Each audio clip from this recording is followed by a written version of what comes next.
Whether it's happening in Port Harcourt, South, Nigeria, or around the world, we've got you covered. On air, online, delivering balanced news and unbiased analysis. Today, 95.1 FM. Today, 95.1 FM, Port Harcourt. News update.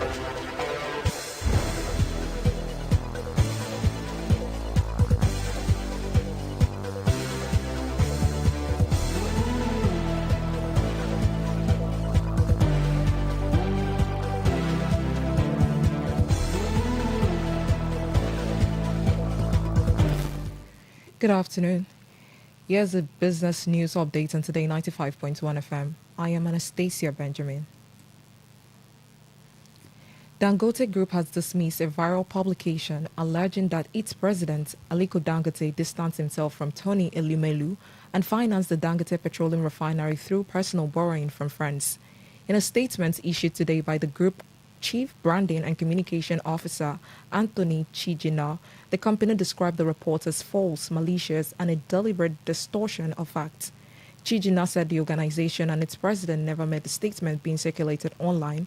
He added that Aliko Dangote does not engage in such financing agreements and channeled those making the claims to provide evidence. The Organization of the Petroleum Exporting Countries and its allies, known as OPEC Plus, have agreed to increase oil production by 188,000 barrels per day in June. The decision was announced after a group first meeting since the United Arab Emirates officially exited OPEC on May 1st. The latest increase is slightly lower than May rise of 206,000 barrels per day. The 7 countries expected to benefit from the output increase are Saudi Arabia, Russia, Iraq, Kuwait, Kazakhstan, Algeria, and Oman. Nigeria, despite having a production quota of 1.5 million barrels per day, has continued to struggle to meet its allocation for some time. OPEC said the adjustment is part of efforts to maintain stability in global oil markets. The Infrastructure Concession Regulatory Commission, ICRC, says respect for contractual agreements is critical to building investor confidence in Nigeria. Director General of the Commission, Jobson Osidion Ewelofo, made this known during a statement issued in Abuja, assuring stakeholders that their investments remain protected on a stable and predictable regulatory environment. The Commission also welcomed the resolution of the long-standing public-private partnership concession dispute involving the Murtala Mohammed Airport Terminal 2 in Lagos.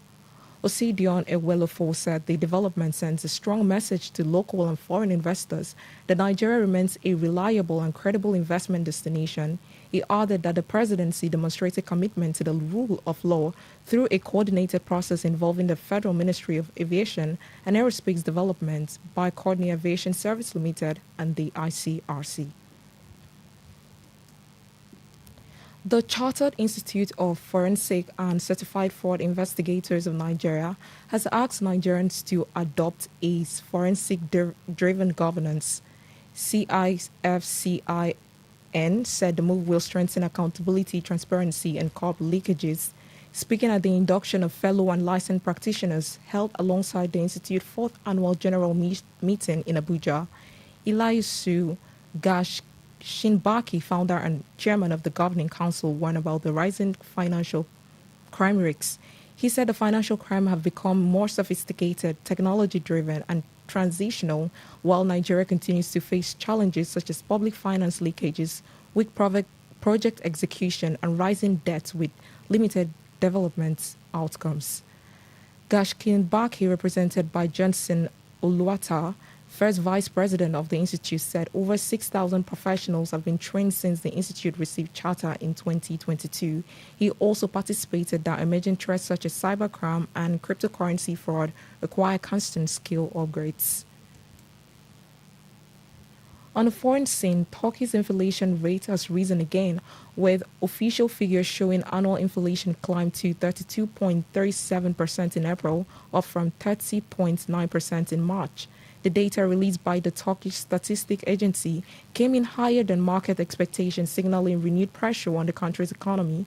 On a month-to-month basis, consumer price increased by 4.18% in April, a sharp rise from 1.9% recorded in March. Analysts attribute the surge largely to higher costs in housing, electricity, gas, water, and other essential household services. Meanwhile, independent economists from the Inflation Research Group, AYAN, have disputed the official figures estimating inflation at 55.38% year on year. Turkey has struggled with persistent double-digit inflation since 2019, with rates remaining above 30% for 4 consecutive years after peaking at over 75% in May 2024. And that was the business news on Today 95.1 FM. Good afternoon. I am Anastasia Benjamin.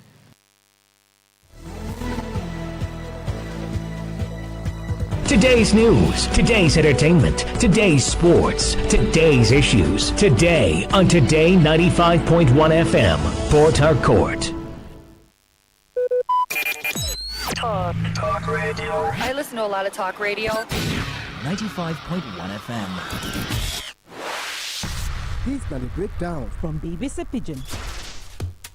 Authorities for Nigeria and South Africa go meet on Monday for Abuja, Nigeria capital, sake of the recent protests for South Africa wey target African immigrants. This na after the federal government of Nigeria been summoned the South Africa acting high commissioner over the recent report of attacks against Nigerians and their businesses for the country. For the meeting, Nigeria go formally present their concerns over the development. Meanwhile, the Nigeria government also say them dey make arrangements to voluntarily bring back their citizens where they live for South Africa, sake of say the xenophobic attacks for that country fit escalate. Foreign Minister Bianca Odumegwu Ojukwu give the informate for one situation report on X on Sunday, May 3rd. Odumegwu Ojukwu also expressed President Bola Tinubu concern about the development for the Southern African nation. She talk say, quote, so far 130 applicants don't fully register for the exercise with our mission for South Africa, but this figure they expected to rise.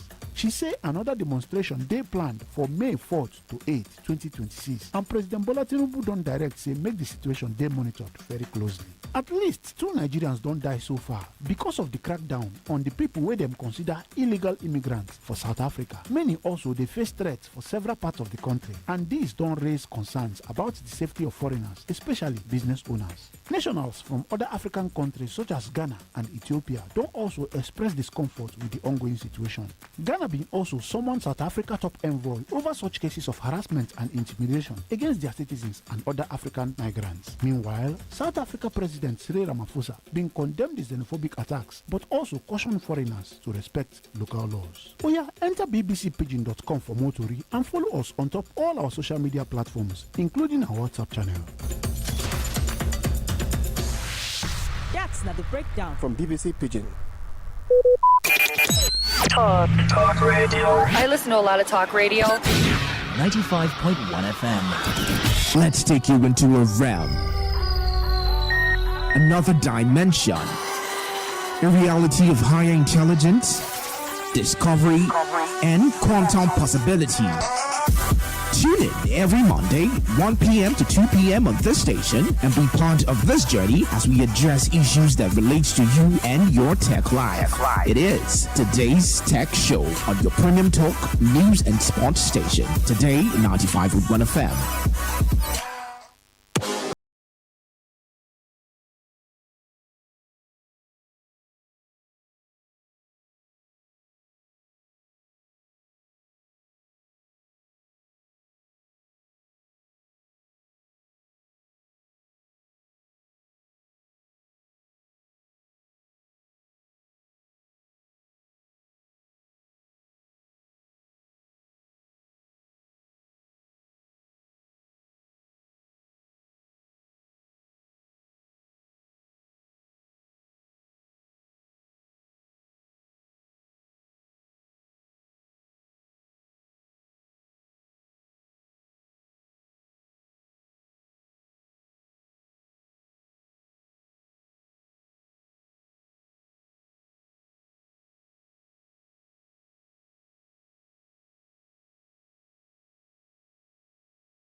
Paul Chibudu.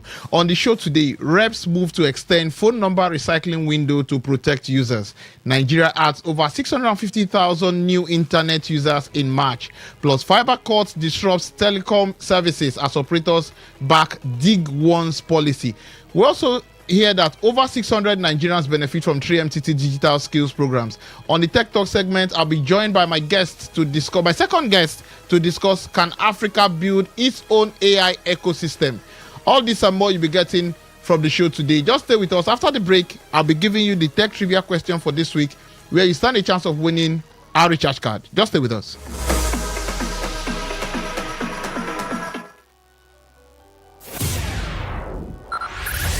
Five, four, three, two, one. Let's take you into a realm, another dimension, a reality of higher intelligence, discovery, and quantum possibility. Tune in every Monday, 1 p.m. to 2 p.m. on this station and be part of this journey as we address issues that relate to you and your tech life. It is today's Tech Show on your premium talk, news and sports station. Today, 95.1 FM.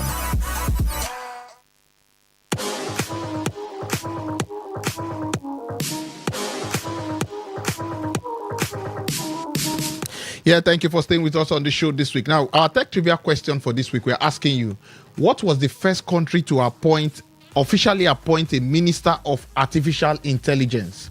What was the first country to officially appoint a minister of artificial intelligence? Correct answers via SMS or WhatsApp to 0701 9339 962 0701 9339 962. The question for the final time: what was the first country to officially appoint a minister of artificial intelligence? Correct answers via WhatsApp or text message to 0701 9339 962, and you stand a chance of winning our recharge card for this week.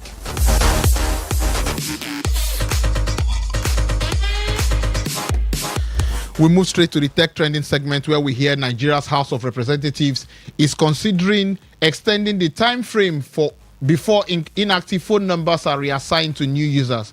The move is aimed at improving consumer protection, especially as mobile numbers are increasingly tied to sensitive services such as banking, digital identity, and social media accounts. Telecom subscribers have long raised concerns about the risk of recycled numbers being linked to previous users, financial and personal data.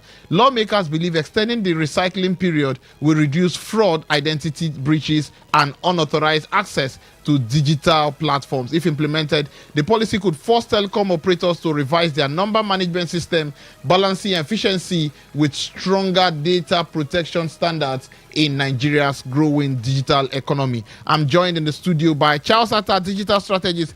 Charles, I hope you came with gift for me today. Thank you for joining me on the show. Thank you for having me. Charles. Now, Charles, quick one because of time. Now, is extending the recycling window enough to prevent digital identity theft? No, really, it's not. I'm indifferent about the whole policy. I don't think that's the problem we have. Rather, I think that there should be an opportunity where people who are abroad, who want to keep using a particular number, can pay a stipulated amount of money, a reasonable stipulated amount of money.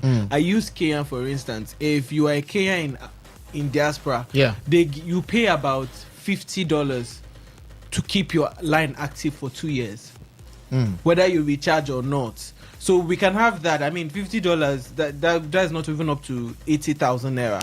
You can pay 80,000 naira. You don't need to recharge and do all of those things. I have somebody who currently has that issue. And with the fact that we're not even focusing on this whole bank BVN thing that has not been implemented from 1st of May, where you're not allowed to change your BVN number more than once. Wow. So interesting. So those foreigners, we Nigerians that we jackpot, and then we now come back. We now want to update. We now pajad. Exactly. What are they telling us? That we are not going to be able to change BVN? Does it make any sense? Those are the things that are a problem. Not who want the extend number when don't come out. But sincerely, what responsibilities do you think banks and fintechs bear in protecting users tied to phone numbers? But I know that there's a KYC procedure, and there's the Data Protection Act, which guides every bank to ensure that they don't release the numbers. It's not being used in a malicious form. And even when there's a breach that happens, they are required by law within 24 hours to report to the Data Protection Office, and then see how they can ensure that it doesn't affect such customers. But we've not seen consequences of those breaches happening in Nigeria before. You go to banks. Sometimes they will deduct money from your account. Example, I don't have ATM to that account. I don't have online banking to that account. And they were trying to prove to me that I left my card. I asked the woman, can you check this account? Since the creation, there is nothing. By the time they check, they said I'll fill form. I said, did I fill form when you use ATM that did not exist? Within 2 weeks, they reverted over 200 and something came back to my account. The way it was deducted is the way it was. Currently, a friend of mine that used a transportation company, she did transfer. Yes. Over 2 years ago to Lagos Business School. This week, she just called me that they deducted her money. Wow. For the same transport company. And she called the transfer. I said, call the transport company, call your bank. They called the bank could not explain. I said, call your transport company. They said, we've made a request, call your bank. Within 24 hours, the bank apologized and reverted the money back. But one will say, how can there be a breach that somebody's account is being deducted through transfer? And there are some Nigerians that will not even notice that a 50k there are people that have money in Nigeria. So much money now. Or they don't die. The Kellys and the rest of them. Yes. Yes. Clock it. Yes. I don't say anything. Now, my final question on this particular subject: could this policy affect telecom revenue and operational efficiency? Yes, it could. In what ways? Because if there's an extension, that means there's a responsibility for the telecom companies to keep these numbers active or inactive for an extra 1 year. Meaning that those numbers that would generate money to them will be gone. And I know that the cost of generating new numbers will require new expenses. If not for anything, the Nigeria Data Protection Council requires that the more data you have, the higher your compliance level is going to be. So if you have a 1 million number contact to create and you are paying for 1 million, let's say you are paying 10 million naira, and you now have to generate new numbers, which is extra 1 million. So it has increased by 20 million. These are the peculiarities that would affect telecoms, which I don't think they might want to implement. People in their abroad, they should just give a reasonable amount of money for them to pay to keep their line active. Interesting. Now we move to our second story, where we hear Nigeria recorded an increase of over 650,000 new internet users in March, signaling continued growth in digital access across the country.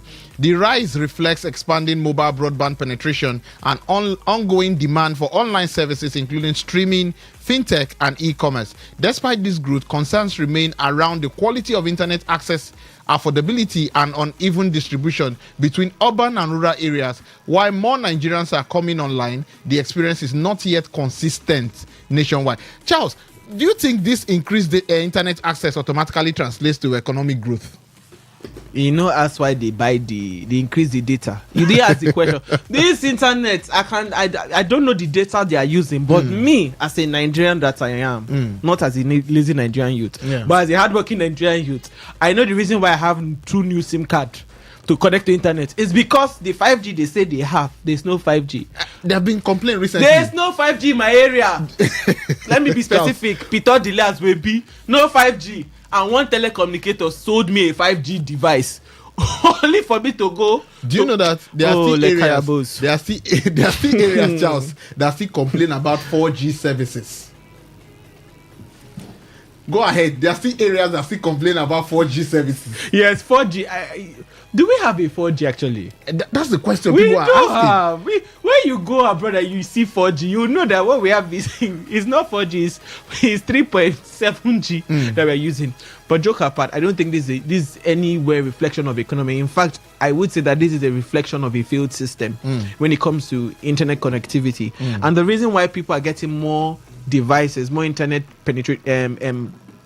enabled device line to be specific is because our telecommunications are failing.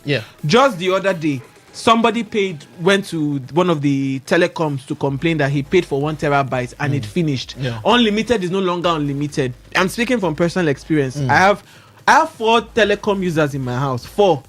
and one fiber, and 4 of them plus the fiber used to run me straight. In fact, I had to go one to say, you guys I should be paying 30,000 naira unlimited data. I pay it. I pay for una X 25,000. I buy 5G only for the person to come to install in my place and tell me, Oga, your place no get 5G. Oh. I'm like, so, but you people sold me 5G. They say it's outdoor container. That is, I spend roughly over 200k for connecting what is not connectable. So let's leave these people. I don't want to vex. I don't want to vex for them. But what gaps do you think exist? There's a lot of gaps. Between urban and rural connectivity in Nigeria. When we talk about connectivity, we should not be having rural conversation inside it. Okay. It's between them and God. No, joke apart. That's why when they say e-voting, I'm wondering, even inside city, network is failing. Like this, if you are traveling from here, you're going to Chuba. Yes. Just as you're getting to Choba, there's a particular road, there's a particular network provider. You will see E, not 3G, you will see E. That's like 2G. But you will see, I used to see it. So if I'm making call, I will say, don't worry, I will call you because I know that place has E. Yes. And that area is seen as urban area. So rural, they don't follow. They are on God. But how do you think businesses can leverage on this growing online population? I think they can leverage in terms of advertising. Regardless of what we say, pop-up advertising works now because if you have 2 devices, 2 networks, you can target your advertisers. You can do geo-tagging, can do their branding instead of going through the traditional means. This works. It's a good thing, but in terms of economic growth, no, I don't think it's a representation. Because of time, Charles, let's move to the next story where we hear that frequent fiber optic cuts continue to disrupt telecom services across Nigeria, affecting core quality and internet connectivity. Now, industry stakeholders have identified construction activities and poor infrastructure coordination as major causes of these disruptions. Telecom operators are now advocating for the adoption of a dig once policy, which would ensure that roads are constructed with pre-laid ducts for telecom infrastructure, reducing the need for repeated ever told this or thought this at any point. We should teach government their job. Why should we? When they are collecting taxpayers' money.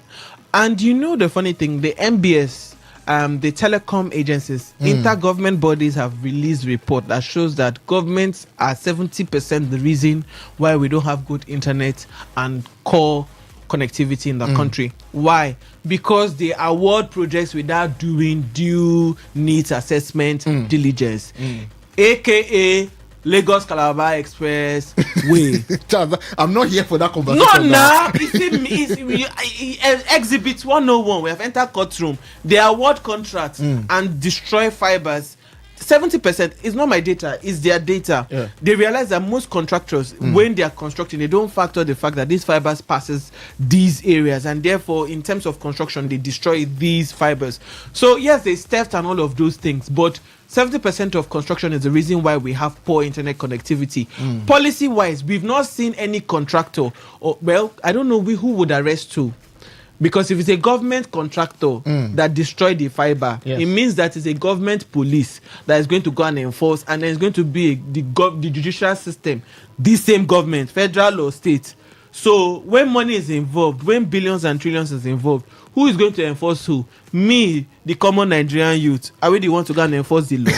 So I don't think government is serious enough, because up till today, Google is my friend. I've not been to the court, but Google. I've not seen any consequence of any contractor maybe arrested, jailed, or something happened, or financial payment. Mind you, I just remember in this tech, remember that Facebook paid government money for breach. Charles, I've not seen my share. Charles, after the show, you go to the Minister of Digital Economy. I will be and there. Go ask Minister Bosun Tijani. Where I want to see him. You look for him. Okay. You look for him. Okay. Or we could ask our guest that is coming very soon where we can find him. Exactly. Because they work together. That is it. He will now, say these cuts. Can you tell us how you think it's affecting businesses? These fiber cuts up and down, because it affects every state in Nigeria. You see a new road construction or a new project and a lot of fiber cuts. How do you think it's affecting businesses generally? A lot, because a lot of people have lost their jobs. A lot of people have lost gigs because of these issues. Imagine a business that relies on internet connectivity to make reservations and bookings, and then a client is trying to book you, and because of internet you can't see the reservation request and all of those things. The client goes to another business company. For remote workers like me, we lose gigs. You want to make payments, there are some payments that are timed, and you are thinking you don't have data, and you now load 3 times only to realize that it's not that you don't have data, it's just that the data is not datering. Also, in terms of banking, you want to go and I don't know why you want to withdraw money from bank. Even though they have a limit they will give you, they will tell you network is down. But they are always collecting my money for them. I'm going through a lot. It's new month. This is not where you should go through a lot, Charles. Okay, sir. This is not it. It's all right. This is not it. Now, let's move to my final story today. Now, we hear that more than 600 Nigerians have benefited from the 3 million technical talents program, an initiative aimed at equipping citizens with in-demand digital skills. The program focused on areas such as software development, data analysis, and tech support. The initiative is part of broader efforts to position Nigeria as a leading digital talent hub in Africa, addressing unemployment while preparing the workforce for the global digital economy. I'm joined down the line by someone who is a regular guest here, the community manager for 3MTT in Rivers State, Joy Nwiwu. Joy, thank you for joining me on the show today.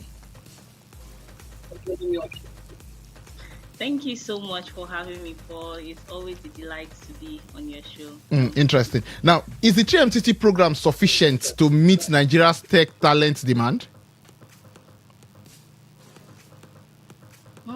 That's a very interesting question.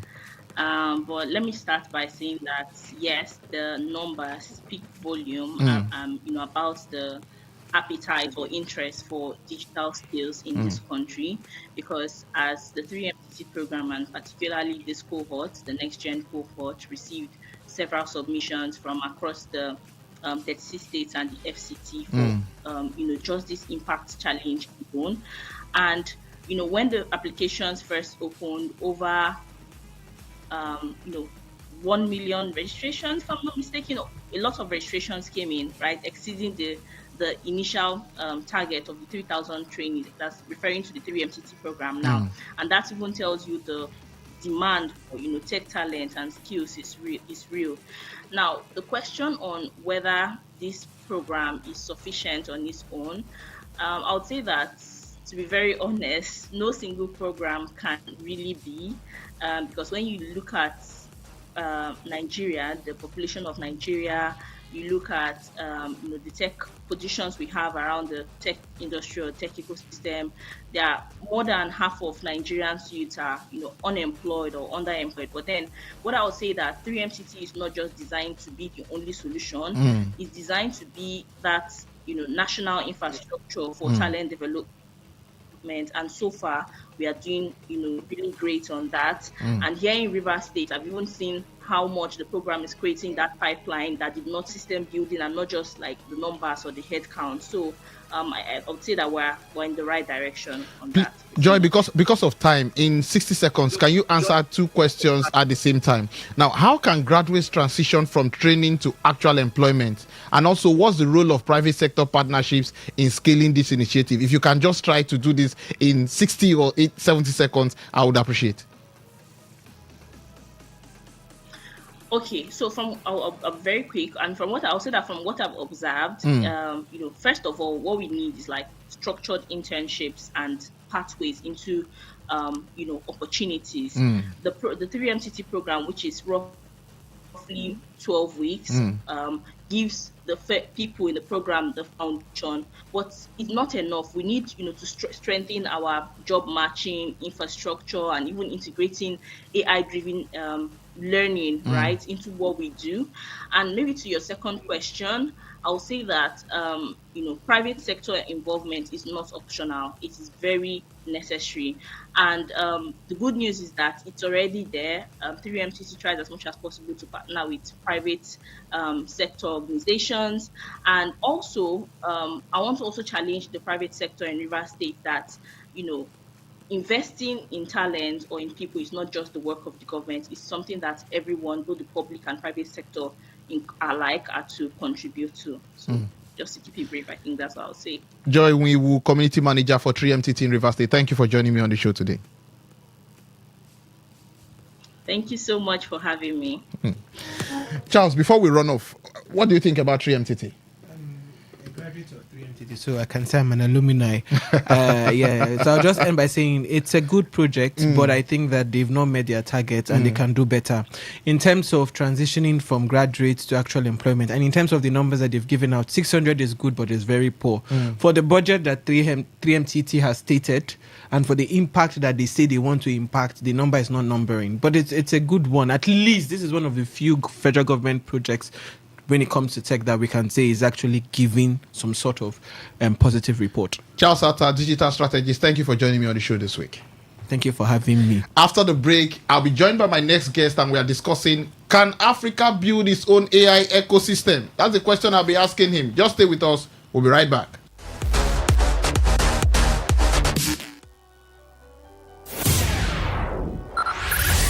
Five, four, three, two, one. Let's take you into a realm, another dimension, a reality of higher intelligence, discovery, and quantum possibility. Tune in every Monday, 1 p.m. to 2 p.m. on this station and be part of this journey as we address issues that relate to you and your tech life. It is Today's Tech Show on your premium talk, news and sports station. Today, 95.1 FM.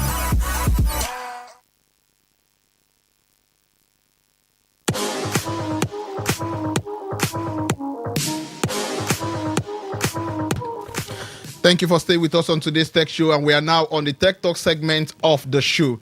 Now, we are focusing on artificial intelligence, one of the most powerful forces shaping economies and redefining how we live and work, from automating businesses to transforming healthcare, finance, and education. AI is fast becoming a critical driver of global competitiveness. But the big question is, where does Africa stand in all of this? Are we building our own AI systems powered by local data and talent? Or are we simply relying on technologies developed elsewhere? And bringing it home to Nigeria, do we have the infrastructure, the policy direction, and the investments needed to compete in the global AI race? Today, we explore whether Africa and Nigeria in particular can move from being consumer of AI to creators of solutions that truly reflect our realities. Our guest is a technologist and digital infrastructure expert with deep experience in connectivity and emerging technologies across Africa. I'm joined in the studio by Yen Choi, who is joining me virtually. Yen, thank you for joining me again. It's wonderful to have you on the show today. Hi, Paul. Thanks for having me, and I'm joining from Lagos. Thank you so much. Now, let's go straight to the topic to discuss. Now, when we say AI ecosystem, what does that practically look like for Africa? Well, if I were to give you the consultant's response, I would say that's the talent, the infrastructure, the data centers, the GPU, the companies, policies, and all that. But the question that really needs to be asked is, why do we need an ecosystem? It's all new, right? And if we want to do something in AI, do we wait for it to come to us, or do we just do it ourselves? Because the cost of doing anything with AI right now, using the tools available, is so low that anyone can just do it by themselves. They don't need to be part of an ecosystem. So I would want that question to be looked at, which is, why do we need an ecosystem when we can do it ourselves? Interesting, Jen. Interesting. Now, right now, would you say Africa and Nigeria specifically are they consumers or creators in the AI space? Well, I think we have to think of it like AI is a tool. It's like a calculator. I remember when we were in school, we had to do math longhand, and calculators were looked at. Oh, you're cheating. You're. But now you can't do any type of business or anything without a calculator. In fact, you can't even do it without Excel. Okay. And there's nothing wrong with being a consumer of AI. There's nothing wrong with that. It's like, if you like having pounded yam, do you have to be, and you're a consumer of pounded yam, do you have to be a yam farmer to make a contribution? No. As long as you're consuming it and you're using it to do something good, that is a big step in itself. Interesting, Yen. Interesting. Now, what are the biggest barriers stopping Nigeria from building a strong AI ecosystem? Because a lot of people have been curious about this for some time. What do you think they are? I listened to the past podcast that you just had just now about infrastructure and the fiber cuts. Those issues are real. And with I've been in Nigeria running a telecom business for over 20 years. And we like to blame road construction and all those government policies, but operators also need to take some blame as well for not building out the infrastructure in a way that is secured, that it cannot get cut. If I laid out fiber optic in the middle of the road, some car's going to drive over it, right? So there's planning involved.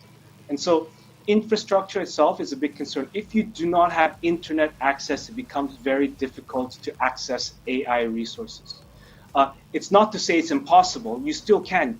You can run AI engines on your own server or on your own computer without even an internet connection. So that is it. Second is power, right? We need stable power. A lot of us, we've put in solar systems, inverters to now run our computers and make that work. So a lot of those infrastructure gaps can be solved in their own way as individual, and that's what I want to stress. Interesting, Jen. Now, how important is data? And do you think Nigeria has the right kind of data to power effective AI systems?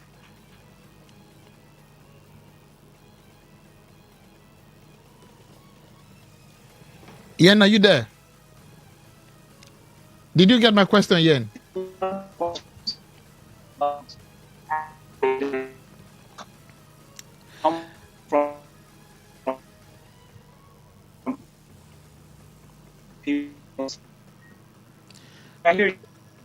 Can you hear me, Yen? Network issues.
Yen, network issues here. We were just talking about fiber cuts, and it's so funny. We shouldn't talk about. It's like when you have light, don't talk about NEPA.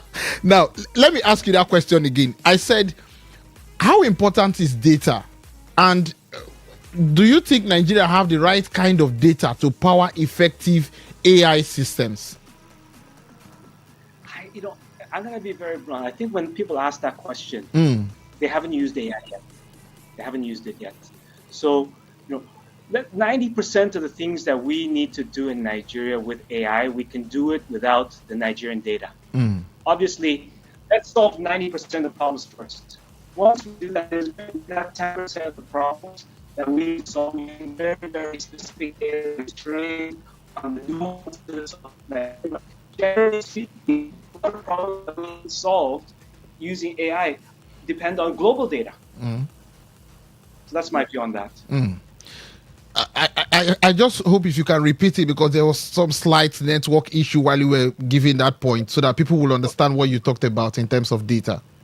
What I'm saying is when there's people that say, well, we need certain data for Nigerian AI, I say those people have not used AI enough.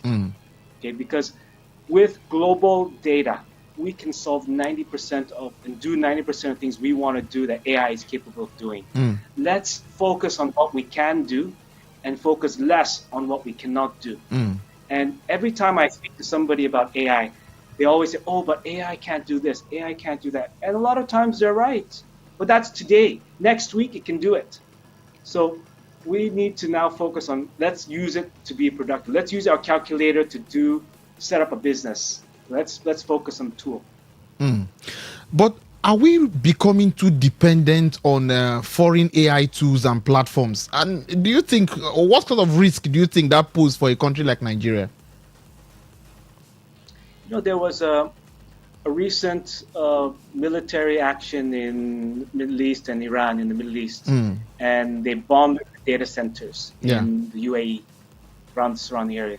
A lot of companies had data on them, okay, and they lost access to their data. A foreign government, if you host your data in the UK and UK now fights with Nigeria, they get cut access to that data because Nigerian laws do not extend over there. So the same thing can happen with AI. If we're using an AI engine like ChatGPT or Gemini, they could theoretically block access to Nigeria. I mean, we had a time when we were blocked from using Twitter or X. Okay, it can happen. So there is a definite risk. But the difference is this: all those softwares, those LLMs, large language models that are being used abroad, they can be run in Nigeria. So if you have your LLM running in Nigeria, you're completely protected. Okay?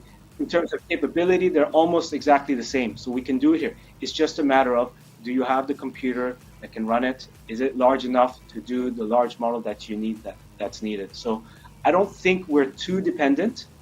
In fact, a lot of people are using AI to make software these days. I use a lot of what they call SaaS services. You pay every month, like $10K or $5 a month to use the software online.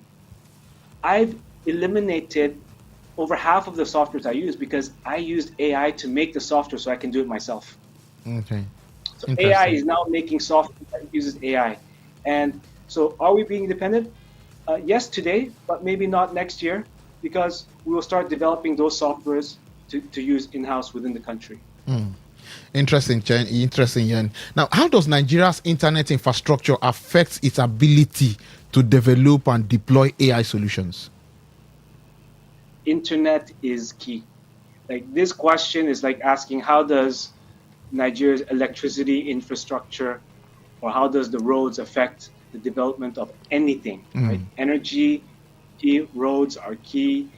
Internet infrastructure is key. Without proper internet, it's going to become very difficult. But nowadays we have things like Starlink. You can get internet farther away. We have 5G from all the mobile providers. Depending on where you live, it might work or not work. We have fiber going to a lot of the major cities. So, one thing I've seen is it doesn't make sense just to get one internet infrastructure. You have to get two. One is the main and one is a backup. And as we use AI right now, a lot of the tools that we use at the websites are accessed through the internet, right? You want to go to a site. Without internet, that won't work. But as we're developing more and better tools within the country, you can connect them to like the Internet Exchange of Nigeria. So even if the submarine cables are cut, leaving Nigeria, all Nigerians will still be able to access those things. So it's a gradual process and it's progress that's being made. All right. Now, do you think AI built outside Africa can truly solve local challenges in a country like Nigeria? I would say yes, but that is kind of a very general question. It's like saying, can a foreign-made car solve the transportation issues in Nigeria? Does it make a difference if it was made in Nigeria or was it made abroad? Maybe the car in Nigeria has a better GPS navigation, better features, or slightly better localized features. But generally speaking, I think we need to start with using AI that is built outside of Nigeria, and then use that to now understand it more, so that we can build the ones that are specific to Nigeria. So I think let's not focus ourselves on is it outside or inside. Like patriotism is good, but if it doesn't make economic sense to somebody, it won't work. So whoever's building the AI in Nigeria, they have to feel it. Is it cheaper? Is it faster? They have to feel it. let's look at the talent, the AI talent a bit now in Nigeria. What role should Nigerian universities and tech hubs play in developing AI talent?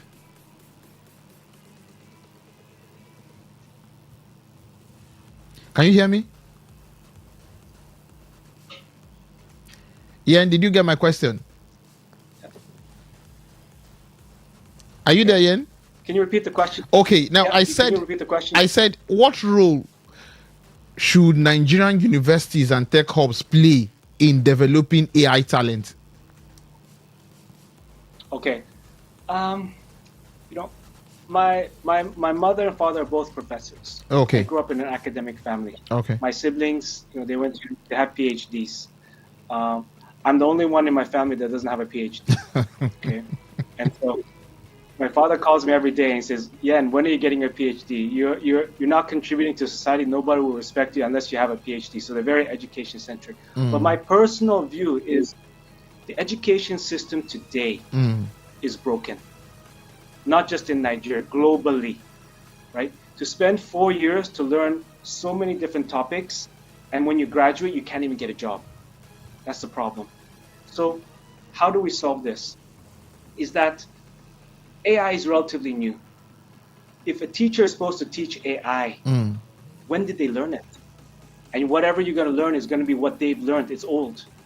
So I don't think the Nigerian universities can teach anything other than how to learn, which is you have to learn on your own. You have to experiment. You have to try. You have to deep dive into it. You have to make mistakes. You have to fail and succeed and repeat. Watch YouTube videos. Find out what other people are teaching, the content that's very fresh. If you don't know how to do something and you don't know how to learn, ask AI. Say, I want to learn how to do social media marketing with AI. Make a 7-day program that I can spend 1 hour a day to learn this. And then give me a quiz at the end to make sure I know everything. AI will guide you then. It's your private tutor. So, my view is universities and tech hubs, other than creating a community of friends, of like-minded people, I don't think they have much to play in this. Now, in terms of policy, do you think the government's policies in Nigeria, are they keeping pace with AI innovation? I don't think any government's policy anywhere in the world is keeping up with it. If you look at what AI, what the features and functionalities and what it could do in January, it's so different than what it can do today. Things are changing on a daily basis, right? I think where government comes in is like, how do we ensure that this tool is kept safe, keeping our citizens safe, that we're not making bad decisions? They say, you can use a calculator to do great things and start a business, but you could also use a calculator to calculate how to make an explosive. Okay? So the government can come in and say, if you're doing calculations to make an explosive, the calculator will say, no, I'm not doing the calculation. I think that's where governments can come in to safeguard the community, safeguard the citizens. But in terms of helping advancement, it's driven mainly by the technology. Interesting. Now, how can Nigerian startups leverage AI to solve real problems, maybe in sectors like agriculture, healthcare, and fintech? Well, I think we have to start with how do we solve these problems from the beginning, right? So, how do we solve the problem of pests and diseases in crops, right? First, you have to know that a pest has happened. Then you need to find out what type of crop protection you need to get rid of those pests. And then you need to now check and see if it worked well. I mean, those are the basic steps of solving an agricultural problem like that. Now, detecting the pests. Without AI, you have to go, see the crops, look at them under a microscope, and then you have to now determine what type of pest it is to determine what type of protection you're going to do. With AI, maybe it can do it by imagery. Right, so it's faster. You can do it better. Maybe you can do it through using imaging from satellites to see what part of your farm has pests without having to go there. And if you know things like that, and that's where AI is the tool that accelerates what you already know. It's not going to come up with a brand new solution as easily, but you have to know what you need to know. In healthcare, diagnosing people. I'm sure we've all been to a doctor where The doctor, you said, I'm sick, I'm paining, my chest is paining me, and the doctor's like, oh, you have malaria, you have typhoid. You're like, but how did you know? You don't have to take a test yet. And you start doubting the doctor, right? And AI is now being used by doctors to help them diagnose better so that they can make sure that the knowledge of the global medical field is being reflected in their diagnosis. And who wants to go to a doctor that uses AI? I think most people will, because doctors in some areas may be good at some topics, doctors in another may be good elsewhere, but if you combine everyone together, which is like what AI does, you're going to get a better diagnosis. Healthcare is not uniform across the country. Doctors want to make money and also save lives, but they want to make money. They want to be in the big cities, right? If you tell a top doctor, go and live and treat people in a small village of a population of 50, they'll be very hesitant to go, and they can't make the income. So the healthcare there is not going to be as good as in Lagos. So AI can help those doctors. It can actually create maybe initial diagnosis remotely. You can have the doctor in Lagos that's helping somebody using AI in a remote area. And those solutions are being developed as we speak right now by many organizations. Interesting. Now, do you think when it comes to, do you think funding is the biggest challenge for AI development in Nigeria, or is it something else entirely? Do you mean funding or free money, right? Because a lot of times people are looking for funding and saying, hey, I need you to invest, but without a plan to pay back. Okay? Yeah, I get the point you're making. Yes. So if it is funding, like really, you need money to start something, to then create a business that will now generate returns that you will now pay back your investors, multiples, 10x, 100x, okay? Like real funding. I'm not talking about grants and stuff. I think it's necessary at a certain point, but before to start an app or a startup, you needed a big development team of 5, 10 people, maybe even more. You needed a marketing team. You needed someone in your legal department. Just before you make a single kobo of revenue, you had at least a workforce of several dozen people. With AI today, as I said, it's a tool to accelerate. AI can do your marketing plan. AI can generate your code. The top companies in the world right now are no longer programming. They're using AI to update their software. The teams are shrinking, right? So do they need as funding? Actually, they need less money to run than they did before.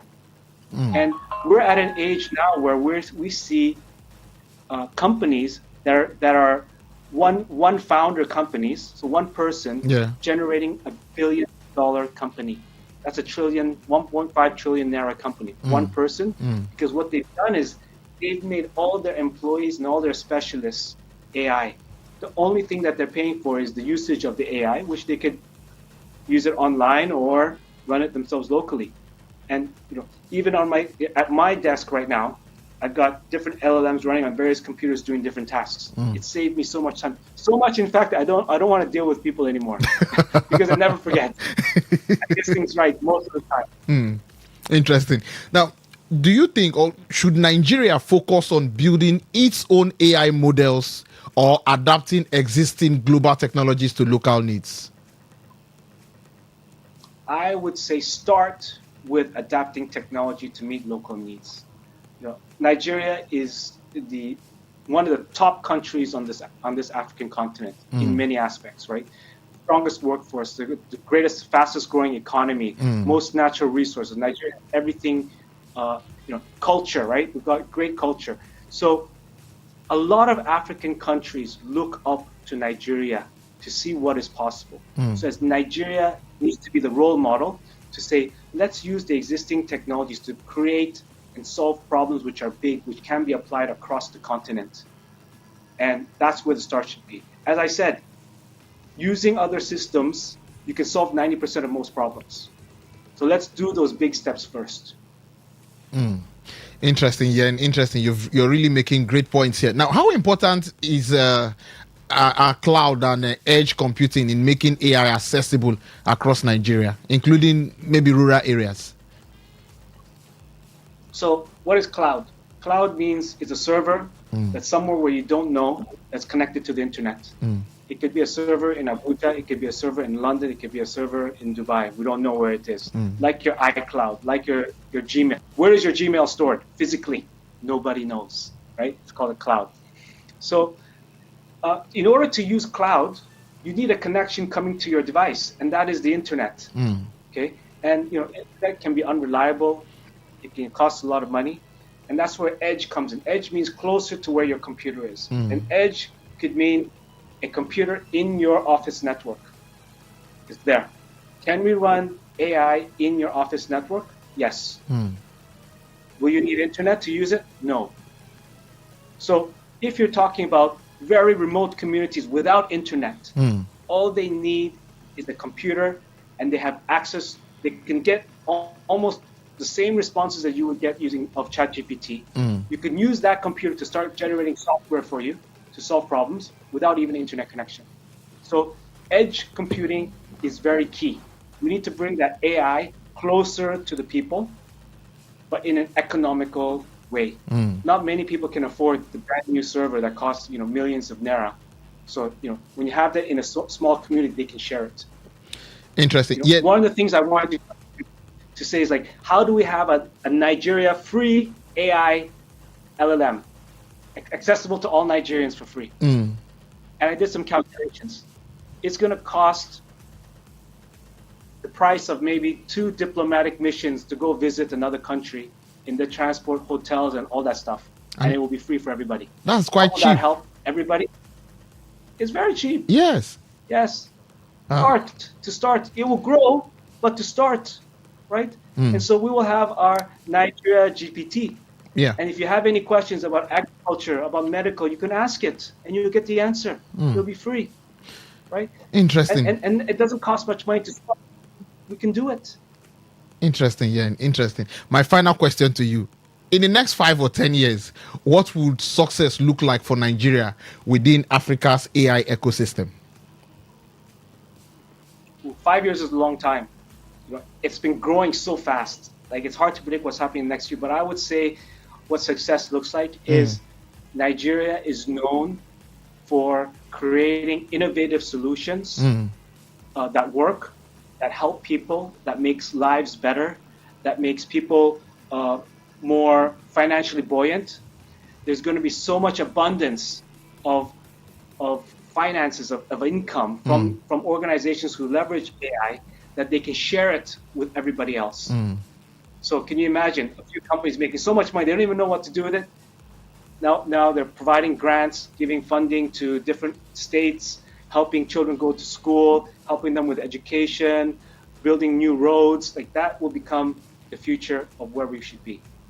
Yen Choi, thank you for joining me on this segment of the show this week. I hope to have you sometime in the future to discuss more on AI and other areas in tech. Thank you very much. Thanks for having me, Paul. Take care. Yeah.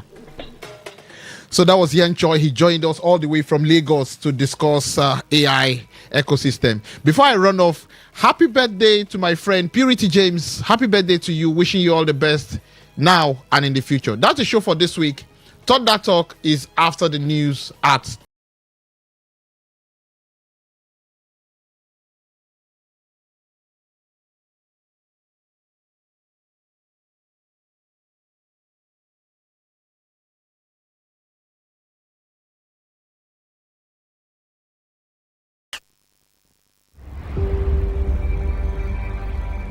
Maybe home is somebody's smile when they look at you for the first time. Maybe home is being a home to something you love and adore with all your heart. And that is what life, friendship, all of your favorite shows on Today95.1 FM. We create memories. We inspire comfort. We are the voice of the people, and we are home away from home.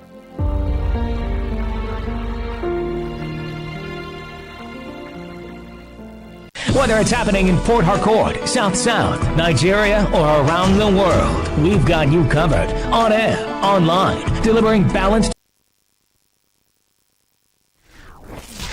Today, 95.1 FM, Port Harcourt. News Update.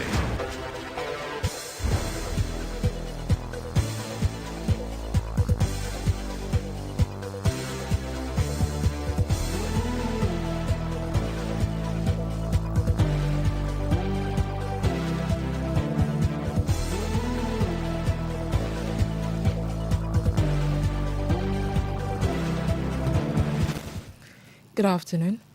Here's a news update on Today 95.1 FM. I am Anastasia Benjamin. The Nigeria Immigration Service, NIS, has dismissed claim that a religious organization's name appear in its passport payment system, describing the allegations as false and misleading. In a statement issued from its headquarters in Abuja, the service said its passport application process is strictly managed through its official portal, passportimmigration.gov.ng, and that no religious body, private organization, or individual is authorized to act as the intermediary or receive payment on their behalf. The statement, signed by its spokesperson Akinsola Akinlabi, followed claims from the Islamic groups alleging that Dunamis International Gospel Center was listed on the payment platform. The NIS said a review of its system confirmed full transparency and insisted that all payments were processed only through approved and licensed channels integrated into its official portal. The service added that it has opened an investigation to trace the source of the allegations, warning that individuals behind misinformation aimed at damaging its reputation will be faced appropriate action. The Coordinating Minister of Health and Social Welfare, Ali Pate, has announced that he will not contest the Bauchi state governorship in 2027 despite mounting pressure from supporters. In a video message delivered in Hausa, Pate said the decision followed careful reflection and consultation, stressing that this remains committed to serving Nigerians at the national level and contributing to the development across northern Nigeria. He assured supporters that their confidence in him will not be misplaced, even as he steps away from the race. While ruling himself out of the contest, Pate elected candidates during the primaries under the All Progressive Congress (APC). He urged aspirants to remain patient and united, emphasizing the need to prioritize public interest over personal ambition. Reaffirming his loyalty to the party, Pate said he would work towards securing APC victories in Bauchi State at all levels, while continuing to focus on delivering impactful policies and development initiatives in his current national role. The Joint Admission and Matriculation Board, JAM, will hold its 2026 policy meeting on admission on Monday, 1st May 11, where key decisions including the minimum unified tertiary matriculation examination UTME cutoff marks for the 2026/2027 academic sessions are expected to be finalized. The board spokesperson Fabian Benjamin said the meeting will take place at the Body of Benches Auditorium in Abuja and will bring together major stakeholders across Nigeria's tertiary education sector. He added that the Minister of Education, Tunji Alausa, will unveil new policy direction at the gathering. According to JAM, the annual policy meeting serves as a central platform for setting admission guidelines and determining the acceptable minimum UTME scores for entry into a higher institution. The board noted that the meeting will formally set the tone for the 2026/2027 admission process and reinforce strict adherence to established guidelines, while also featuring the sixth admission. On the foreign scene, 2 U.S. soldiers are feared to have fallen into the ocean after going missing during a training deployment in southern Morocco. A U.S. defense official, the incident occurred in the Cap Dra training area, promoting a large-scale search and rescue operation involving U.S., Moroccan, and allied forces across land, sea, and air. The missing troop were participating in the African Lion military exercise, the largest annual U.S. military exercise on the continent, which involves more than 10,000 personnel from all over 20 countries. According to the official, initial indications suggest that the soldiers may have fallen from coastal cliffs into the Atlantic Ocean, though the incident has been described as accidental and not linked to terrorism. Moroccan armed forces have joined the ongoing operation, deploying helicopters, drone vessels, mountaineers, and drivers in the rugged coastal search area. The exercise, which spans Morocco, Ghana, Senegal, and Tunisia, is designed to strengthen cooperation and readiness among partners' militaries. And that was the news update on Today 95.1 FM. Good afternoon. I am Anastasia Benjamin. Every day, today's news, today's entertainment, today's sports, today's issues. Today on Today 95.1 FM, Port Harcourt. Say no to the ordinary. Embrace the extraordinary, because we are the voice of the people. Today, 95.1 FM. Today, 95.1 FM. Live your truth. Express your love. Share your enthusiasm. Take actions towards your dreams. Talk your talk. And walk your walk. It was years ago. There's a statute of limitation on this stuff. Make today worth remembering as we discuss issues as it affects Nigeria moving forward. Talk that talk. Weekdays, 2 p.m. Exclusively on Today 95.1 FM Port Harcourt. Voice of the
Good afternoon and welcome to more broadcast on 95.1 FM. This is Today FM, of course.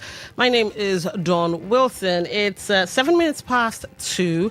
And yes, welcome to Talk That Talk. Now, for those of you who may not know, but you've been tuned to this station since broadcast began, and you're like, ooh, what else is on the table? What's the next dish that will be served? Well, Talk That Talk is the dish, and it's about River State, yes. Many times it's about matters arising, matters affecting River State issues, and all of that.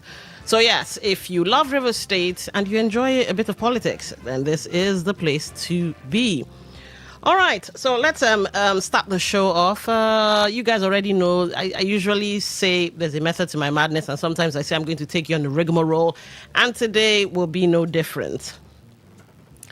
Before we get into the topic for the day, I don't know if you guys have ever played, or have ever not played, done this puzzle. It's called Connect the Dots. Now, it comes in book form. So usually you have like 1 to 100 or 1 to 50, and you need to draw lines from the various numbers, or dots. You need to draw lines from the various dots. And as you connect the dots, whether by pencil or by biro, you then begin to see a pattern emerge, or a picture. And it could be a picture of a house, it could be a picture of a dog, it could be a picture of anything. So yes, connect the dots. And that's what we're going to try to do today. Intrigued? Lovely.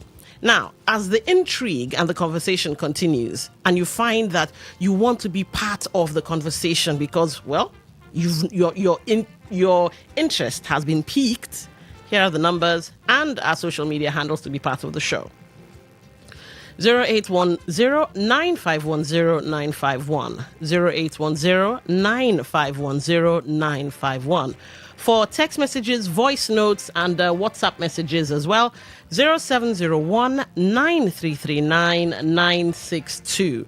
0701-9339-962. Now, to be part of the show online on YouTube, and you can go and leave messages there, we'll check, at Today 951 FM. That's for YouTube live, at Today951FM. Now for Facebook, Today95.1 FM. For Facebook, Today95.1 FM. Instagram is at TodayFM951. TodayFM951. X is at TodayFM951. TodayFM951.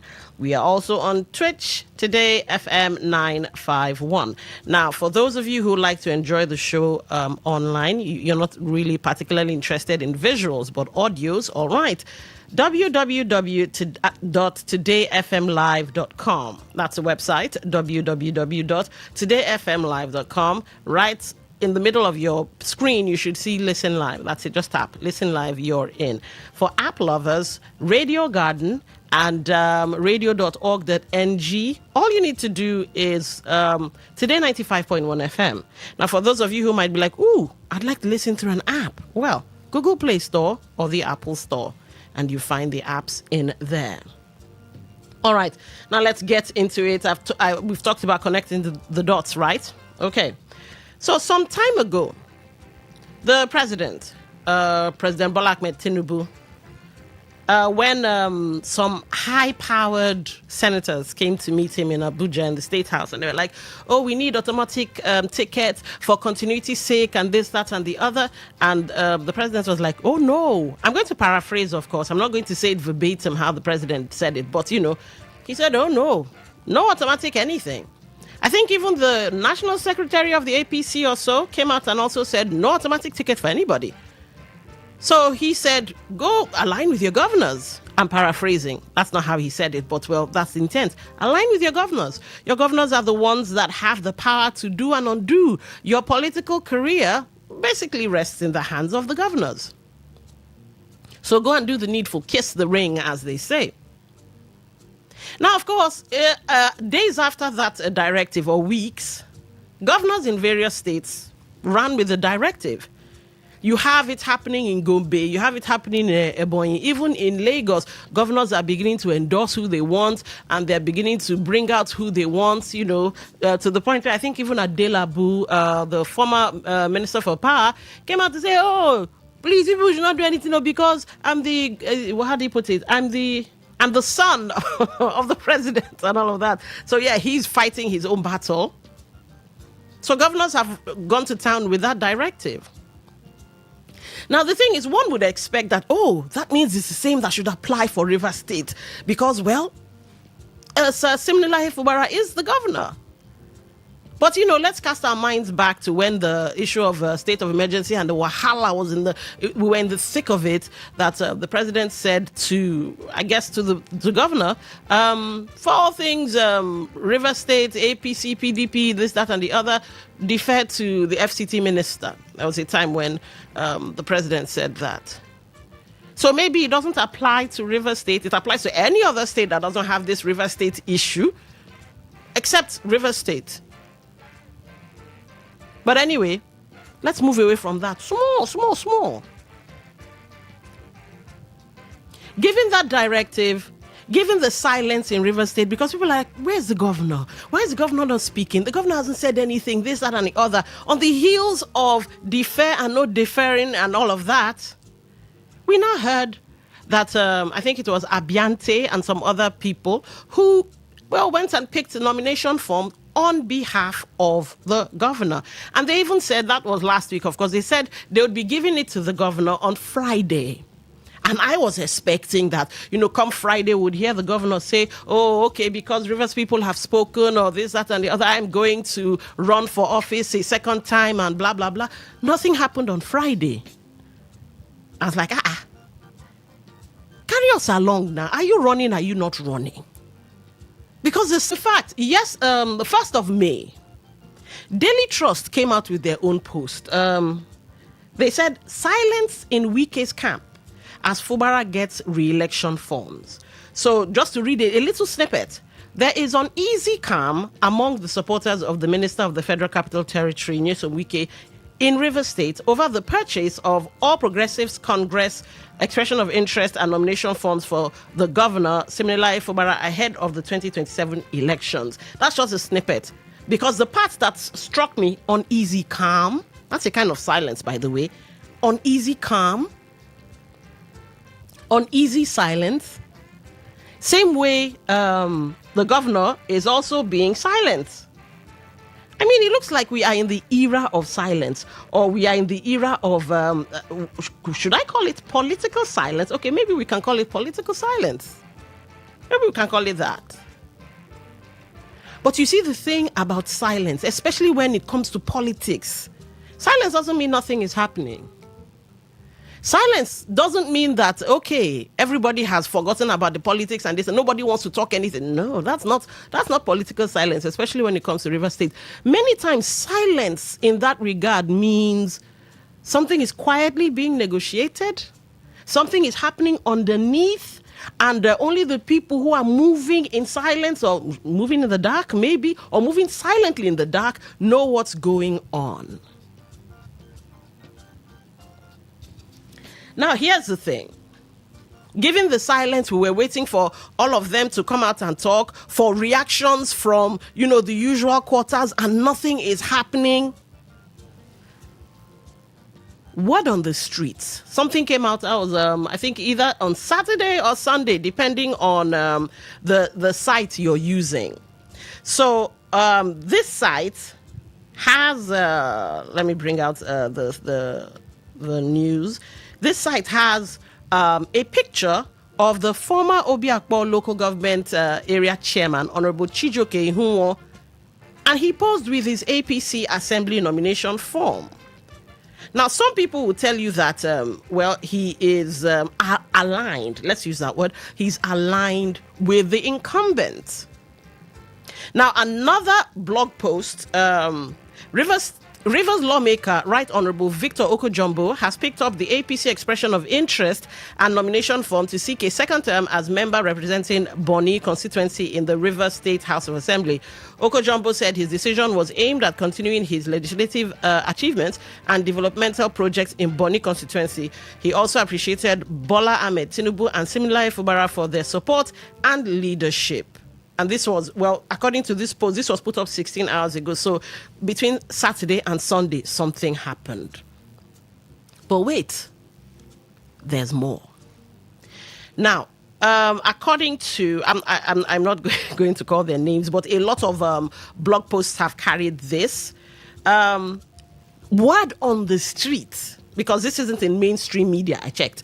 Word on the street is that Governor Fubara has endorsed 32 aspirants for the River State Assembly elections. And there are a bunch of names. So let me read them. You have Sokari Good Boy Sokari for Ahoda West State Constituency, Victor Okojumbo for Bonny. Please let me not destroy some people's names. Orubie Nimia, Adolphus Timothy for Opobonkoro, Tonye Briggs Onide, Akokutoro Constituency 1, Samuel Reginald Sokari, Akokutoro Constituency 2, Chime Egwoma Ezebalike Ahoda, Emejim Wisdom Chiemele Ahoda East Constituency 1, Vincent Ruben Obu Abua State Constituency, Amwa Isioma Henry Ogba Egbemandoni, Nwoziri Chukwuemeka Bishop Best Ikwere State Constituency, Fubara Goodluck Ohaka Emohwa, Kpeden Kenneth Gokana State Constituency, Bobby Frank Abayomi Port Harcourt Constituency 1, Nweche Nduwisi Raymond. In fact, the list goes on. 32 names apparently endorsed. Word on the street. And you know another thing about politics in Nigeria, at least, many times when you see smoke, they say there's no smoke without fire. When you see smoke, some people say, no, it's just smoke, no fire. When you see smoke in Nigerian politics and River State politics, there is fire. Oh, there is fire. In fact, in rumors, when you hear rumors in the political space, Nigerian political space, and dare I say Rivers political space, when you hear rumors, there is sometimes some atom of truth to it. So, after months of silence, Although he's still silent on will he run, will he not run. We don't know about that one yet. The primaries will tell in the coming days. Yes, definitely. I can't wait for the primaries to come around. Let's see what's what. The primaries will tell. But with the deafening silence from both sides, but we now knowing and understanding that even in silence, some kind of moves, they call it silent moves. Yes, so silent moves might be, happening. Can it be said? Remember, we've said, oh, the governor doesn't have structure, he doesn't have this, he doesn't have that. But can it be said now that the governor's structure is emerging? Going by, the word on the street, people who have picked forms, we've even seen about 2 people take pictures posing with their nomination forms. Is the governor's structure emerging? What silent deals, what silent negotiations have taken place? Because remember, I did tell you the president said align with your governors. I did say that, and I also did point out that, when it comes to Rivers State, we're not too sure that directive might apply, or maybe it does. Because if you look at when they say that's water under the bridge, or it has been overtaken by events, when the president said to the governor, defer to the FCT minister in anything leadership when it comes to River State. That was before all this latest development. So can it be argued then that River State is part of the align with your governors, defer to your governors? Can it be argued that there was a then and this is a now? So ladies and gentlemen, here's where you come in. Is the governor's structure emerging? Is silence now speaking? Are things beginning to bubble up? And do you think that the governor's structure, I wish I had listed out maybe I might list out all the names. Do you think the names, let me see if I can find those things. Do you think the names being touted now as having been endorsed by the governor, do you think these names can go toe to toe with, interested parties? So the names are, I think I stopped at Amwa Isioma Henry, Woziri Chukwemeka Bishop Best, Fubara Goodluck Ohaka, Baden Kenneth, Bobby Frank Abayomi, Nweche Ndubisi Raymond, Onyema Loveday Hechiaro, okay, I'm going to spell his name, Bere Bu Pakabo, Isaac Sekibo, Luke Mobene Eneriene, Bello Kingsley Waite, Oba Fred Ajubolaka, Claudius Princewell, Klein Tamunode Prie Abdurazak, Chijoke Kemziun, I think this is equated, Kemziun Ihunwo. Okay, I apologize to you for that.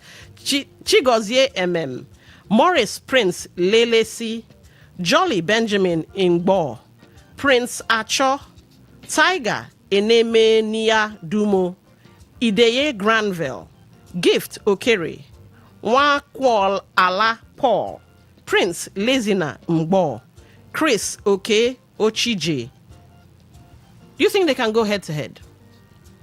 Do you think, of course this is all speculation, but it's out there, word on the street and on social media. Do you think they can go head to head? And do you think the governor might have endorsed a formidable team? Remember, we talked about formidability when the ADC came up and we were like, una go feet? Or would it be the primaries? Would the primaries dictate? And so all of this is just an effort in futility? Or has the governor decided to, I don't know, give it a run for its money? Yeah, okay, let's go with that statement. All right, the phone lines are open, 0810-9510-951. That's 0810-9510-951. The numbers for WhatsApp messages, text messages, and voice notes, 0701-9339-962.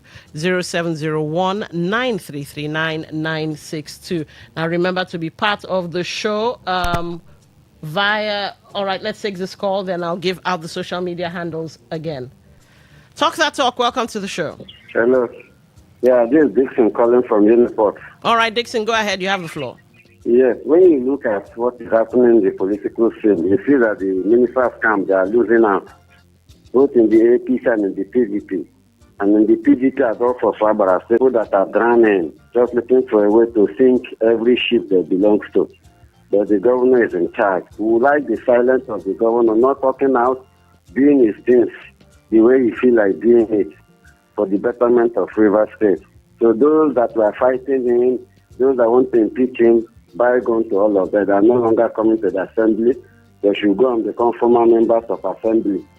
So we wish them well as former members, because after May 2027, they are bygone and bygone forever. So the governor is in charge.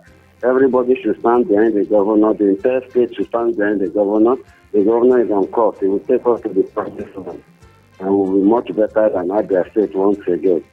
That's my opinion. All right. So Martin Samuel, bye-bye to you. All right. Thank you for calling. Talk that talk. Welcome to the show. What's your name? Where are you calling from? Good afternoon, Don. Good afternoon. What's your name? Where are you calling from? It's Nelson from Igrita. Go ahead. You have the floor. I would have told the same line with the last caller, but if you look at APC and River State, you cannot predict. If it is other states, we can say the governor is at the upper hand. But presently now, we cannot really say. Because they have welcomed other governors. Up to now, they have not welcomed him. Number one. Number two, the president, to me, is deceitful. It's not straightforward when it comes to River State.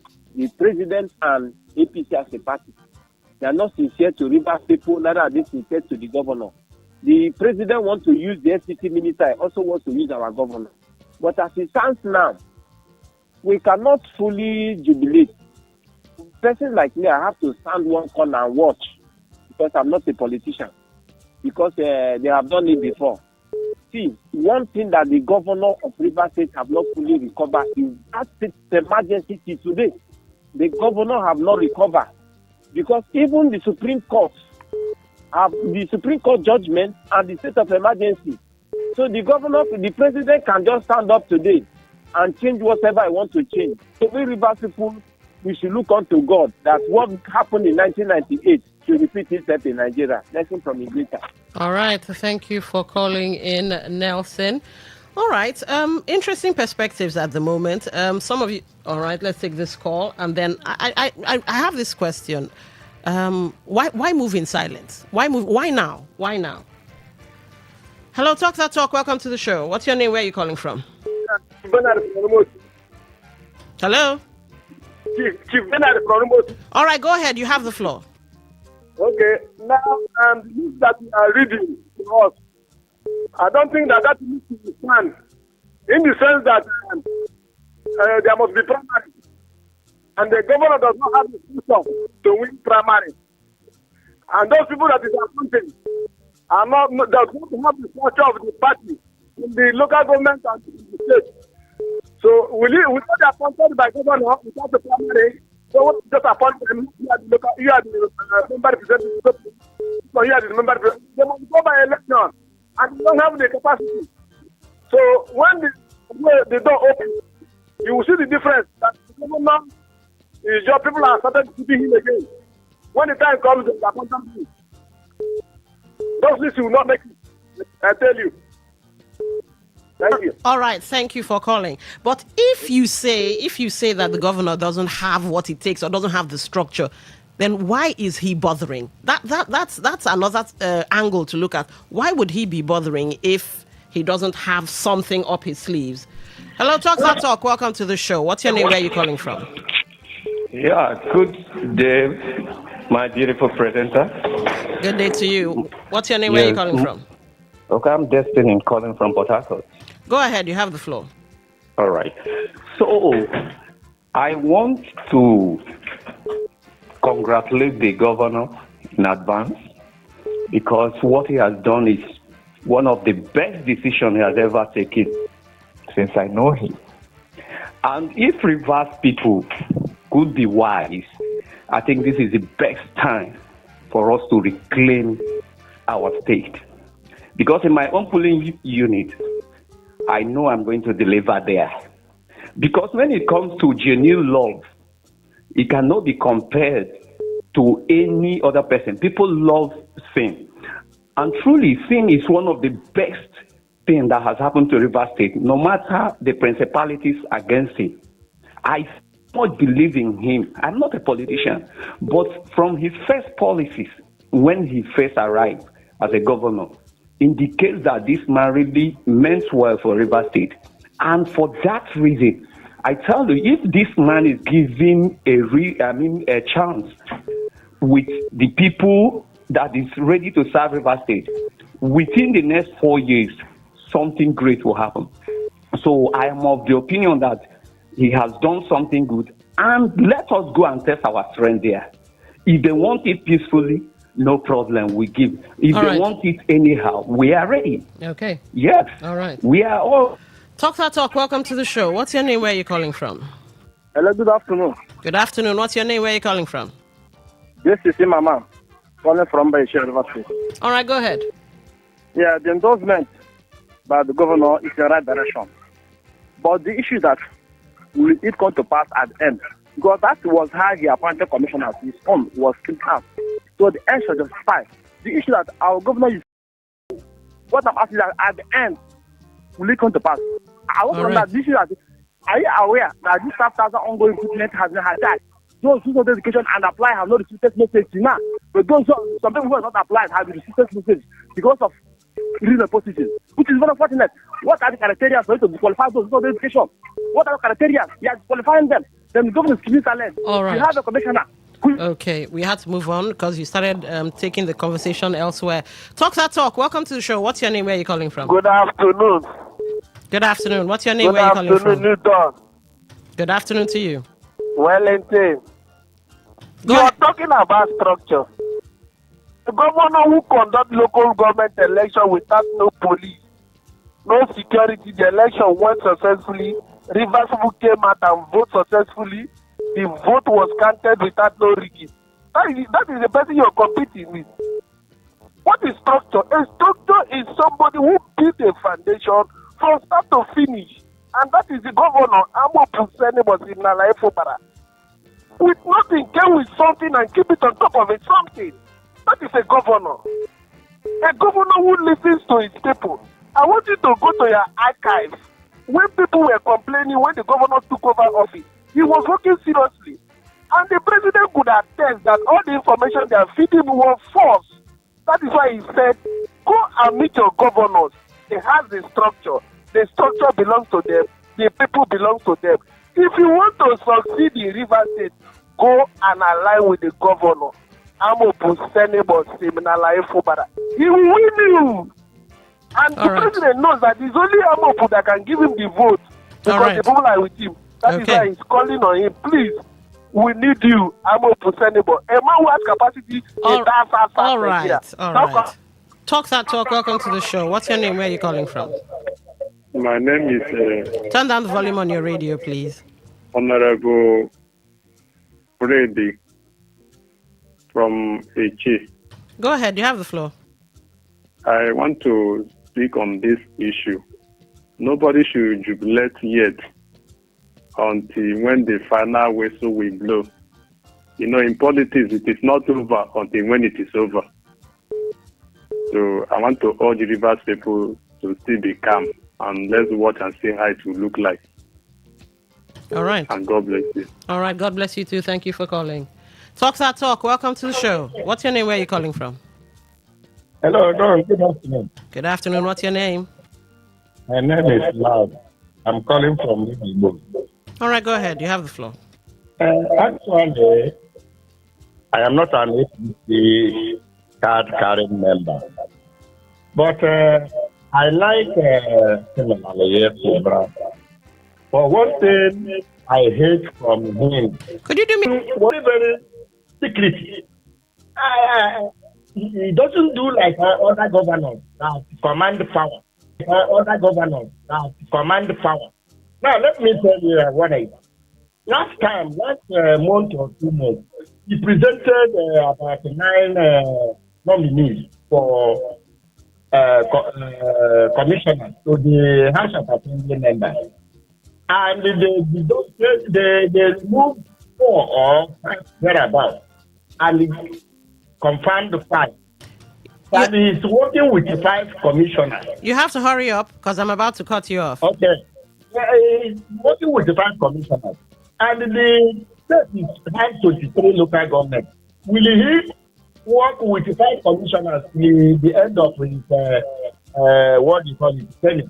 Now, he is secretly nominating people for House of Assembly. When other state governors are making their own open, television will televise it, radio house, newspaper.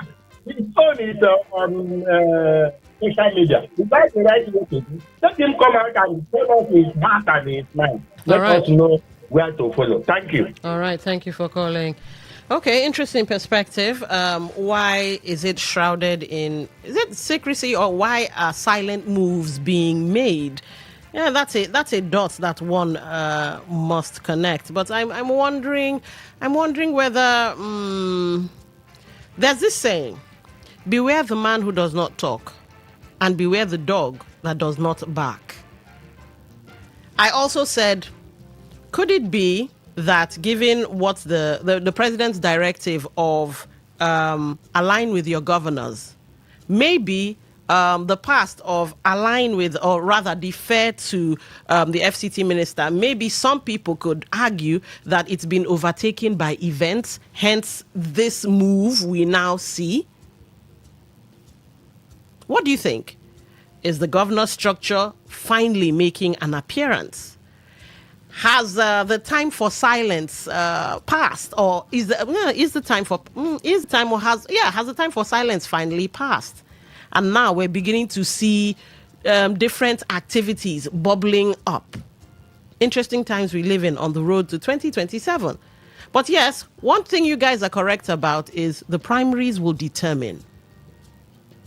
But what if the governor now has the structure he needs? He now has the teeth he needs. He now has the backing he needs. Because we need to ask ourselves this question. Why now? If the rumors, or the going by the social media posts and all of that, if the rumors are true, why now? Why is he suddenly raising his head now? One or two of you have said, oh, maybe he's being instigated. But what if he's not being instigated? Food for thought, right? All right, numbers 0810 9510 951 0810 9510 951.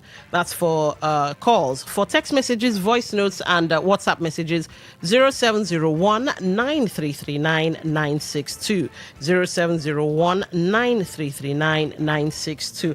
All right, Sunday Aswa on Facebook, you write in, you say, tell Dynamics Changer, was Tinubu's comment to the senators that visited him for automatic tickets, and him referring them to their various state governors, sought to bring some sort of apprehension and trouble in the camp of FCT minister. Few weeks from now, the actors will explode again. Okay, all right. I kind of get where you're coming from. So you're saying this could be a deliberate act by the president? All right. I don't know about that. But let's see. Let's get to WhatsApp. All right. Let's take this. Good afternoon, the dawn. Right from time, I have told you that the biggest structure in Rivers State is owned by the governor. A well-experienced politician. Amopu Senebo is too experienced when it comes to Rivers politics. You can't win him. You cannot win the governor. A man who has empowered Rivers women, children, youth, workers. How can you beat that kind of man? A man who has empowered everybody, social infrastructure, everything is there. You know, if you don't know this, you just, he's not a man of torture, he's a man of discipline and experience. He's structure is intact and is a structure that is going to take him come 2027. Amobu Senebo is coming back and he has won the election. He's unbeatable. A man who 2023 PDP has no candidate, he came and rescued them. Thank you and God bless you. Wellington from Okrika. All right, but Wellington, I still have to ask. If he is, you call him a politician, he knows how to play politics, I'm paraphrasing what you said, of course. Why the move in silence? Or why the move in, why is he shrouded in secrecy, if so? A caller called in and did say that, other governors are doing theirs in the open. So why, or can it be he's banking on the element of surprise? But when we get to the primaries, what will be the surprise in that? Well, let's take this call and see. Talk that talk. Welcome to the show. Please, can I answer the question? Go ahead. Now, well before this time, the man has told you for Rivers people. He moved on to tell you that he is like a big fish under the mud. And in game of chess, he don't expose the officers. He said the pawns are more deadly. So the pawns are working for him. He is a big officer in this state. So the moves are clear. That is politics for you. A good politician doesn't show his moves because he's an officer. When the chiefs are down, you will see him. Okay, There's okay, so fine. much light along the tunnel. Thank you. No, I have a question. Don't run off. I have a question for you. He ran away. Okay. But the primaries. What about the primaries? Do you think he has the structure to do and undo when it comes to primaries? Because the president did say that anything that has to do with primaries should be under the governors. Do you think he has that pool, that weight? Now you were calling some names. These are party carry members in APC. They also have their structure. And the governor, don't be deceived. The governor is the leader of APC in Rivers State. Nobody should deceive you. And in all the wards in Rivers State, he has his boys. They are going to play the delegates. They are going to do very well. And they are going to emerge strongly. He has the finance. He has the will. Everything is with him. That's what the president is telling you. They own the state. The governors of the state. Okay. Go and work with them. All right. Thank you and God bless you. All right. Talk that talk. Welcome to the show. What's your name? Where are you calling from? Hello. Good day. What's your name? Where are you calling from? Good day. Yeah, my name is Prince. All right, Prince, you have the floor. Okay. See, for me, I don't have anything to say. It's just that if Himalaya can pass the primaries, I think he's going to win the election. Their intro in the newspaper headline where they said uneasy calm.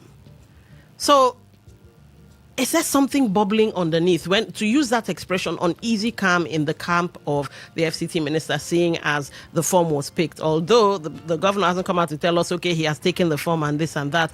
So could there be there's more than meets the eye and we don't know? To be a fly on the wall, to understand the dynamics, the goings on in River State politics. I would really want to know what's giving the governor, if I use the word impetus, is it endorsements and all of that be true? Although we did see two loyalists or those aligned with him come out to take a picture with their nomination forms. What's giving him this push? What don't we know? All right, 0810-9510-951, 0810-9510-951. For text messages, WhatsApp messages, and voice notes as well, 0701-9339-962, 0701-9339-962. Talk that talk. Welcome to the show. Turn down the volume of your radio, please. Honorable Wellington. All right. Go ahead. You have the floor. Yes. You know, this politics we are discussing today, it is not a new thing to us, we Rivers people. But the truth of the matter remains that FCT minister, whenever he keeps quiet, try to know that the man is a dangerous politician. He's not ordinary politician that you can come over and hijack what that belongs to him. He knows what he's doing, and at the end, Rivers people will know the truth and see it that the man is a man that fight and finish the fight. He knows why he kept quiet. 2, the primaries will determine who becomes candidate of any political party.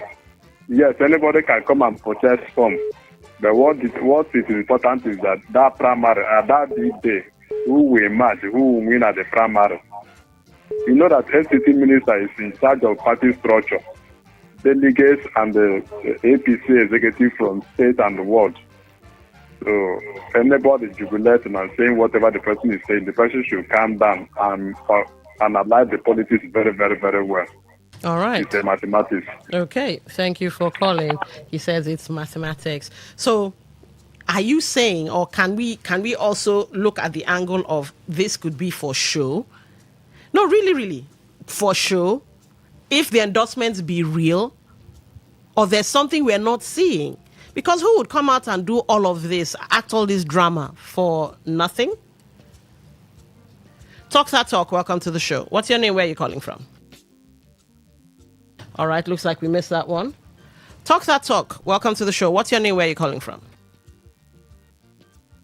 All right. Looks like that one also dropped. I don't know. We seem to be having some network issues, but keep those calls coming in. Hopefully we'll be able to get your calls. Don't know why those two calls dropped. 0810-9510-951. Are we seeing the governor structure emerging? But some of you are saying, no, for show. You'd spend all that money for show. All right. Talk that talk. Welcome to the show. What's your name? Where are you calling from? Hello, this is Dr. Chris calling from Port Harcourt. All right, Dr. Chris, go ahead. You have the floor. Done on Sundays. Quite unfortunately, we don't hear your voice again there. Oh, wow. No problem. I was surprised. For him, all right. It's very difficult for you to come. If it's straight through the primary, then we thank God. If not, no way. All right. So everything lies on the primaries. All right. Everything lies on the primaries. Okay, interesting. If everything lies on the primaries, we're being detectives at this point. If everything lies on the primaries, then what's this move for? It makes it look like there's something we are not seeing. There's something we don't know. The same way we were all questioning the silence. Why are you silent? Why are you silent? And all of a sudden, from Saturday and Sunday, depending on the blog site you're using, names start popping up. People are taking pictures. What don't we know? What moves were being made? Because remember when I told you guys that silence in the Nigerian political space doesn't mean nothing is going on. Many times silence means there might be quiet negotiations. There might be silent moves, if you want to call it that. And now we've woken up to this latest development of, endorsements and one or two people picking up forms. And then the quiet on the other side, as in the camp of the FCT minister. All right, let's get back to your messages. Hang on, let's get into Facebook and see what we can find there, if there are any messages there. We are asking today, is the governor's structure beginning to emerge? And if so, how formidable a structure has he picked or has he endorsed? This will be one for the books to see if the governor can actually show us his teeth, because many times we say he is a quiet person, he is humble, he is people-centered and all of that. I don't know, the internet is beginning to act drama. I'm trying to get into our Facebook page and get your thoughts on what we are currently discussing. All right, hang on. Let's get into that. Okay. All right, nothing there. Let's check our WhatsApp messages and... Okay. Let's see. Just a second, please. Okay. All right, this is... Okay, you sent this message before. We can't take this message because you sent it before. All right, so we're looking at, matters arising in Rivers State. The president did say, go and align with your governors. Now, for many, some believe that it concerns every other state but Rivers State. All right, let's take this call. Talk that talk. Welcome to the show. Hello, my Oga. Good afternoon, sir. Okay. This is Today FM 95.1. Oh, yes. Yes, yeah, this is the gift. Wogo. Okay. From Odogba community. Okay. Yeah, so I am the youth leader of Umopo Odogba community. Do you want to be part of the show? The show currently is Talk That Talk, or you want to speak to somebody else? I want to speak with somebody else. The person that gave me this number, I forgot his name. You have to call back later, because right now the line is being used for the show. Call back later. Okay. We are having a protest. Okay, I had to let you go because that's that's not part of the show. So yes, as I was saying, the president has said, go and align with your governors. Go and kiss the ring, as they say. And many believe that does not include River State. It's for any other state other than River State.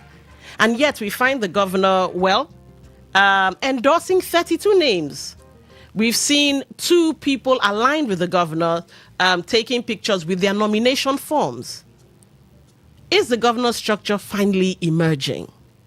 Has the governor figured something out, or has he been given a directive that, in the coming days we will know why? Interesting times for Port Harcourt, for River State politics. 0810-9510-951. That's 0810-9510-951. For voice notes, WhatsApp messages, and text messages, 0701-9339-962. Hello, Talk That Talk. Welcome to the show. What's your name? Where are you calling from? Hello, good afternoon. This is OGB from Waterline. All right, go ahead. You have the floor. See, please, mine is more of a plea. Please, people should not hit up the politics. It's still too early. Don't throw Port Harcourt into chaos. People create peace. Thank you. I really didn't want you to run away, because I'm wondering where your head is at, why you would be making such comments. Remember, Talk That Talk is about River State issues. And right now, this is a developing issue in River State. Talk That Talk. Welcome to the show. All right. Good afternoon, sister. My name is Matthew. Good afternoon. Welcome to the show. Yeah.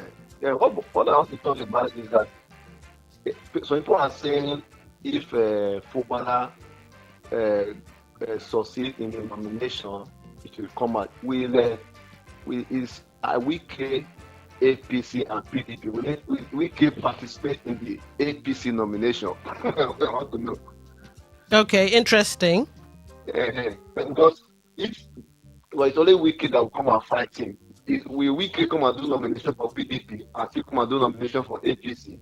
Yeah, but you do remember, although people could argue that it's been overtaken by events, could argue, but you remember the president did say when it comes to all things River State and politics that the governor should defer to the FCT minister. I think there was something out there.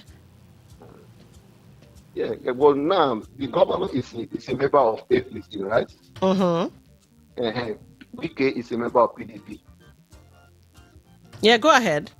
Because during the nomination, if Wike will not be there in the APC, if Ubara will just make the nomination, nobody will travel with him. All right, but what about the primaries? Don't you see any hiccups coming from the primaries? Yes, in the primary I'm talking about now. In the primary, it seems Wike will not be in the APC, will be working in nothing concern him. But for the primary, I think Ubara will win the primaries. All right. Thank you for that one. Thank you. Well, everything rests on the primaries, but at the moment, the moves. We're trying to understand these moves. Now, Mr. Lucky, you write in, you say, "Hi, Don, I'm still watching with keen interest the unfolding development in the state. Uneasy lies the head that wears the crown. I rest my case." All right. Thank you for that, Mr. Lucky. An interesting perspective. All right. Let's check WhatsApp and see what we have there. Dr. Prince Nelson. Good afternoon, beautiful presenter. The political situation currently in River State is unpredictable. The truth is that Governor Fubara will be defeated during APC primary because FCT Minister Wike controls APC structure in River State. All right. Okay. Hello, Talk That Talk. Welcome to the show. What's your name? Where are you calling from? Hello, I'm calling from Port Harcourt. My name is Ejike. Go ahead, you have the floor. You see, this program or this issue you want us to contribute, to me, it is very premature. And I feel that media sometimes, overheat the polity of this state. Because the way and the manner in which you people approach issues that are still in the embryo stage, it's not the best for this state. There are at times, just as you have stated, silence becomes the best in politics. All right, can I ask you a question? When it comes to the media, are you saying the media should be silent as well? There are certain things the media should be silent. Because most of the things you people tell us are the things you want us to hear. There are certain things in the nitty-gritty you don't want us to hear, and we don't hear it. It's only when we even tune outside the country media that we get the details. So basically you're saying that the media should stop trying to help people think. That's what you're saying. No, that is not what I'm saying. What I'm saying is that media should be selective in certain issues they bring for discourse. Can you now hear me? That would mean I'm responding. Can you hear me? Yes, I hear you, but that would mean you are censoring the media. You're telling us, don't talk about this, only talk about this. You're censoring the media. What I'm saying is this: you have to be objective. Bring out issues that we're supposed to. This issue for me, I'm entitled to my opinion. Yes, you are. It's premature for discussion, especially in the public. All right, noted. Talk that talk. Welcome to the show. What's your name? Where are you calling from? Good afternoon. Good afternoon. What's your name? Where are you calling from? Obinna is calling from Port. All right, go ahead. You have the floor. Okay, I think I want to start from where the last caller stopped, because all this politics is not the problem. You know that IGP, they are crying out for food. We want to stop it. The people that they kidnap in the issue, we want to hear about them. You cannot say me APG. That's not the problem. All right. Especially with the last caller saying. Okay. Your opinion has been noted. All right, we'll take this voice note and then bring the show to a close. Good afternoon, presenter. My name is Thompson. In regards to the topic you're discussing right now about the structure, I want to make it very clear to all of us in River State that we all know how Nigerian politics plays out. The FCT minister cannot stand up in any form to challenge the president's directives. From every indication, it is looking like the president has given a heavy nod and has given his support to the governor of River State, Sir Simili Fubara. I want to let you understand the fact that if that is true, then the FCT minister has to play catch-up. He has to follow the directives. He can never fight the directives. But for him not to look weak... I had to let you go there. That was more than a minute long. But this is where we'll bring the show to a close. Ladies and gentlemen, let's keep sentiment aside. Conversations are always for progress. And we have to discuss the good, the bad, and the ugly. That's it. And that's why the media is here, to mirror society to society. Anyway, we'll do this again, same time tomorrow. Coming up next is News in 60. I've been Don Wilson. Thank you for being an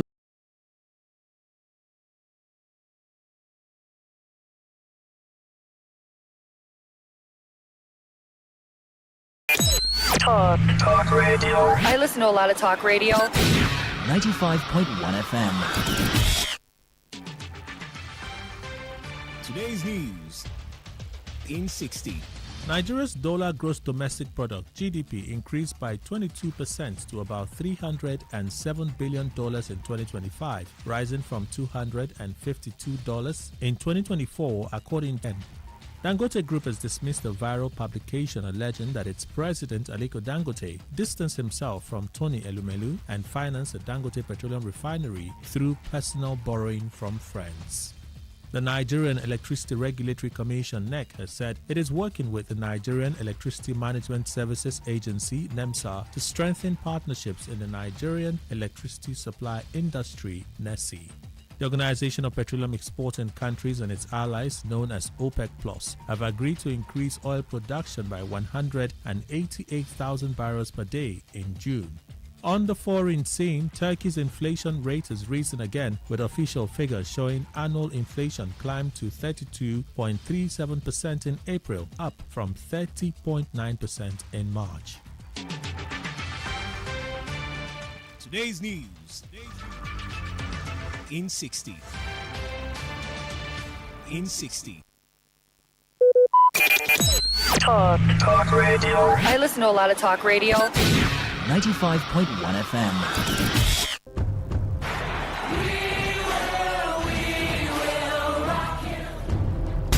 This is what we've waited for. One light, two lights. They're backing off and backing. Pulse rising. Who will come out on top? Who'll take 3 lights, 4. He's ready to be the star. The anticipation. Powerful, strong, compact. Time, Tyson get right. Rolled all the way. The heart stops.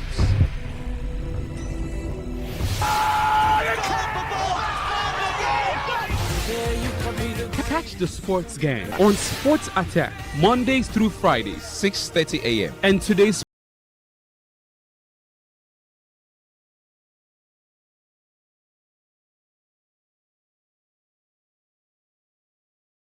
My name is Gianni Infantino, FIFA president. For the best of sports, always listen to Today Sports Live on Today95.1 FM, Port Harcourt. Hello, my name is Kanu Wanko, aka Papilo. For the latest and trending sports stories, live on Today 95.1 FM, Port Harcourt.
Villa in the UEFA Europa League. Who says they cannot go to the Villa Park and also get a result? Who says? But you still aren't sure till your hands are on that trophy. So they've got to do everything possible to still stay in the Premier League. And what better way than to beats Chelsea right now and move 6 points clear from the relegation zone. And we already see West Ham dropping points. Tottenham back-to-back wins in the Premier League. Man City will be taking on Everton later today at the Hugh Dickinson Stadium. It's time for them to play catch-up once again to Arsenal, who are 6 points clear at the top of the table. So lots of fixtures. Inter Milan clinching the Scudetto yesterday. Their 21st title, they are third in 6 seasons, I think, and for them it's all joy and all, and definitely, and then we'll start looking at the conclusions to the other leagues as well. And for Naples, it's all dismay right there in Napoli, hoping that they would have gotten their hands on this particular one, but it's a back-to-back for Inter Milan over Napoli right there in the Spanish, or call that the Italian Serie A. Ladies and gentlemen, we've got a lot to talk about today on the show. Remember, we usually start from home because they say charity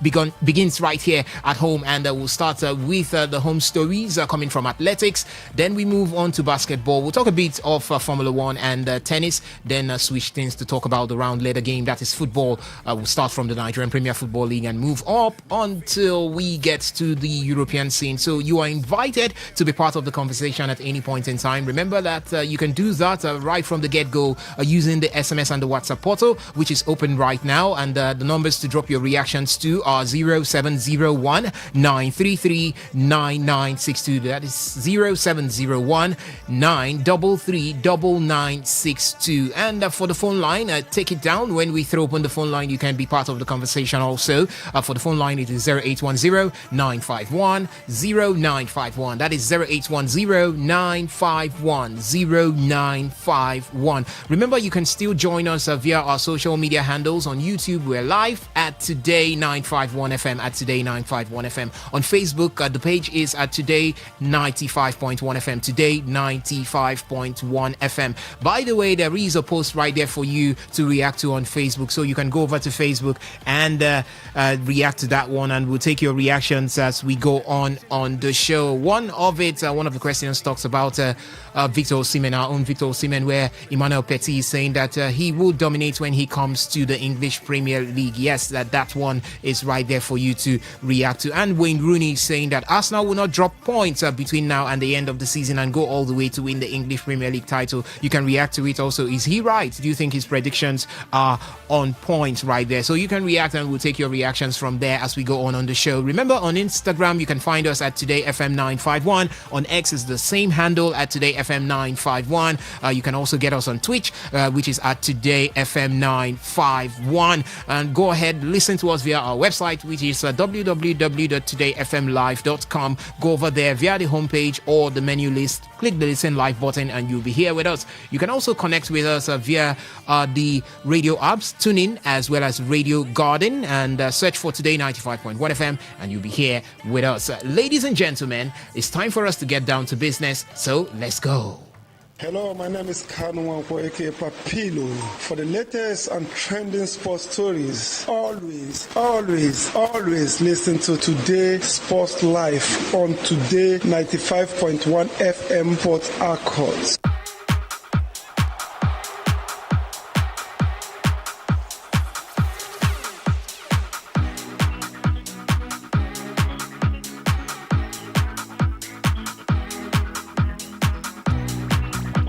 Right here in Nigeria. But before we do that, let me run you through the lineup for the game between Chelsea and Nottingham Forest. Chelsea did file out in a 4-2-3-1 formation with Robert Sanchez in goal, and the four men at the back line there are Malo Gusto, Trevoh Chalobah, Tosin Adarabioyo, as well as Mark Cucurella. And in the midfield, we've got Moses Caicedo, Romeo Lavia, Cole Palmer, Enzo Fernandez, and Jesse Derry. And up front is the man João Pedro as he leads the line there for Chelsea. For Nottingham Forest, they are out in a 4-4-2 formation with Matt Sells in goal, Luca Netz, Morato, Jalcunia, and Zach Abbott are the four men in defense. And in the midfield, there is James McCarthy, Nicolas Dominguez, Rian Yatis, as well as D-Lane Bakwa are the four men in the midfield. And up front, there is the goal scorer Taiwo Awoniyi pairing with Igor Jesus. They're leading the lines for Nottingham Forest. And that's how it is. The scoreline still remains 1-0. We've got a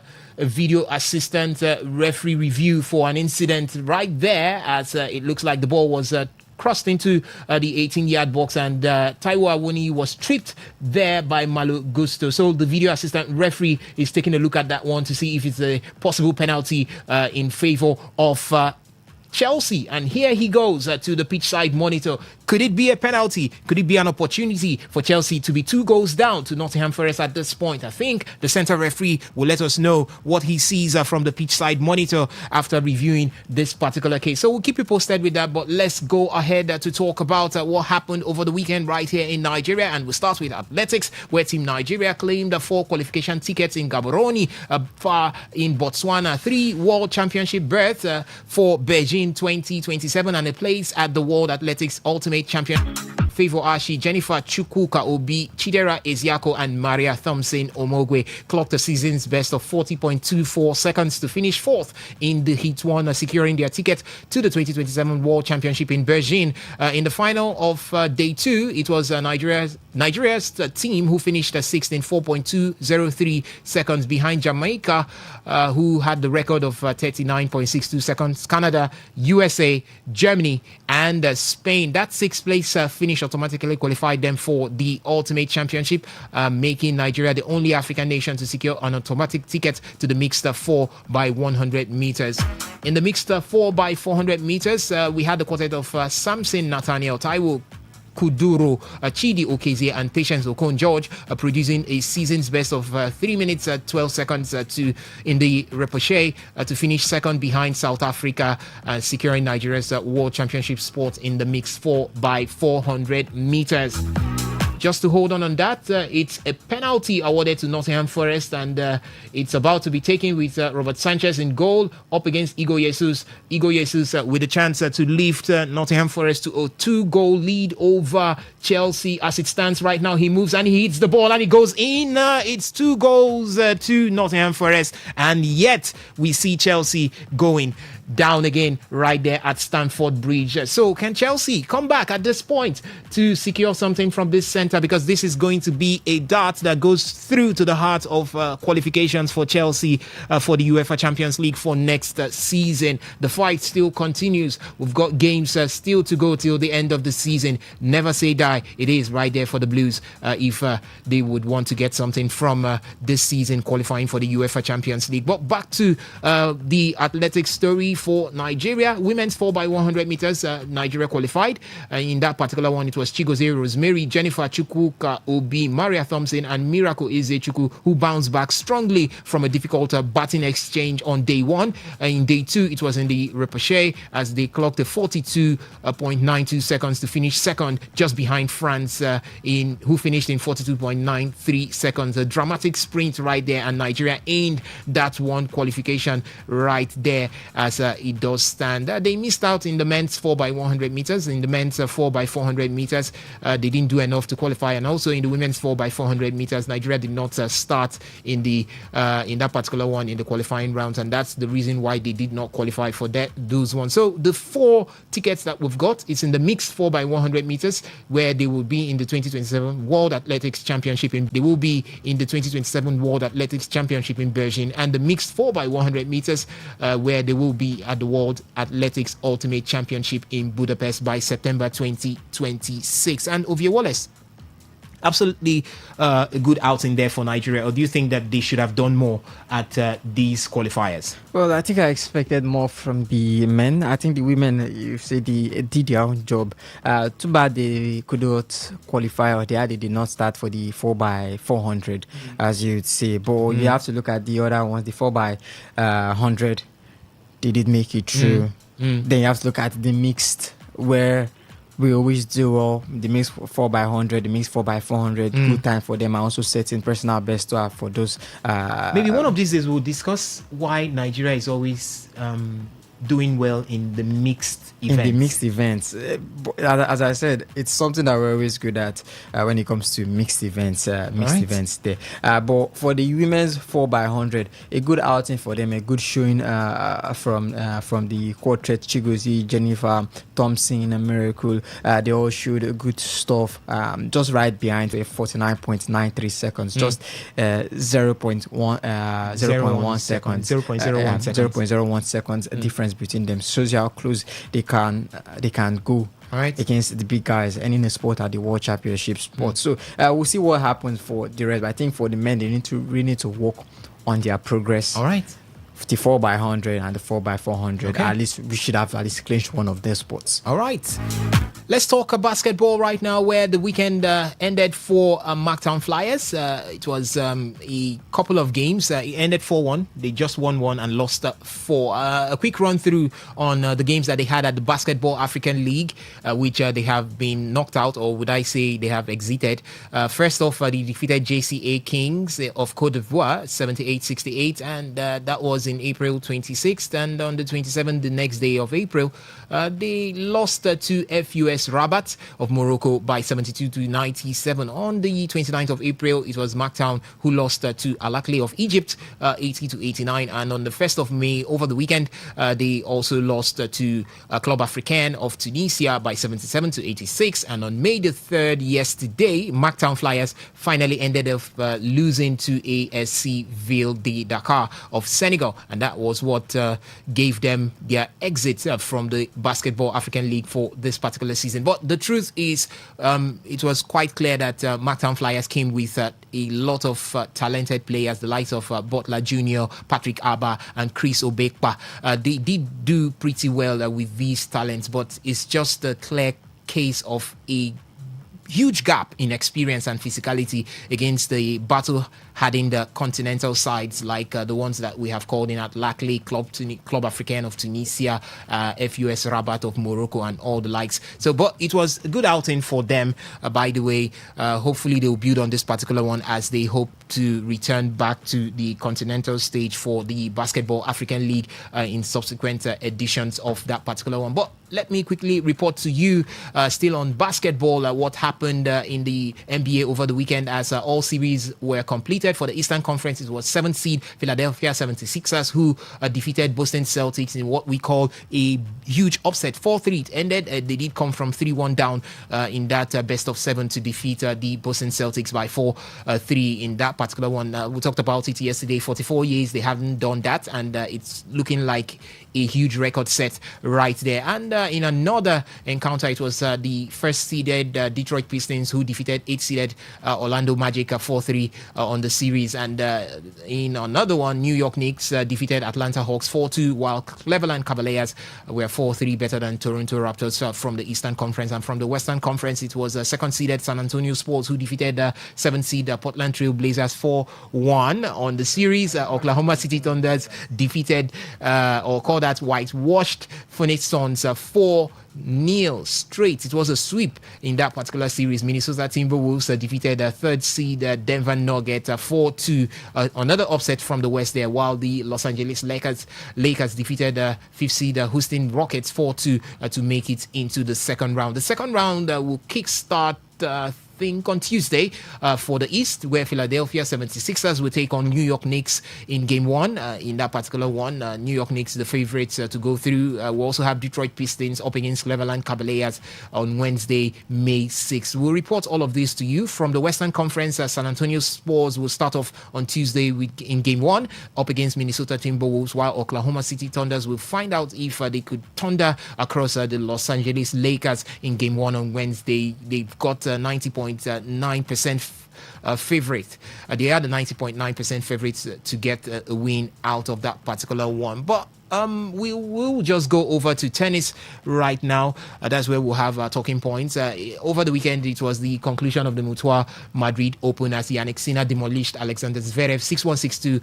to claim the men's title, his 9th ATP Masters 1000 crown and 28th tour title overall. For Yannick Sinner, he became the first man to win all 4 opening ATP Masters 1000 events of the season, and it was an emphatic one-sided final. But the man had good words after that final. First of all, Sasha, once again, great week to you and your team. I know it was not your best day today, but I wish you only the best for the rest of the season. Yeah, of course now Rome, and as you said, Paris is coming up, but I wish you only the best, so keep it up. My team, thanks for pushing me, thanks for believing in me. I know we are doing something incredible, so thank you so much. Thanks for standing on my side. I know maybe a lot of Italians are watching, so thanks also for the support at home. All right, from the female side of things, it was Matija Kosiok on Saturday who beat Mira Andreeva 6-3, 7-5 to win the biggest title of her career, extending her clay win streak to 11 matches. The second set was a roller coaster where Andreeva led 3-1 but couldn't shake off the consistent Matija Kosiok, who saved 2 set points before Andreeva double faulted to hand her the break, and Kosiok served it out. The Ukrainian rises to a career high world number 15 as a result of that victory. And here is her speech after the tournament, and she did talk a lot in that particular one. It feels unbelievable to stand here right now. It took me many years to reach this point, and the one word I think about right now is consistency. And you know, it's showing up every day, no matter how hard it is, no matter how much you love or hate what you do. I've been doing that really well the past years, I think. So I'm very proud of myself.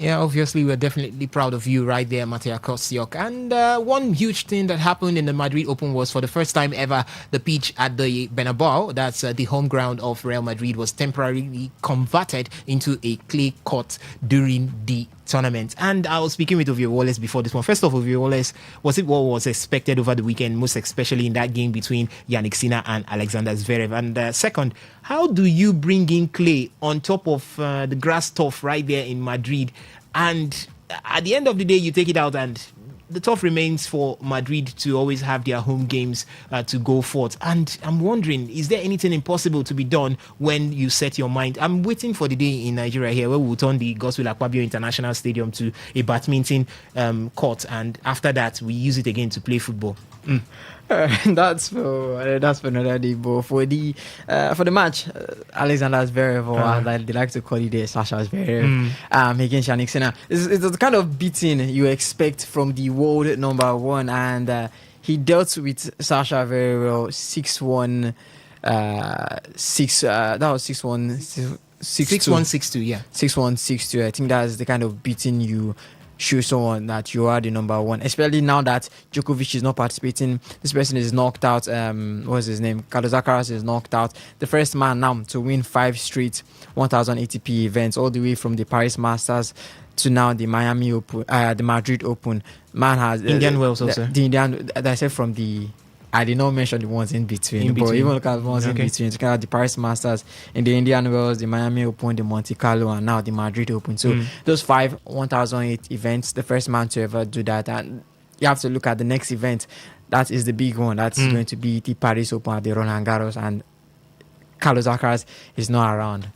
Your chance to claim and finally get your career Grand Slam. So it's going to be a tough one for the man. I think he needs enough rest till then. As you've seen, rest really works for the man well. He needs enough rest till then. But I kind of expected that outcome against Sasha Zverev. We expected it. All right, well expected was the outcome there between Yannick Sinner and Sasha Zverev, as it was a whitewash. It was a blowout there from the Italian Yannick Sinner over the German Alexander Zverev.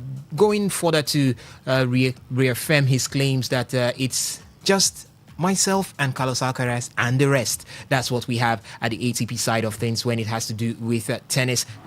Let's leave tennis right now and look into Formula One, as over the weekend, Mercedes' driver Kimi Antonelli won a third Grand Prix in a row, fending off a spirited challenge from Lando Norris in a race where fears of disruptive rain never materialized, extending his lead at the top of the F1 World Championship. For Oscar Piastri, he rounded out the podium in third with Max Verstappen and George Russell finishing 4th and 5th respectively. The race did not go without the drama in it, as on the final lap, Charles Leclerc had been fighting for the last podium spot, but spun, hit the wall, and fell to sixth on the final lap. It got worse for him after Leclerc was handed a 20-second penalty, dropping him to 8th in the final classification for going off track repeatedly after his spin.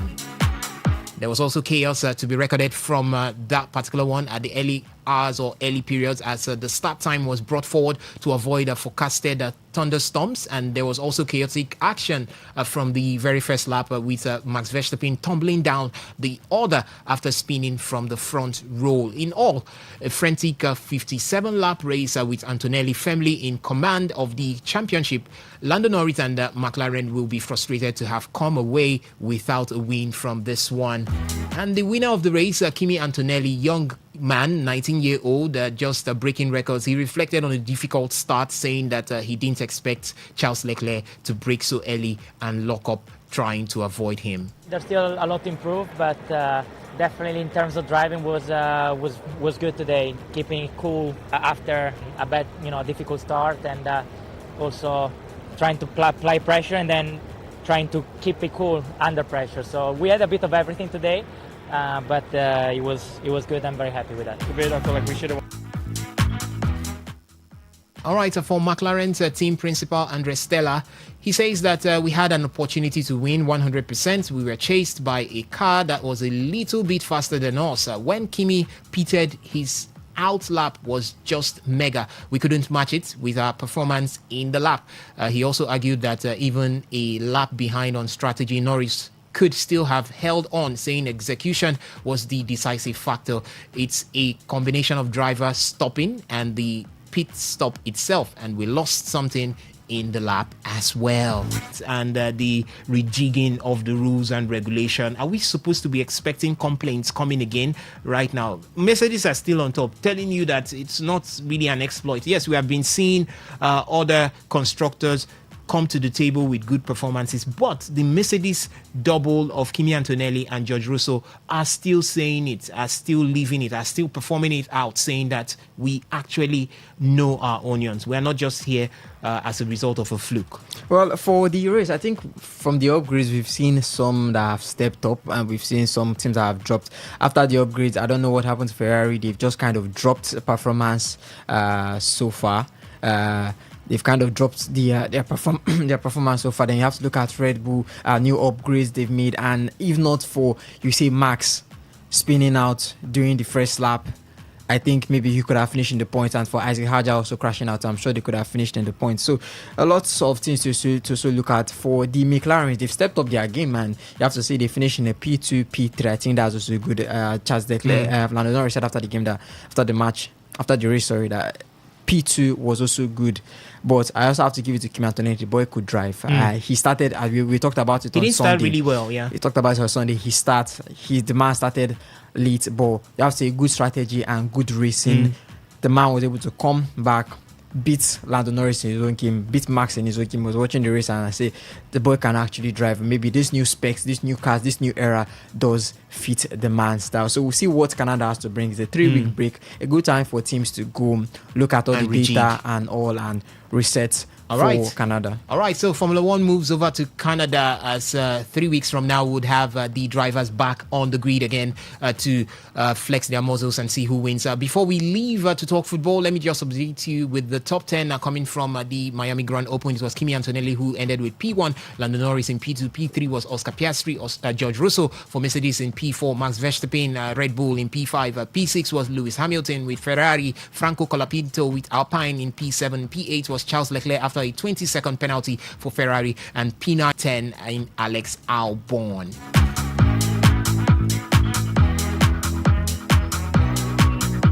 All right, we move ahead now to talk football, and we start with the Nigerian Premier Football League, where it all came down with match day 36 over the weekend with 9 centres in action. Enugu Rangers tightened their grip at the summit of the Nigerian Premier Football League standings after a composed 2-0 away victory over Bayelsa United in Yanagwa, as the match day 36 title race and relegation battle both took dramatic turns.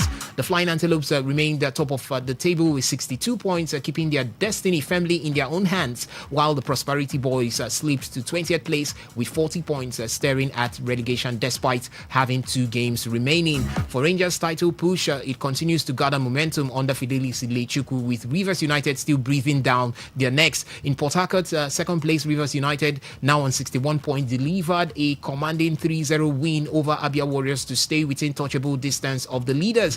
Goals from Wasiu Falolu in the 50th minute, Timothy Zakaria in the 75th minute, and Bello Babatunde in the 89th minute sealed the emphatic victory for the pride of Rivers State, while the Umuchineke a significant blow in that particular one.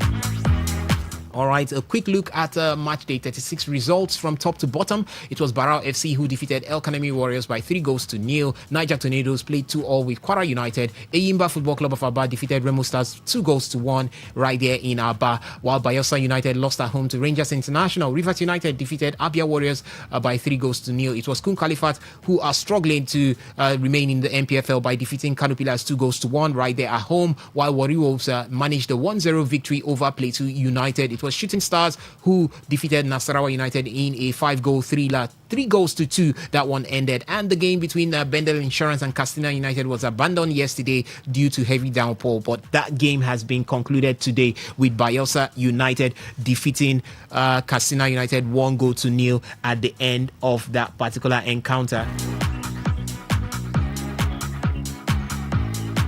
Sorry, that was Bendel Insurance defeating Castina United by 1-0 in that particular encounter. Tomorrow we'll have the game between Ikorodu City and Wiki Tourist. Yes, that one is at the Mobulaji Johnson Arena. It couldn't be staged this weekend due to the use of that particular turf by the government for other reasons. All right, we'll talk more on the Nigerian Premier Football League in tomorrow's edition of Today Sports Live, the Niger special edition of the show. For now, we move ahead to look at the national teams, and we'll start with the Falconets, that is Nigeria's under-20 women's side, as they took a significant step towards qualification for the FIFA Under-20 Women's World Cup with a 2-0 victory over Malawi in the first leg of their final round qualifiers in Ikene on Saturday. The result leaves Nigeria in a strong position ahead of the return leg in Linongwen. Yes, as they continue to pursue yet another appearance at the tournament, where they have featured consistently since its inception in 2002. Despite the comfortable scoreline, the Falconets were made to work hard for their victory, particularly in the first half, where they dominated possession and created numerous chances, but were repeatedly denied by the Malawian goalkeeper, Emily Kwazi, in that particular one. And the coach of Malawi says that he's going to return the favor when the Falconets come over to Malawi. In his statement, he feels that his side will definitely get the victory over the Falconets and overturn this result. Is that a possibility? It's a possibility. We're heading over to their own home turf. It's going to be much more tougher there, but 2-0 is going to be a big score to overturn if Nigeria do set their mind to play defensively and Forest piling on the pressure on Chelsea. There was also a chance earlier when we were reading out the results, and a good chance there by Igor Jesus, and it was just played straight into the hands of Sanchez there. But for the Falconets, as I've said, the game against Malawi is going to be a tough one. If the Falconets set off their mind to play defensively, even if they do set out to say they want to add more goals onto that, it's going to be a tough encounter. But I just do not see Malawi getting that, especially from the first match that we saw. I do not see them having the quality to be able overturn that result. All right, still talking about Nigerian players as well as the national team. Let's see, have won the 2025-2026 Portuguese League title with FC Porto. Porto claimed the title after a hard-earned 1-0 victory over Alvelca at Estadio do Dragão right there in Portugal. And with that, the Super Eagles duo would be in celebration mode as it stands right now. Also, Super Eagles goalkeeper Francis Uzoho has won the 2025-2026 Cyprus First Division title with Omonia Nicosia right there. And for the Super Falcons, we had Rinsola Babajide and Shikurat Oladipo claimed that their first trophy with AS Roma after the club defeated Tenana to win the 2025-2026 Serie A Femminile. Yes, and midfielder Maguela Guagualo, yes, scored both goals to ensure that AS Roma gets that particular one in this particular season. So congratulations to each and every one of them in clinching the various titles, their league titles there for their various clubs. We hope that this rubs off on the national teams, the Super Eagles, as well as the Super Falcons. Before we leave talking about Nigerian football, or call that Nigerian national teams, let me let you know that Nigeria's Super Eagles will now know their group foes for the qualifiers of the 2027 African Cup of Nations on Tuesday, 19th of May. CAF announced that 48 countries, including co-hosts Kenya, Tanzania, and Uganda, will take part in the qualifiers. That's definitely not going to be a problem for the Super Eagles of Nigeria qualifying for the 20 of new talent that we are getting from Coach Richel. It doesn't look to be a problem. Look at Femi Assis, look at David also being called up to the squad. We saw him at Shooting Stars match during this weekend, going there to look at players that he could possibly call up to the Unity Cup. And who knows, maybe in person Unity Cup, he could be called up to the main team when they do go to play the qualifiers. And also, it looks to be possible. And if it's not possible, then I think we're going to have to look at that score. We'll say NFF get their own problem. Super Eagles and the Richard, I used to come out. What's your problem? But I think I have utmost faith, 100% faith that they will make it. They will make it. Okay, and before we leave, Victor Osimhen has been backed to dominate the Premier League, and who is doing this is French legend Emmanuel Petit, as he urges Victor Osimhen to finally make his long-rumored move to the English Premier League, as he knows that he will dominate because he's got an aggressive edge coming into the English Premier League. We'll definitely talk about that one, but you can react to it. That's one of the questions we have there on our Facebook page, so you can go over there and react to that particular one. Do you think Emmanuel Petit is right to have said that Victor Osimhen will dominate when he comes to the English Premier League? All right, with that, we usher into talking football from the European scene, as we had matches come through out the weekend. Lovely skill from Bukayo Saka, low delivery, and Victor Gyökeres scores! Magic from Bukayo Saka on the right-hand side, and Gyökeres in the right place at the right time to turn it in. At the back post is Ahmad, headed it down to McAllister.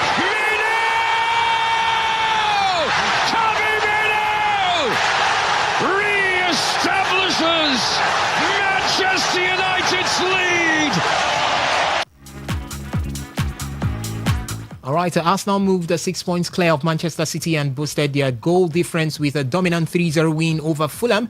The Gunners scored all 3 goals during a rampant first half display, with Victor Gyökeres netting twice and fit again Bukayo Saka also on target on his first start since the winner for Manchester United, as they beat Liverpool 3-2 in an epic Premier League encounter at Old Trafford. That was yesterday. Matheus Cunha's left-footed shot deflected off the back of Alexis McAllister and beyond Freddie Woodman to give United an early lead. And when Benjamin Sesko forced home after Bruno Fernandes' centre was pushed his way by Woodman, it was 2-0 in favour of Manchester United. But United squandered the advantage in the second half, as Amad Diallo, just on as a substitute, gifted the ball to Dominic Szoboszlai, who scored in a full the game 2-2. And then Cody Gakpo did the magic, giving Manchester United all 3 points in that particular encounter. Meanwhile, Manchester United legend Wayne Rooney has predicted the winner of this season's English Premier League title. Wayne Rooney has backed Arsenal to comfortably secure the Premier League title, predicting that Mikel Arteta's side will not drop any other point between now and the end of the season. Is he right? Yes, you can react to that. We have that on the Facebook page as well. You can react to it from the SMS and the WhatsApp portal. So a quick look at the results coming through from the weekend from the top 5 leagues right there in Europe. In the Premier League, it was Brentford who defeated West Ham United by 3-0. Newcastle United defeated Brighton and Hove Albion 3-1. Wolverhampton Wanderers played 1-1 with Sunderland. Arsenal pummeled Fulham 3-0. Bournemouth did the same to Crystal Palace 3-0. Manchester United defeated Liverpool by 3-2, while Aston Villa lost at the Villa Park to Tottenham Hotspur by 1-2. In the La Liga, Villarreal pummeled Levante 5-1. Valencia lost at home to Atletico de Madrid by 2-0. Deportivo Alaves lost at home to Athletic Bilbao 2-4. Osasuna also lost to Barcelona 1-2. Celta Vigo defeated Elche 3-1. Getafe lost at home to Rayo Vallecano by 2-0. Real Betis defeated Real Oviedo by 3-0, while Espanyol lost at home to Real Madrid by 2-0. In the Spanish La Liga, or call that the Italian Serie A, Udinese defeated Torino by 2-0. Como 1907 played goalless with Napoli. Atalanta the same result with Genoa goalless. Bologna the same result with Cagliari goalless, while Sassuolo defeated AC Milan in the shock result 2-0. Juventus played 1-1 with Hellas Verona, while Inter Milan defeated Parma by 2-0 to seal this Scudetto for a third time in 6 seasons in that particular one. So congratulations to Internazionale, call them Inter Milan, as they are the champions of the Italian Serie A. In the French Ligue 1, it was Nantes who defeated Olympique Marseille in another shock result by 3-0. Paris Saint-Germain played 2-2 with Lorient, and Metz lost at home to Monaco by 1-2. Nice played 1-1 with Lens. It was Lille who played also 1-1 with Le Havre, while Strasbourg lost at home to Toulouse 1-2. Paris FC pummeled Stade Brestois by 4-0. Auxerre defeated Angers by 3-1, while Olympique Lyonnais defeated Stade Rennais by 4-2. All right, we'll have a couple of games today. Chelsea are currently up against Nottingham Forest 2-0 in favour of Nottingham Forest. 44 minutes of play as we look to end the first half from that particular encounter. Later on, Everton will come up against Manchester City, while Cremonese would also come up against Lazio, SS Lazio in the Italian Serie A. AS Roma will take on Fiorentina also later on today.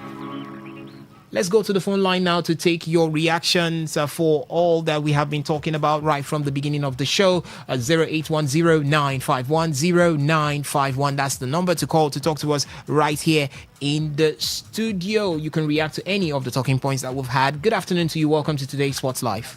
Good afternoon, my brother. Good afternoon, Lucky from Abia State. Yes. English Premier League.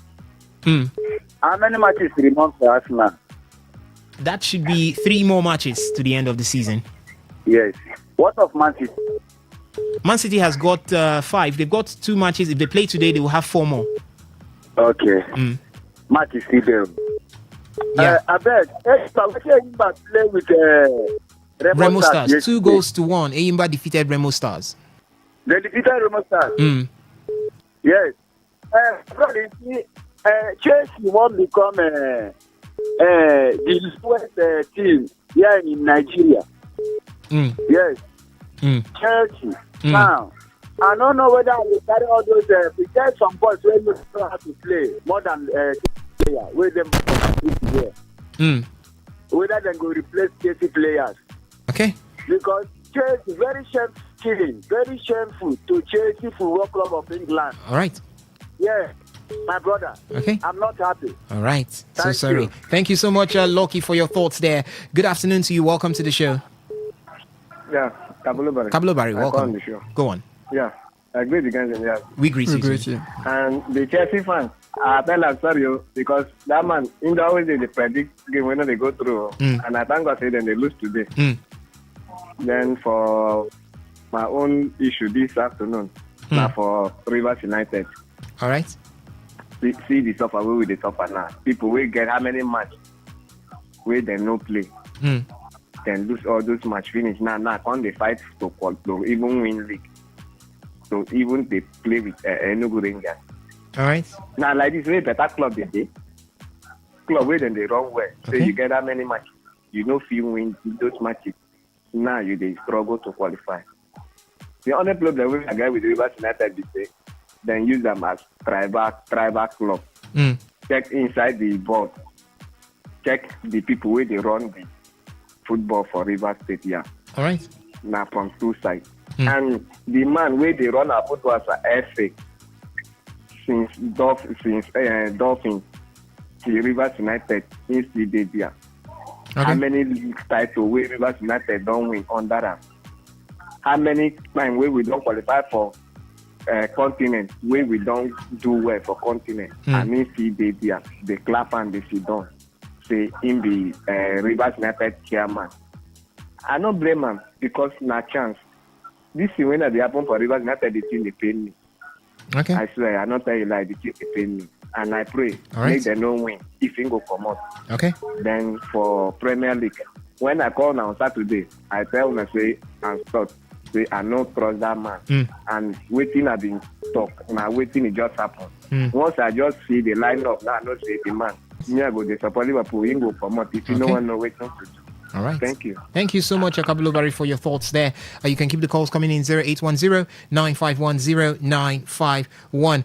For the SMS and the WhatsApp portal, it is 0701-933-9962. We've got this message coming in from the WhatsApp portal. It says, good afternoon, Osas. Breaking news, Chelsea 0, Forest 2. Jude from MTA Road. The battle is everywhere. Jude, thank you so much. We're already aware of that one. Is right in front of us. Good afternoon to you. Welcome. Good afternoon, brother man. Welcome. No photocopy. No duplicate. I come from Rooney. I think from Rooney perspective, I know the angle that Rooney is coming from. Okay. As a Manchester United legend and the chieftain, they would not like Man City to win the league. Two clubs that they would never like to progress if you are Manchester United faithful with Liverpool and Man City. All right. So that they will not surpass their own record. But at the end of the day, everybody will be shocked to their bone marrow that Arsenal will go trust in it. But concerning Liverpool, which I support, I think anybody that has his business has the power to handle the business the way he or she likes. All right. The FSG has decided to keep the slot. Let's see if the players face time in the league or if they can do better. I'm Samuel from Alo. Samuel from Alo, welcome to the show. Yeah, let me start from Enugu Rangers. I mean, I think they really mean business.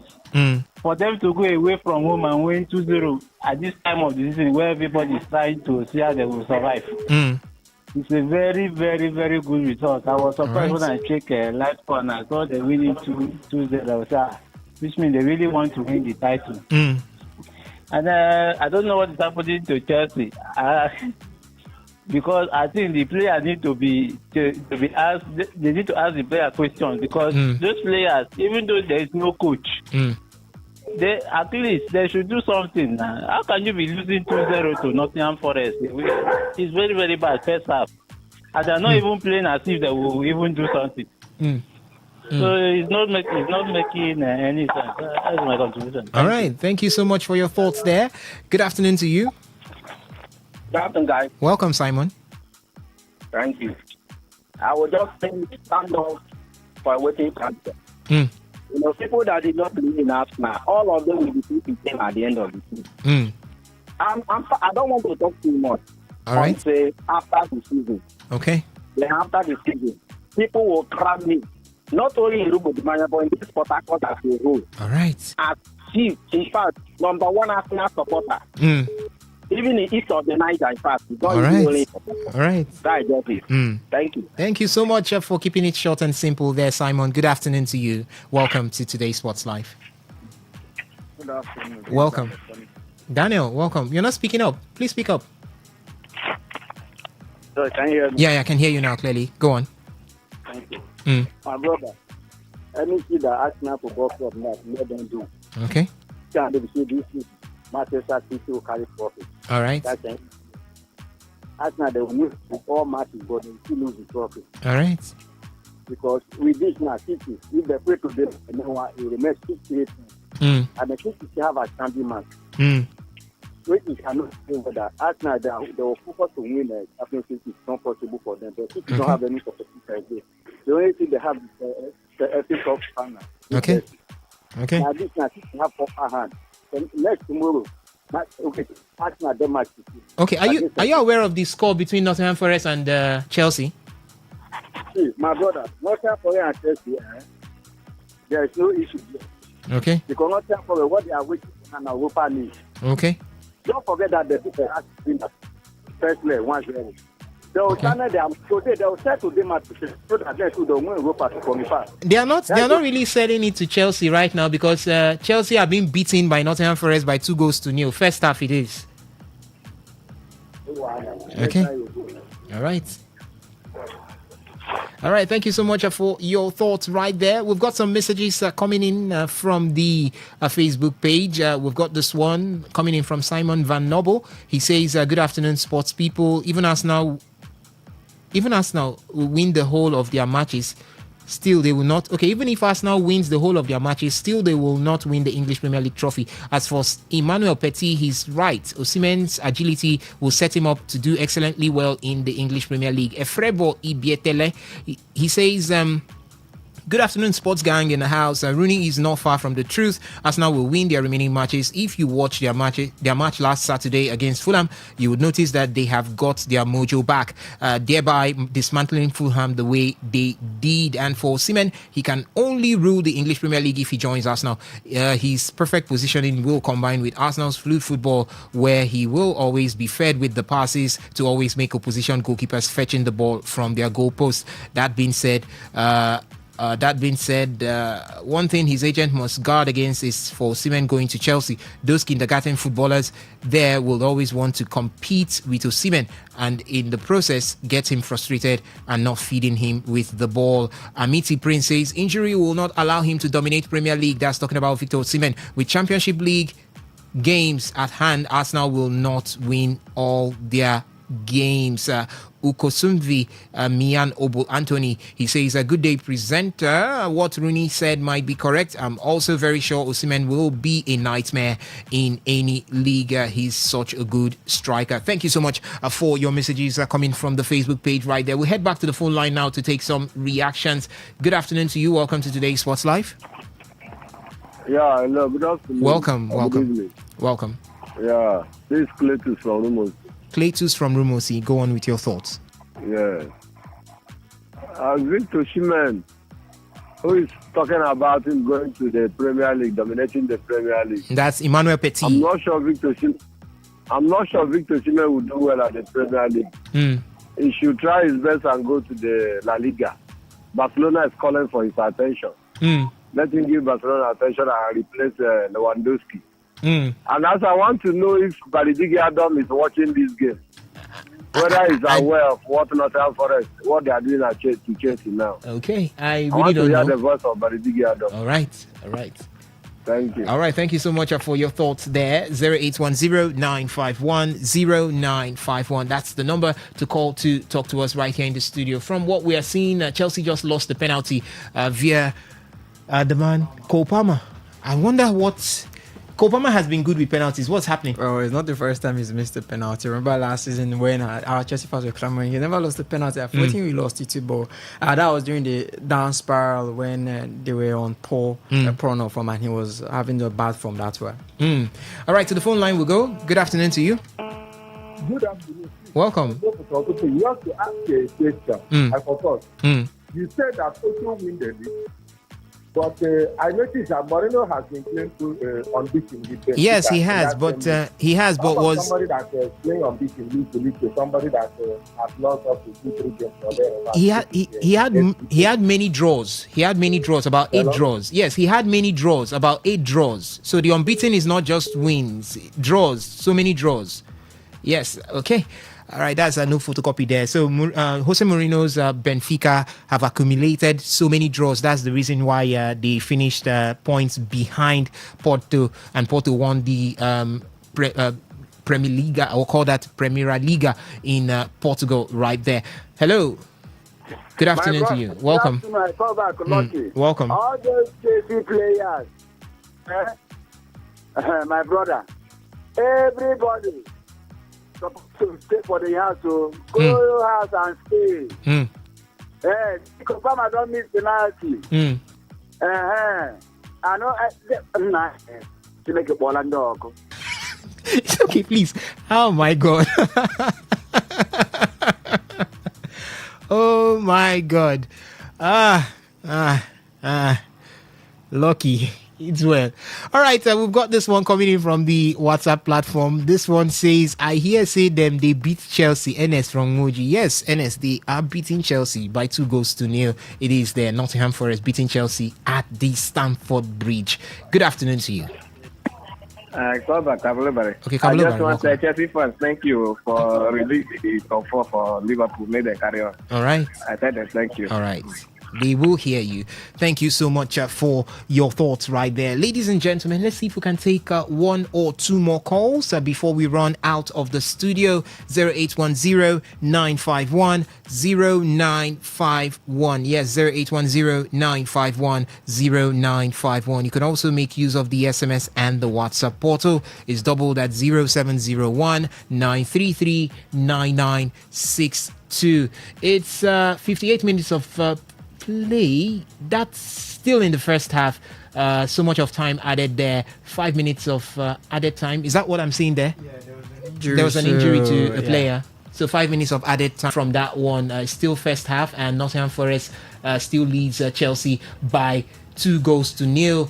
They've had chances of increasing that one. Chelsea also missing a penalty via Cole Palmer right there. Would not be here to update you with the result at the end of the show, but definitely it's going to be coming tomorrow morning because we'll be here 6:30 a.m. to bring to you Sports Attack and also today's Sports Live by 3 to 4 p.m. That's the Niger special edition of the show. Unfortunately, ladies and gentlemen, I can still see the phone lines buzzing, but this is where we draw the curtain. We've got Benjamin Anastasia right here to give to you the news update by 4 p.m. My name still remains Osasi Himin. I did the show with Ovie Wallets. Thank you so much for listening, ladies and gentlemen, and also thank you for joining us from the various feedback platform.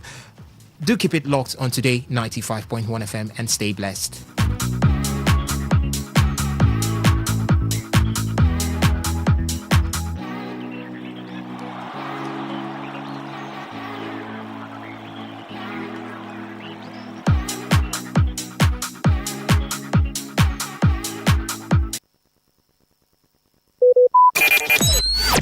Talk radio. I listen to a lot of talk radio. 95.1 FM. Whether it's happening in Port Harcourt, South South, Nigeria, or around the world, we've got you covered. On air, online, delivering balanced news and unbiased analysis. Today, 95.1 FM. Today, 95.1 FM, Port Harcourt. News update.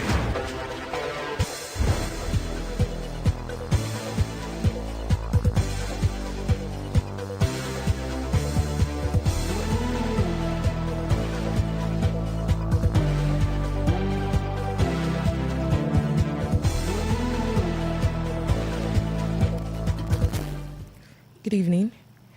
Here's a news update on Today 95.1 FM. I am Anastasia Benjamin.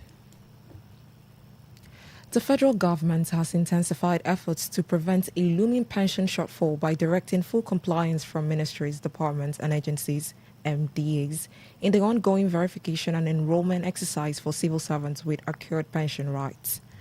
The initiative, coordinated by the National Pension Commission, PENCOM, is aimed at capturing accurate data on workers under the Contributory Pension Scheme, CPS, and settling outstanding liabilities from the old defined benefit scheme. According to PENCOM, the exercise targets employees in Treasury-funded MDAs who were in service before June 30th, 2004, and runs from February 2nd to July 31st, 2026. The head of Civil Service of the Federation, D.D. Wilson Jack, has ordered MDAs to ensure strict compliance following low participation nationwide. The verification process, now digitized through the contribution and bond redemption application COBRA platforms, include biometric capture and real-time validation to improve accuracy and reduce delay in pension processing. Former Minister of Communications and Digital Economy Issa Pantami has rejected the emergence of Jamilu Gwamna as the governorship candidate of All Progressive Congress, APC in Gombe State for the 2027 elections, describing the process as unlawful.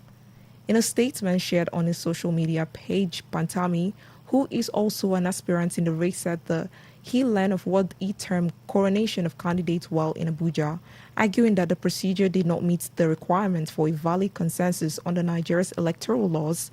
Pantami maintained that the Electoral Act recognizes only consensus and direct primaries as legitimate methods of candidate selection, stressing that the consensus is only valid when all cleared aspirants willingly step down in writing. He argued that the failure to ensure consent invalidates the process and necessitates a direct primary, alleging that the development contravenes both legal provisions and party guidelines. Pantami called on his supporters to remain calm while signaling readiness to challenge the outcome in courts, even as efforts continue within the party to address internal issues ahead of the 2027 general elections.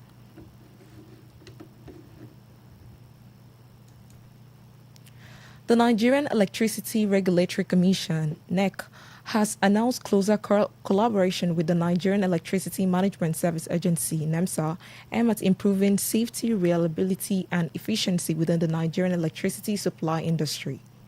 According to the statement, both agencies agreed on the need to deepen inter-agency cooperation during the courtesy visit by NEMSA to NEC headquarters, focusing on aligning regulatory oversight with technical enforcement in power sector. NEC Chairman Musiliu Useni, Managing Director, Ades plans to improve data sharing and joint operation to ensure compliance within safety regulation and technical codes across Nigerian electricity sector. 3 people have died following the suspected outbreak of antivirus aboard the cruise vessel MV Odious. The World Health Organization, WHO, confirmed that the ship was traveling from USA to Cape Verde when the illness emerged. Of 6 identified cases, 1 has been laboratory confirmed, while both remain suspected, while other fatalities and other patients currently in intensive care in South Africa. Health officials say the virus, typically transmitted through exposure to infected rodents or their droppings, can in rare cases spread between humans and cause severe respiratory complications. The outbreak began with a 70-year-old passenger who developed symptoms and died on board, with his body later transferred to St. Helena. His wife, who also fell ill, was evacuated to Johannesburg, where she later died, while other passengers remain in critical condition. WHO Director General Tedros said the agency is coordinating the authorities and ship operators' ocean-wide expedition to manage the situation, including medical evacuation and risk management. And that was a news update on Today 95.1 FM. Good evening. I am Anastasia Benjamin.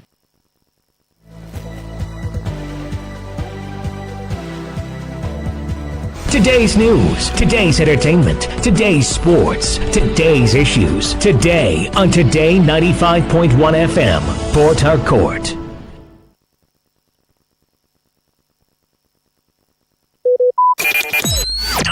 Talk radio. I listen to a lot of talk radio. 95.1 FM. Looking to grow your business? Ready to elevate your brand and reach the right audience? This is your moment to take your brand to the next level with Today 95.1 FM. Your trusted voice, reaching thousands of listeners every single day. From startups to established brands, we create powerful advertising solutions that boost your visibility and drive real growth. Our affordable advertising packages are designed to give your business maximum visibility and real results. Don't just advertise where people are listening. Call us today on 0818-389-2850 or visit our station to book your slot now at Today FM Drive off East West Road, Obiapo. Today FM 95.1. Your voice, your market, your success.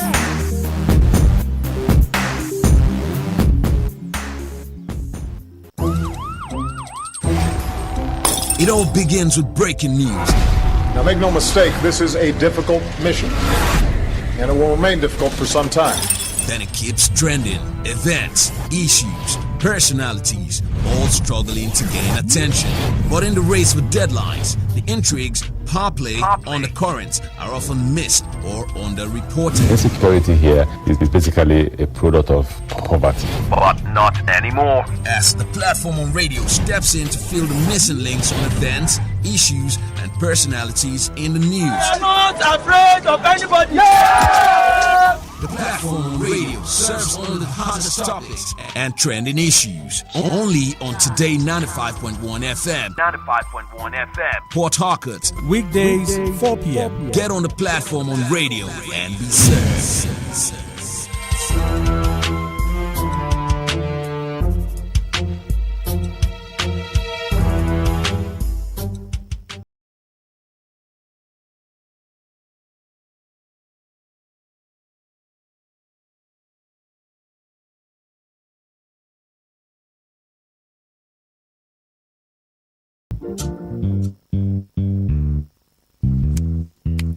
All stands, greet. Good morning, sir.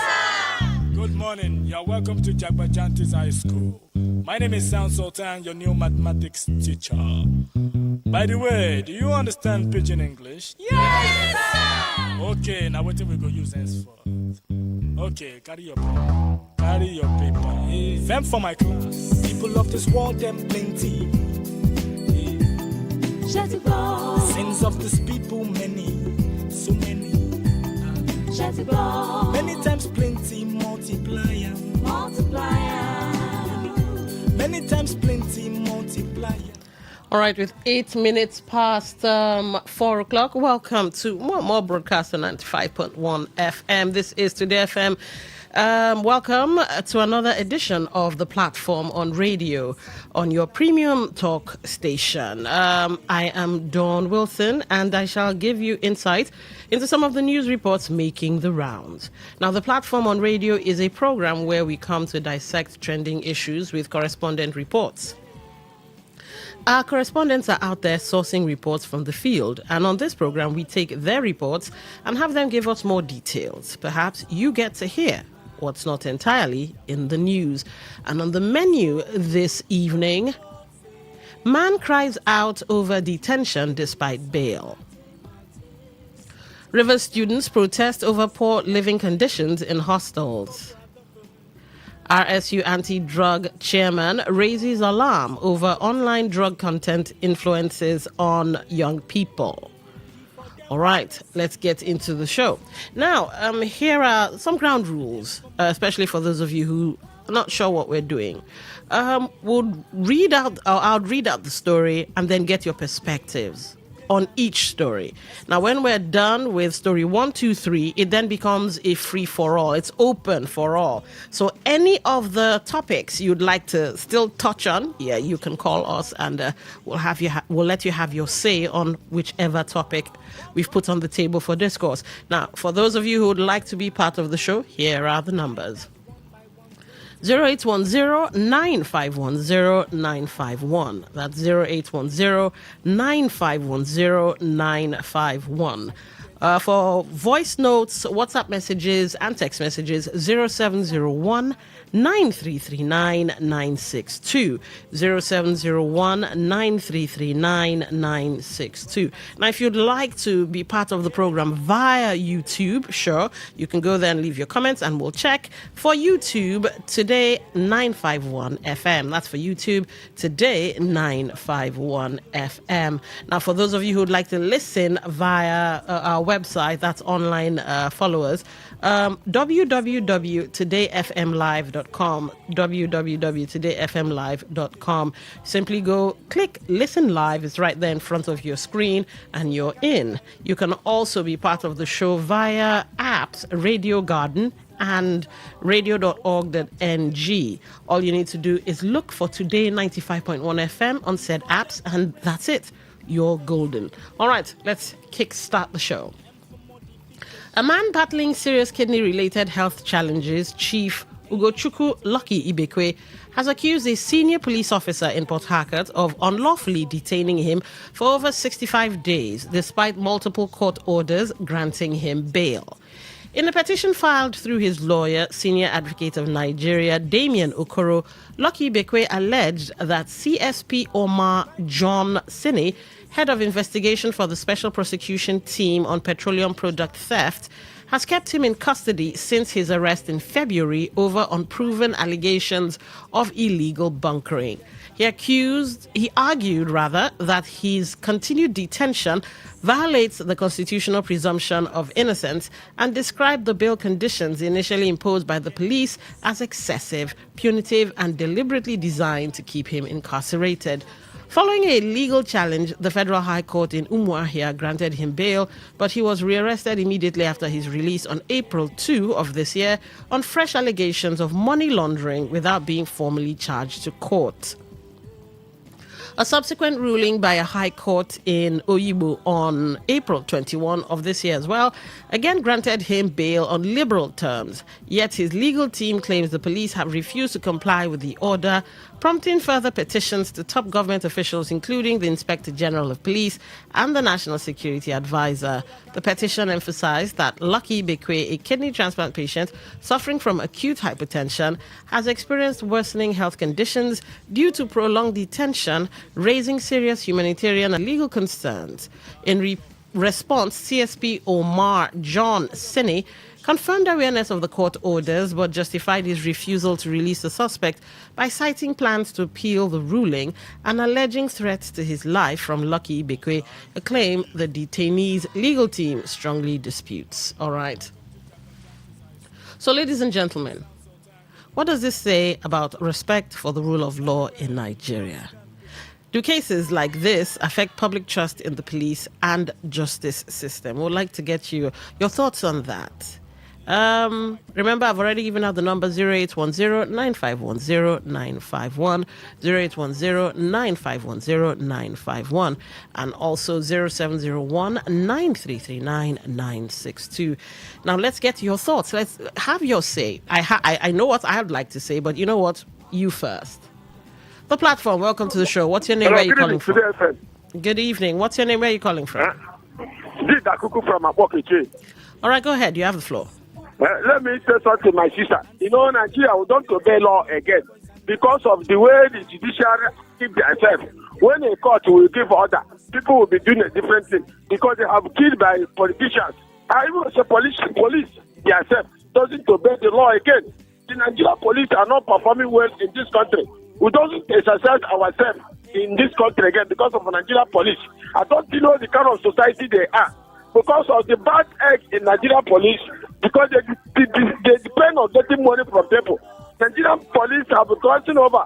Let's sanitize Nigerian police and make law to become law. Because law have been killed because of politicians in this country. Let me stop here. Thank you. This is Akuku from Abokiche. All right. Thank you for calling in. And that's an interesting perspective because your response already answers the second question. Do cases like this affect public trust in the police and justice system? Well, yeah, the answer would, of course, be yes. What does this say about respect for the rule of law in Nigeria? Well, time Imo River. We've struggled with this respect for the rule of law in various aspects of the governance system in Nigeria. The platform. Yeah, good afternoon. Good afternoon. What's your name? Where are you calling from? This Honorable Chris. Go ahead. You have the floor. Yeah, last time I checked, Nigeria claimed to practice democracy. But based on what I know and what I've seen, Nigeria, the lawless in Nigeria is too much. Nigerian government, and they started it, and it would not end. See, the problem we have is that we don't want to tell ourselves the truth. That earlier we say the truth. You check Nigerian police and they are fair born. You see there, Honorable Chris did not pay 1 naira to bail so person, but you pay money. So, tell me how you think Nigerian police, you arrested somebody, they say 24 hours. At times, if they arrest your loved one, they switch off the same way kidnappers behave. Nigerian police will kidnap you, switch off your phone, the same way kidnappers do. Within a short minute, you see them, they on it, and they call you, come, your brother is here, come and bear him. They switch off the phone.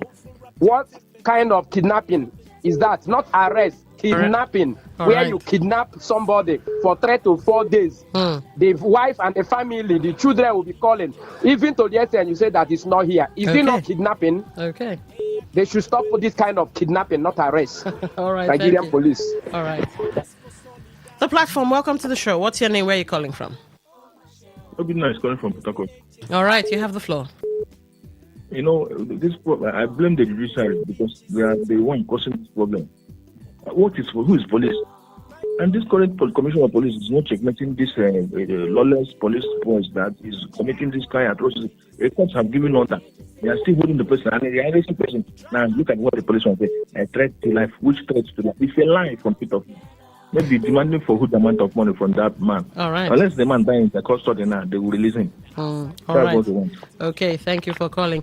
But a lot of people say this Olatunji Disu, I think the IGP, the current IGP, that he's cut from a different cloth, and we should expect big things reform-wise from the police structure. So maybe we should hold out for hope.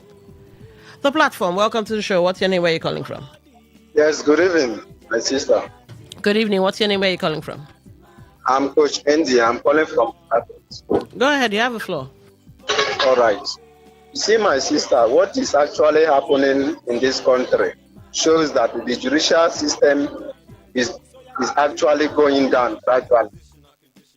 Because I've not seen where a court will give an order that this social person should be released.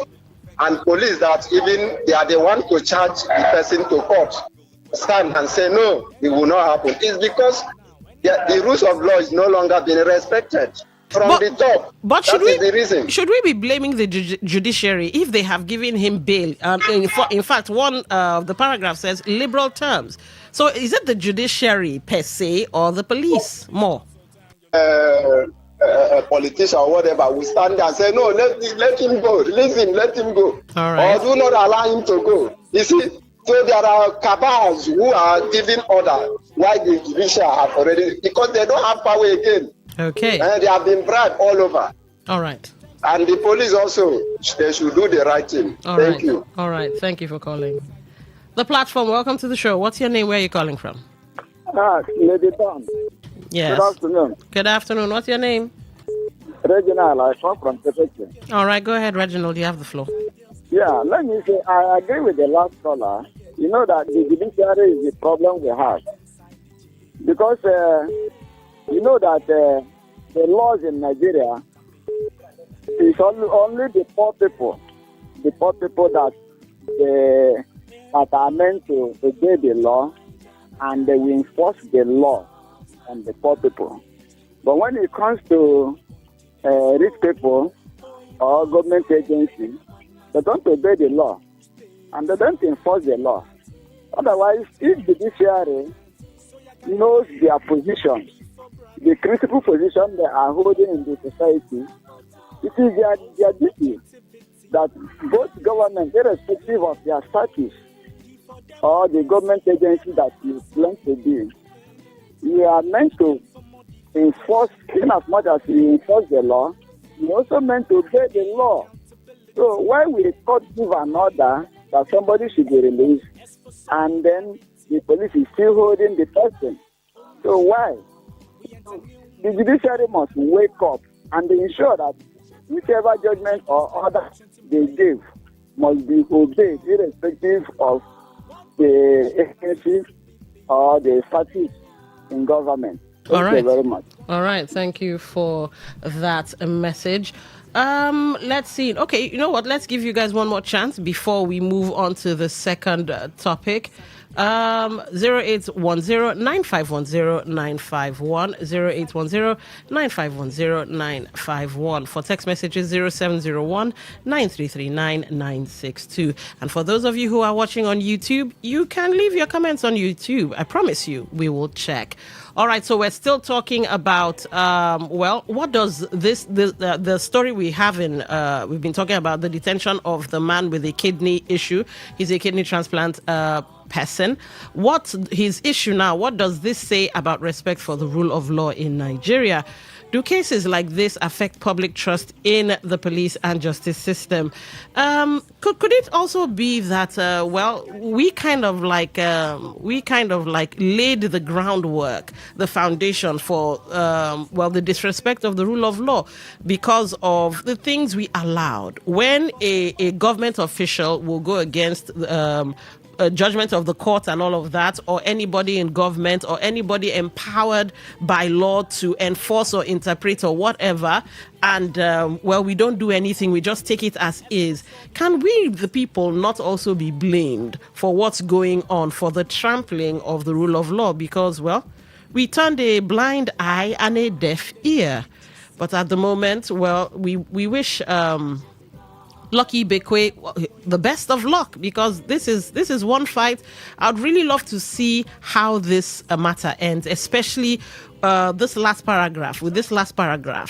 CSP Omar Johnsini confirmed awareness of the court orders, but justified his refusal to release the suspect by citing plans to appeal the ruling and alleging threats to his life from Lucky Ibekwe, a claim the detainee's legal team strongly disputes. With this, is this not enough to indict him before the IGP and all of that? Is this not enough to indict him?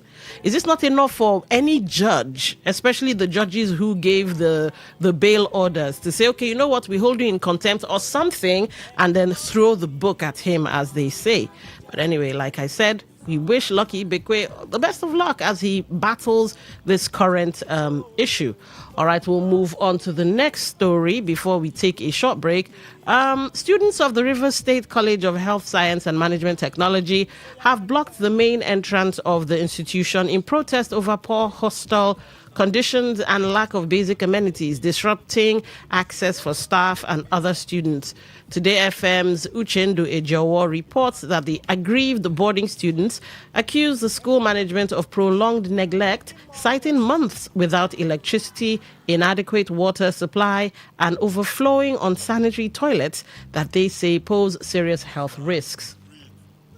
They also complained about overcrowded infrastructure and a shortage of classrooms, which they say has worsened learning conditions on campus.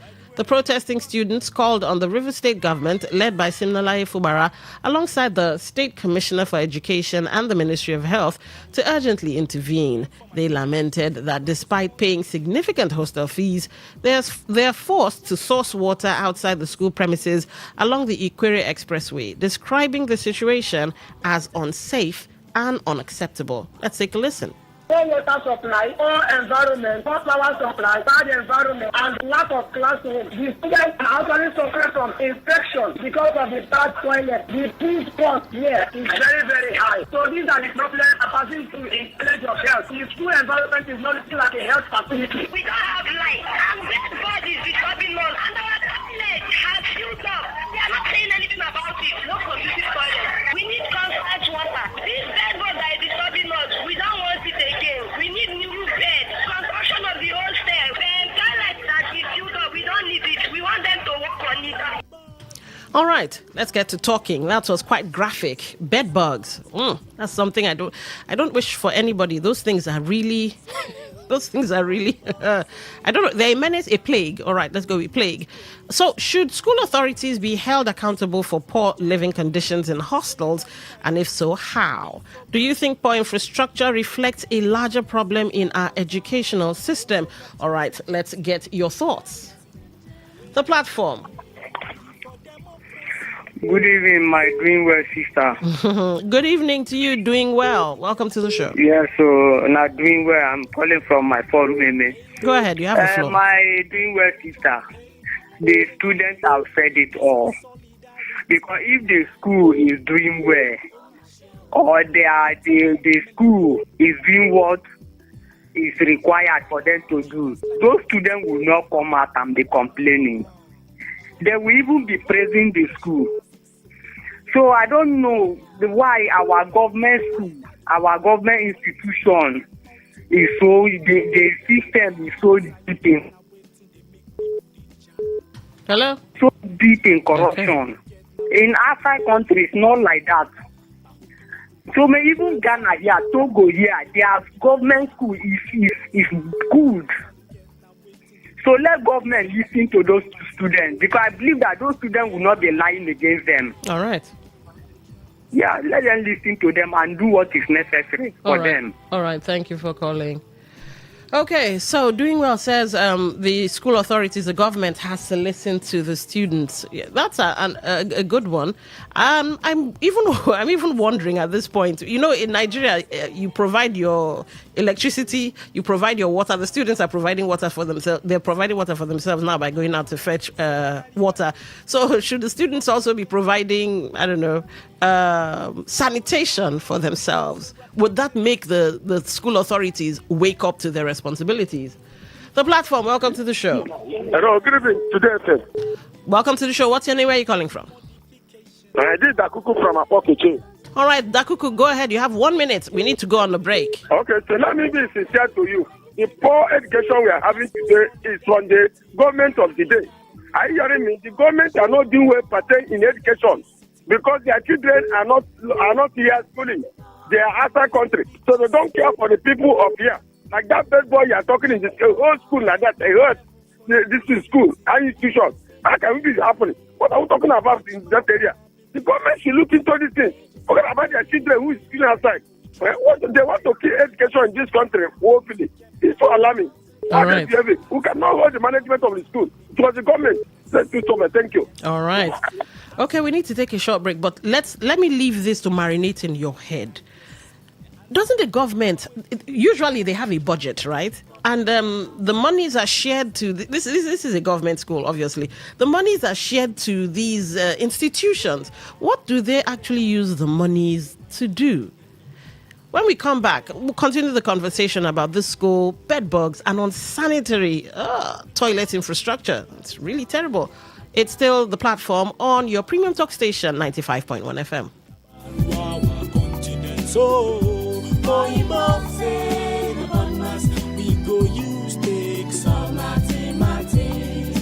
So follow your guidance. So you can situation in this nation, disposition, our condition, unexplainable pain. Your contribution. Now, any more questions? Talk radio. I listen to a lot of talk radio. True strength. What defines it? The brilliance of a player, or when a team comes together to win. A solo beat, or the rhythm of many. The flair of one dancer, or the art of a troupe. One distinct voice, or the beauty of the symphony.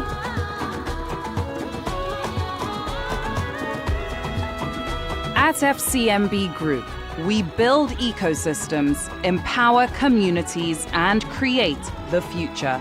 Because we believe it's not just one, but the power of the group that delivers the future we all desire. FCMB, the power of the group.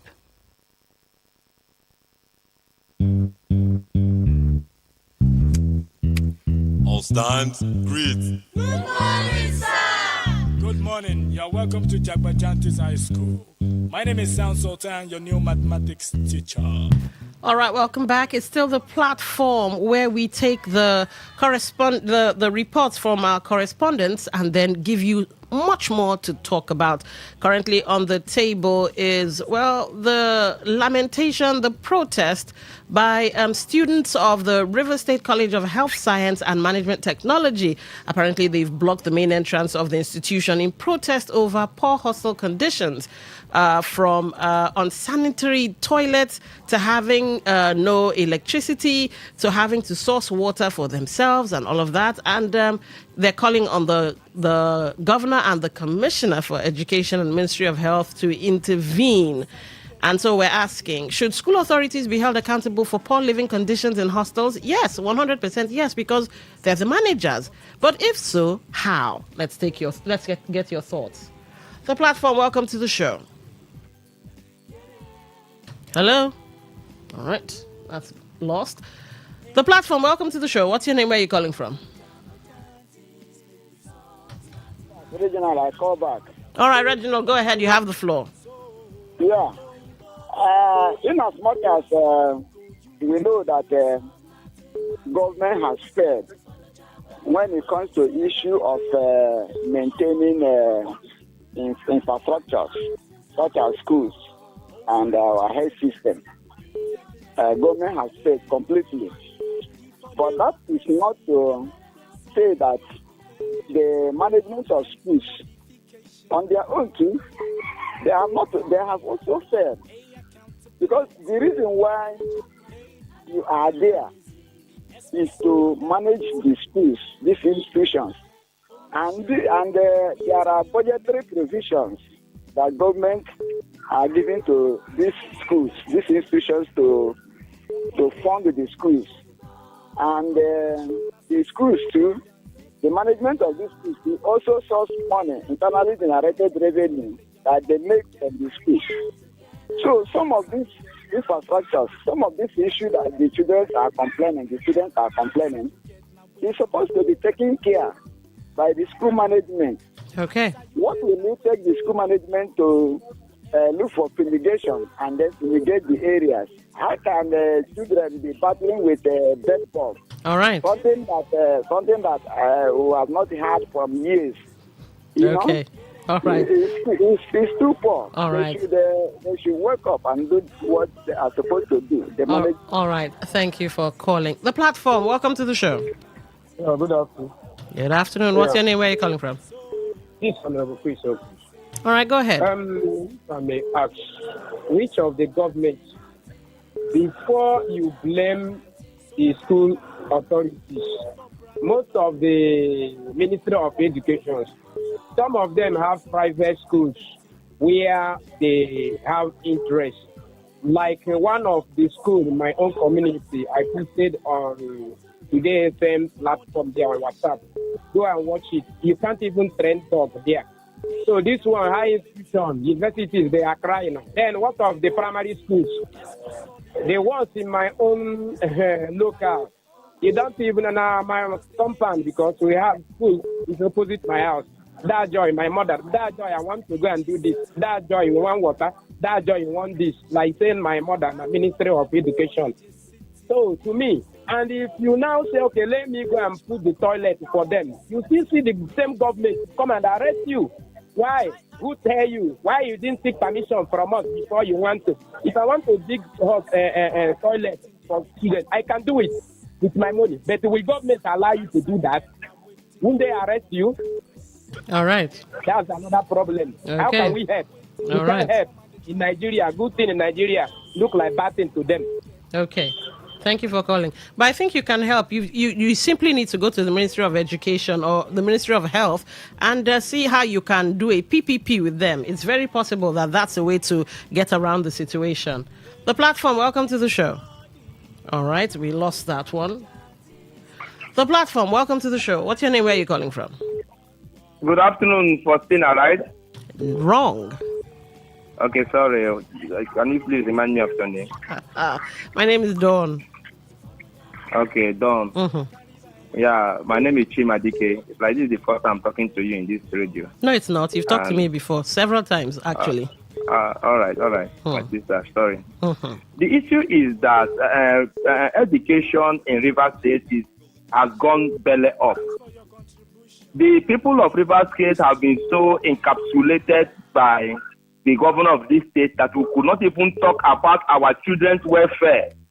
Just as your last caller said, the primary sector at which is the bedrock of the education is diminished to in total. To the level that even your radio station here, I spoke about it, where children are going to House of Assembly speaker goes outside the street to call parents, pedestrians to come and teach them in their classes. Now it has now gotten to our tertiary institutions.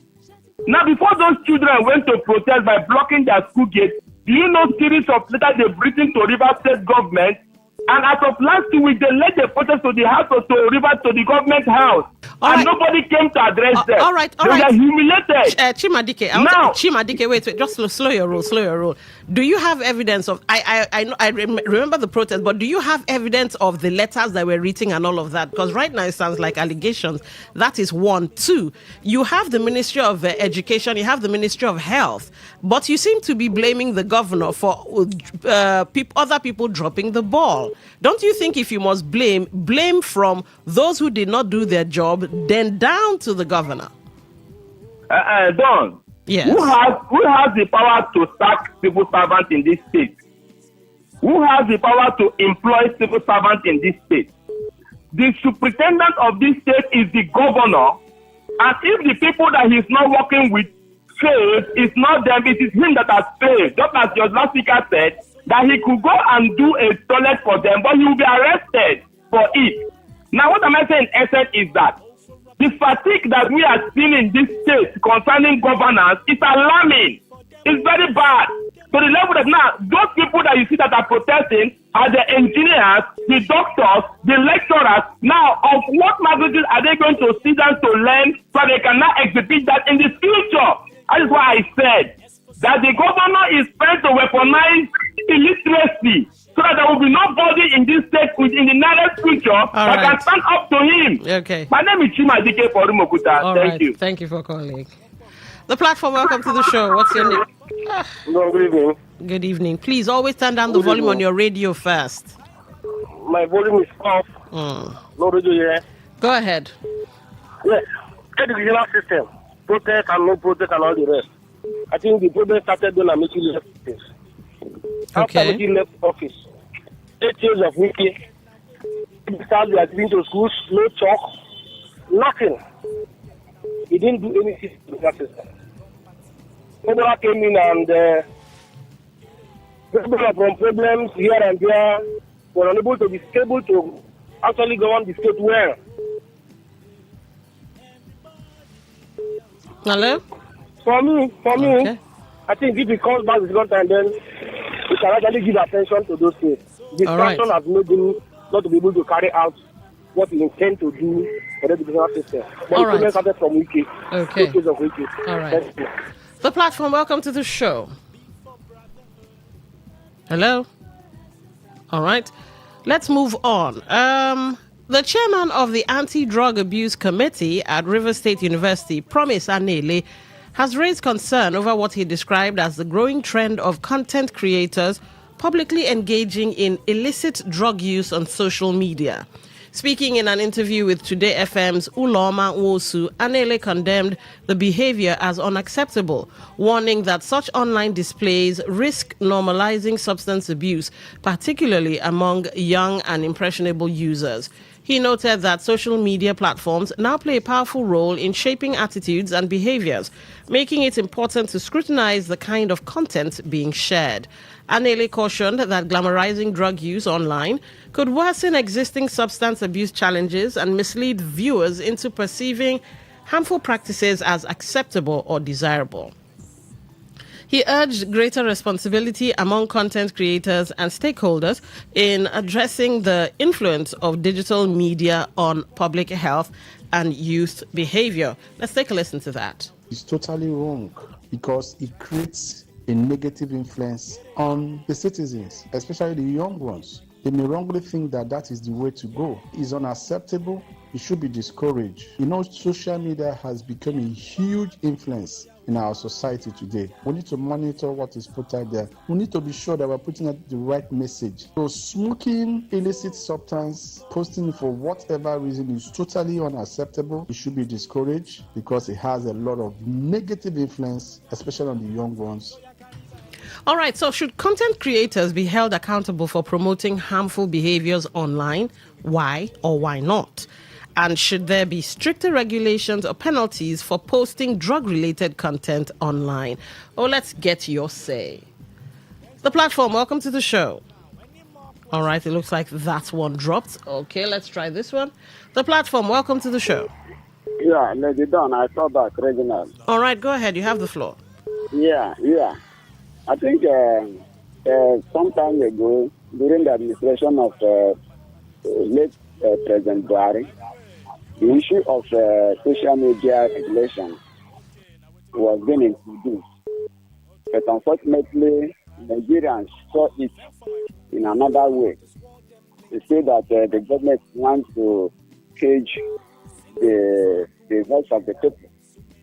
And this is one of the disadvantages of not regulating the media industry.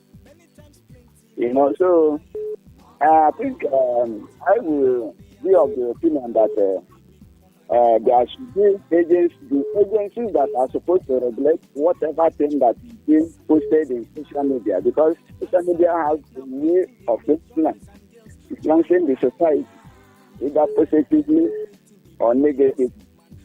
So, issue of content creators and then trying to use drug-related substances as a way of creating content, I think it should be discouraged.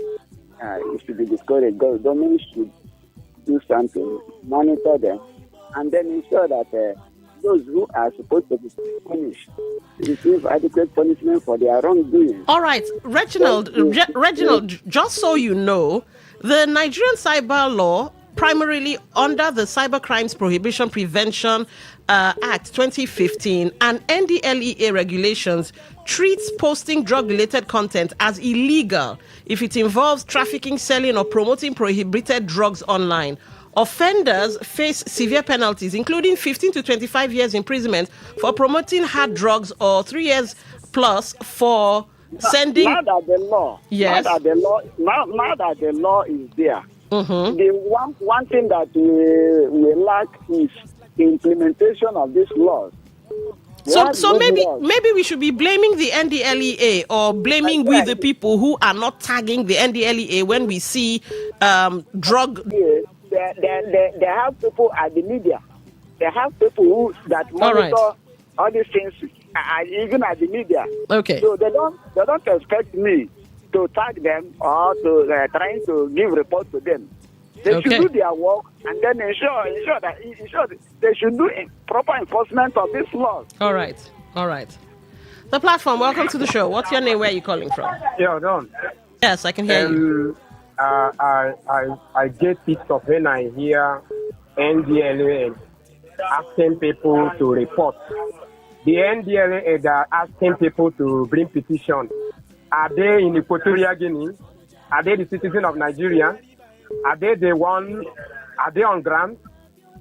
NDLA allegedly, most of them have agents. Let me tell you, they do returns for them. Just go around, tell us where they are doing this. They come and pack all the property there. They have 50-50 share, allegedly. Is he the one? After when that person might have paid how much they want him to pay, they'll still use the same motor, carry the property, and the same person drops back to the house. Business continue. So am I the one to report such person? Then tomorrow NDLA will pay the same man. You don't know that man will live for your street. Now you tell us so. Nobody should try this, so I'm telling you, because they want close to me here. If you go there, you see the agent. Now 50-50, then they do. All right. Nobody should try it. Say you want to go report anybody. Okay. See you and your children. No. All right. The platform. Welcome to the show. What's your name? Where are you calling from? Hello. Hello, I can hear you. What's your name? Where are you calling from? I am Comrade Kamari, calling from Balogun Clan, in Ubuni. Go ahead, you have the floor. Don't we see? Yeah. On the drug laws alarm, right? Yes. Hello. Okay. I can hear you. Okay. Don't we see? The last time I checked, I don't think you're the president of Nigeria. Okay.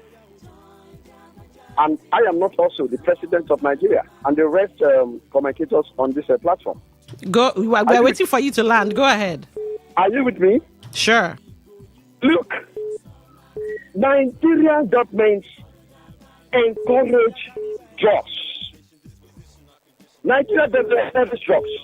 And this formulate my philosophy that Nigeria can never be better. No. Okay. You know what? You can't just come on and make an assertion and not explain what you mean. Can I conclude, please? Now listen. Is Nigeria government saying that they are not aware that drugs have been rooted in this society long ago? with Nigeria of getting to a stage where capital punishment is the only tool that can do what? Create orderliness in Nigerian society. Whether anybody believes it or not, they shouldn't talk to us. I'm not the president of Nigeria. I don't know an agency. I don't know the government of agency. I don't know the government agency. Let me ask you a question. Let me ask you. One of the questions was, should content creators be held accountable for promoting harmful behaviors online? Why or why not? That is also an angle. Okay. Now listen. When you say if content creators should be held, because Kabari is somebody that will tell you that, which others wouldn't tell you. My positions are always distinct. The content creators you are talking about here, when you say held accountable, what will happen to them if you hold them accountable and they have the money? Nothing will happen, my dear. Thank you, please. I take my bar. All right, thank you for calling. The platform, welcome to the show. What's your name? Where are you calling from? Good evening, my doing well sister. Good evening, doing well. You have the floor. Yes, so if it is drug substance of a thing, if it those people doing it, is the voice of the politician. Is the voice of the politician. If you just arrest them now, I tell you only one call either come from Abuja or it will come from the state house, government house. Immediately release him. Don't you know that person is my boy? Come on, release him. Before you get home, tell the person is at home waiting for you. So you get mine to go call all war for me. You get mine go call rich men for me. I go show you say me at the you know those kind of threats. You see, so even the drug itself, in they sell it where they sell tom in the shop or the shop. The drug dealers, they have contact. If you want to, they will just come to your house and deliver, give you, go their way. So our NDLA should put more effort. All right. They should put more effort. Mm-hmm. Because if the way the thing is going, even our secondary school students now, they are on drugs, they are on colos. Okay, they are taking colos now. All right. The platform, welcome to the show. What's your name? Where are you calling from? I'm calling from Port Harcourt. Go ahead, you have the floor. You know, most of these content creators, some of them, they follow us. You understand? Okay. They are the ones creating monsters in them. Like the one they are calling Martinez, they call him very dark man. The way a manner is doing, a non-plan attitude, doing a lot of things that will make the youth not to focus. So I think they need to be arrested. Some of them should be arrested now. Yes, they are doing some things that will bring insult to the country called Nigeria. I'm telling you. All right. The people are calling Martinez, they are creating monster in him. The way he's doing non-plan attitude of a lot of things, restricting people everywhere. We should do the needful and stop all this rubbish. Thank you. All right, so it looks like the general consensus is there should be stricter regulations. We already have the laws and everything, but or stricter enforcement rather of for posting drug-related content online and all of that. But I think I get where you guys are coming from. Most of you are saying who will bail the cat and not be, well, in trouble for bailing the cat. The platform, welcome to the show. What's your name? Where are you calling from? Yes, good evening. I'm Coach Andy, my sister. All right, go ahead. You have the floor. Yes, arresting the content creator is not all about it. Because this thing has eaten in a country where, what is it called? Corruption has eaten almost the country. It becomes a problem.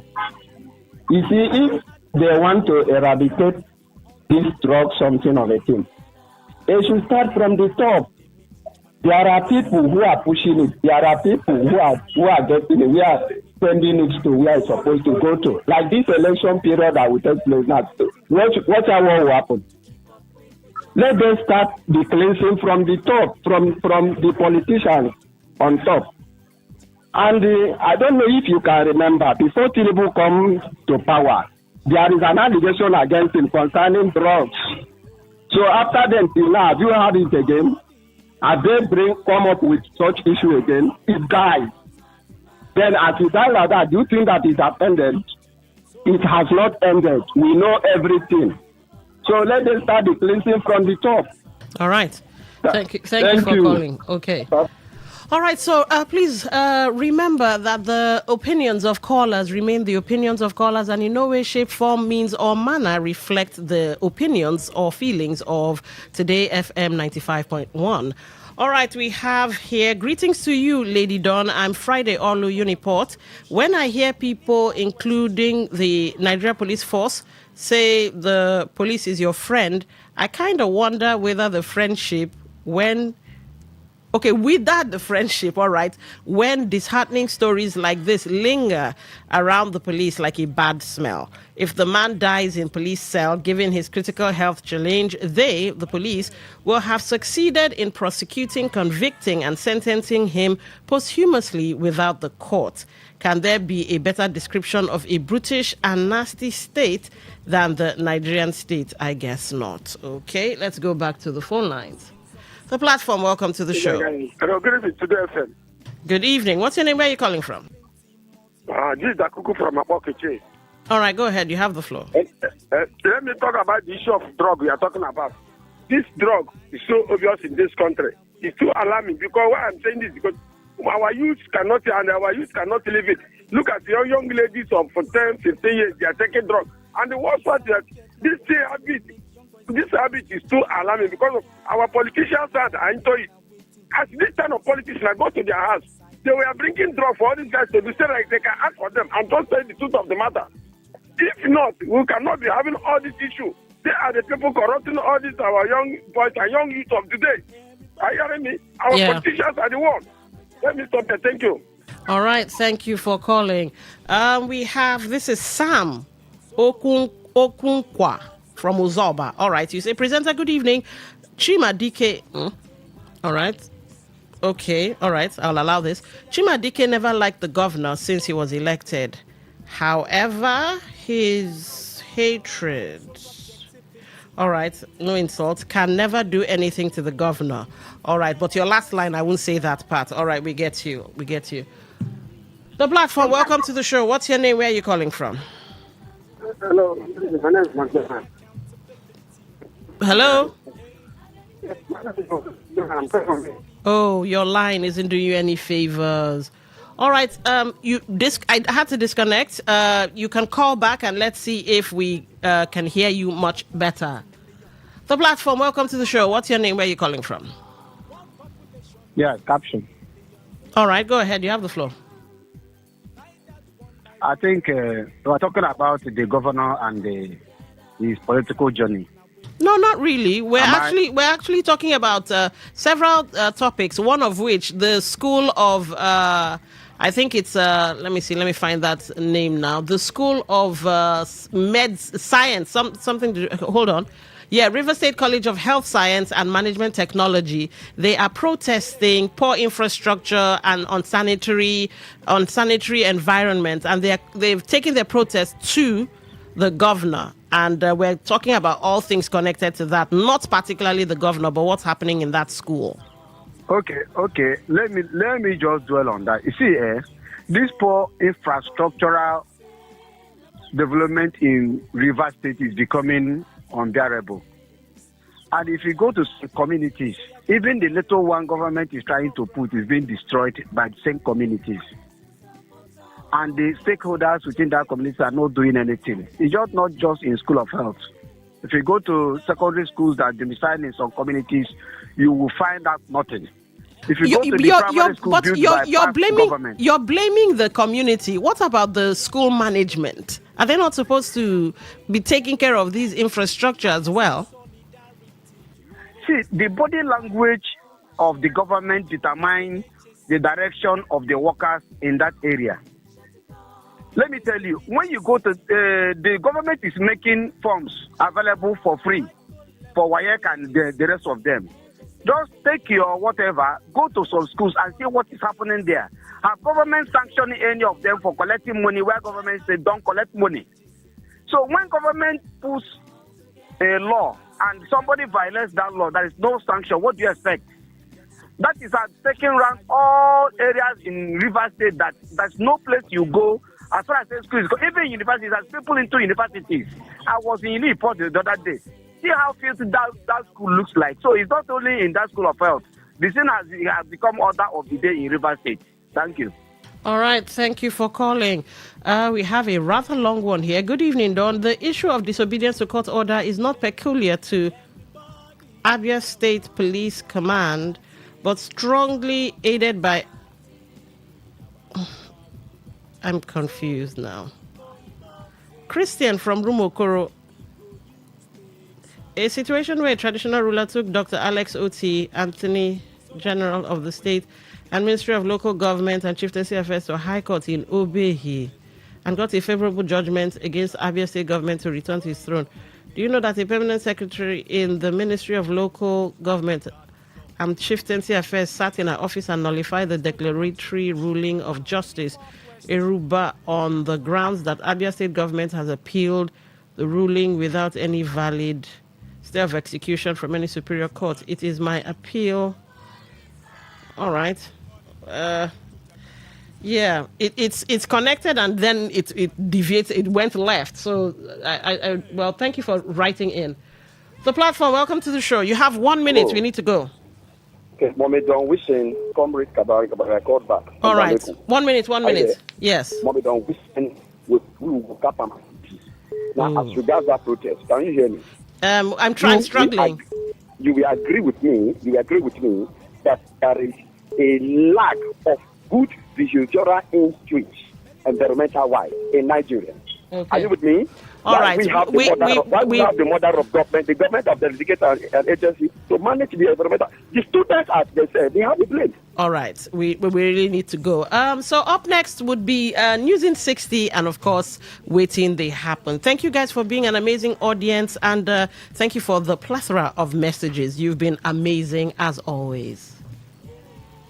Get it. And then agree to grant and bail. Get it. Talk radio. I listen to a lot of talk radio. 95.1 FM. Today's news in 60. Nigeria's dollar gross domestic product (GDP) increased by 22% to about $307 billion in 2025, rising from $252 in 2024, according to Quartus Economics report titled "Nigeria on the Rise Again." Dangote Group has dismissed a viral publication alleging that through personal borrowing from friends. The Nigerian Electricity Regulatory Commission (NEC) has said it is working with the Nigerian Electricity Management Services Agency (NEMSA) to strengthen partnerships in the Nigerian electricity supply industry (NESI). The Organization of Petroleum Exporting Countries and its allies, known as OPEC Plus, have agreed to increase oil production by 188,000 barrels per day in June. On the foreign scene, Turkey's inflation rate has risen again, with official figures showing annual inflation climbed to 32.37% in April, up from 30.9% in March.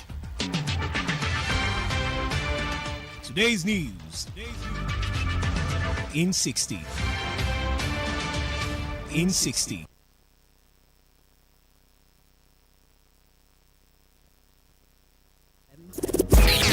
Where news meets insight, sports meets passion, and entertainment meets excellence. Expert analysis from seasoned professionals and our top analysts, informing, educating, and entertaining you. Your voice, your station. We are the voice of the people.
identify the soldiers responsible for the unlawful abduction and kidnapping of Comrade Chidebere. Yes. The law prescribes a punishment of not less than 2 years for such officers responsible for these acts. The Anti-Torture Act of 2017 clearly prohibits it. And several international laws. So we are calling on the authorities to, as a matter of urgency, and Nigerians are very, very interested in knowing the persons who embark in these unlawful activities. Comrade Chidebere is not a criminal. The attempt to gag the media space we've maintained should never be embarked upon by these governments. Having elected to embark on this terrible cause, we call on the government to desist and stop. Fortunately, they have decided to file a 4-count charge against Comrade Chidebere Mark. 3 counts. A 3-count charge against Comrade Chidebere Mark. Well, we're in the process of completing the bail application as far as that matter is concerned. The wife is in court here with us, and we are filing a proper motion for his bail as ordered by the court. We have also applied for an abridgment of time within which to seek for his expeditious release. The law presumes that no matter the weight of allegations against a Nigerian citizen, he is presumed innocent under the law. As far as this trial is concerned, Comrade Chidebere is innocent of all of those allegations against him. We will ensure that we also serve the DSS with this bail application before the close of work today, so that my Lord can graciously come back either on top.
In our nation.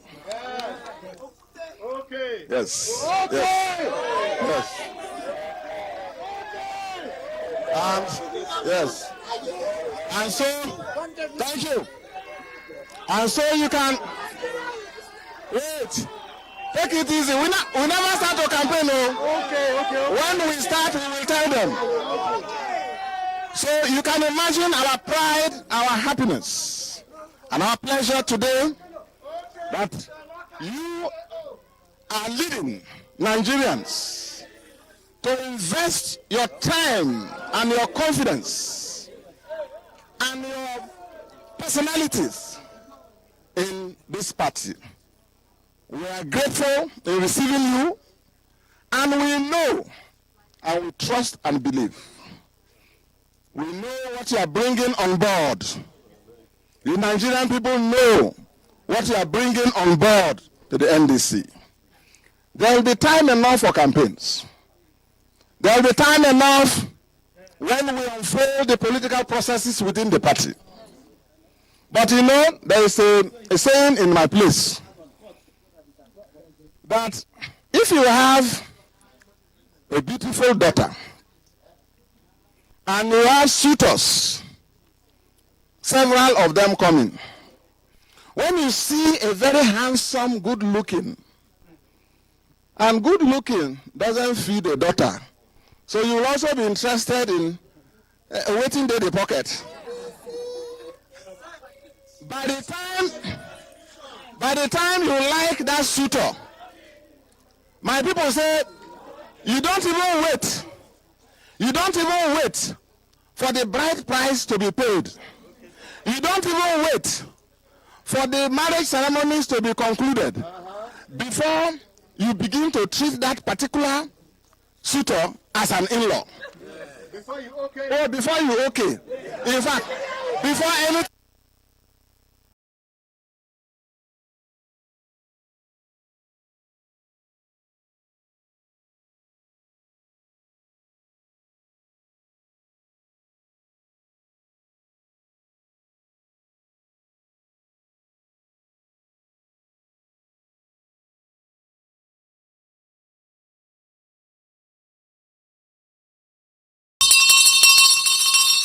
How far? How you dey be?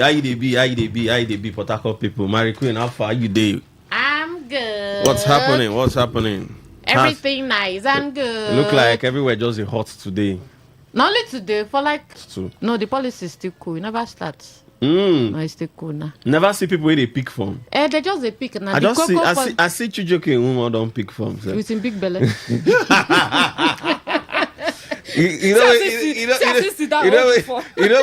what somebody write for social media say Chijoke Inwuma is going to unseat Amehule. You know, say two of them did the same constituency or what did they call it? That's constituency 1 and 2 of them go drag. 9 of them go drag. But Amehule never pick from now, so maybe not get interest again.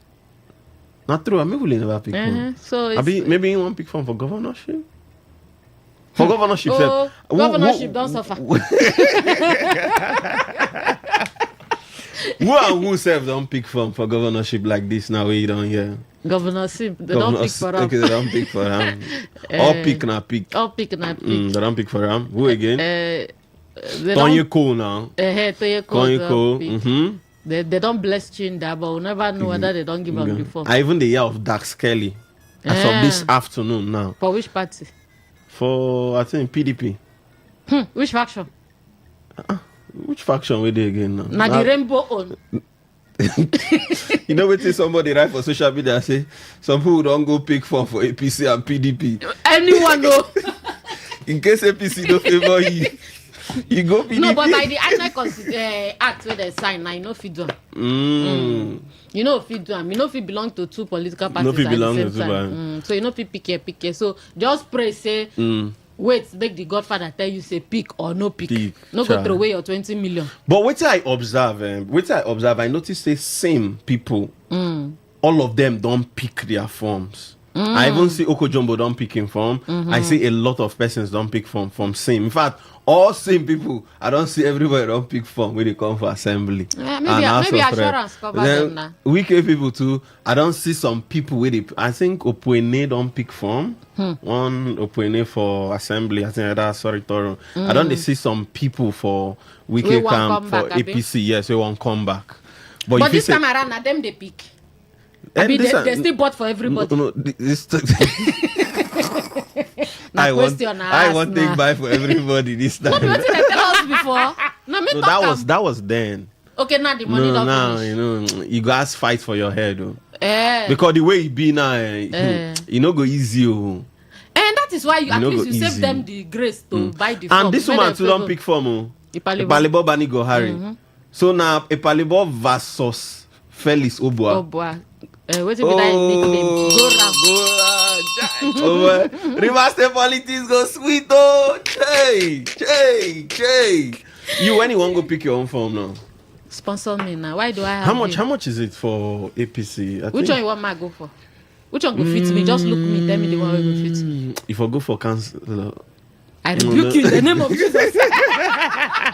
No, you get these councillor vibes. Hey!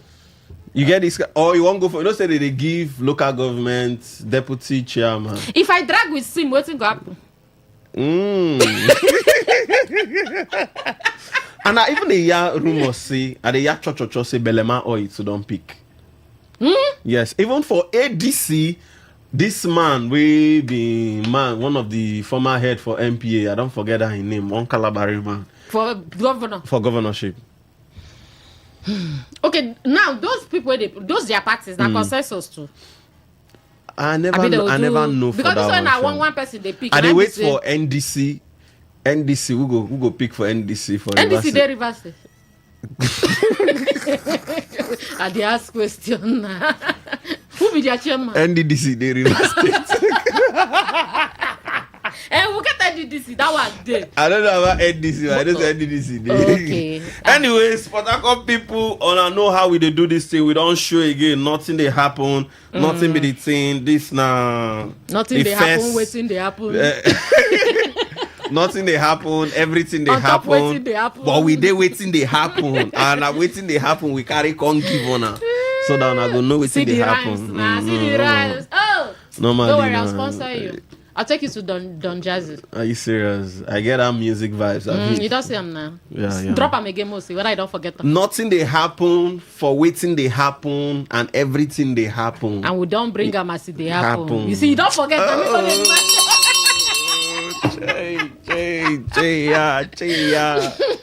We don't show.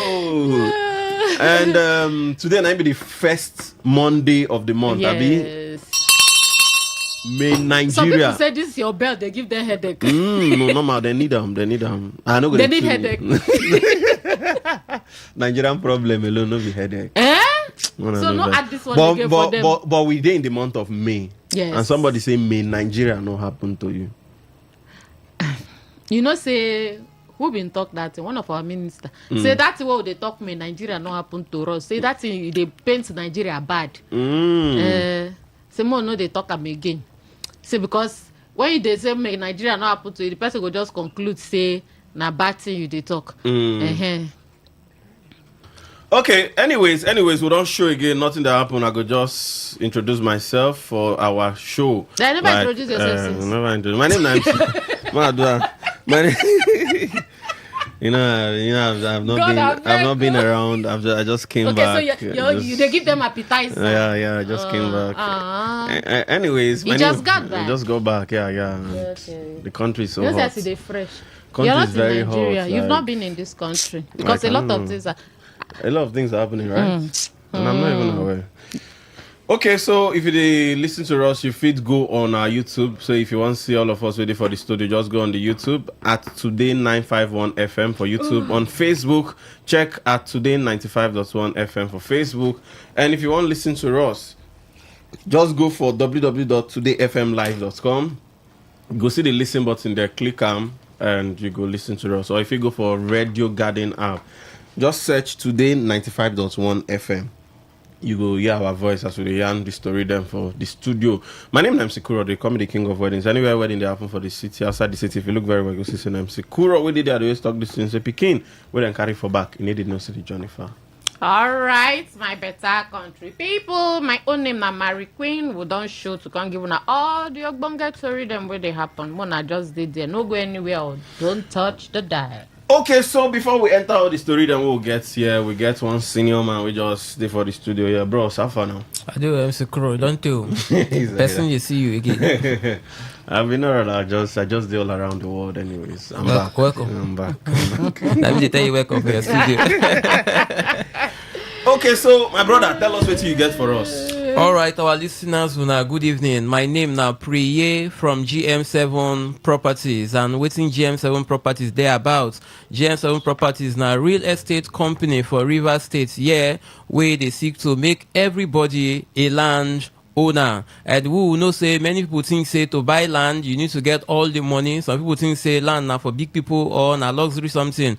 No, land now don't become a necessity. So with GM7 Properties, without your 20,000 naira where you keep under your bed or where you keep for bank, wherever you keep them, that 20,000 naira fee help you to become a land owner here in Rivers State. Okay. So it is as simple as that. Yes. Okay, so I want to make you tell Port Harcourt people and Rivers people and anybody with the years across the globe where this on our properties they, and just tell us where it is so that. All right, GM7 properties where they located in River State gets better properties then for good location for River State. Yeah, one of them we will get is they located for a community where they call Odagwa inside the Shea local government area, and that place now oil community where we say development just they come yafu. So you go good make use if you get property for there. And how much should they sell our plots for there? Our Lavender Estate Phase 2 is just selling for 600,000 naira. So with 600,000 naira, you can become a land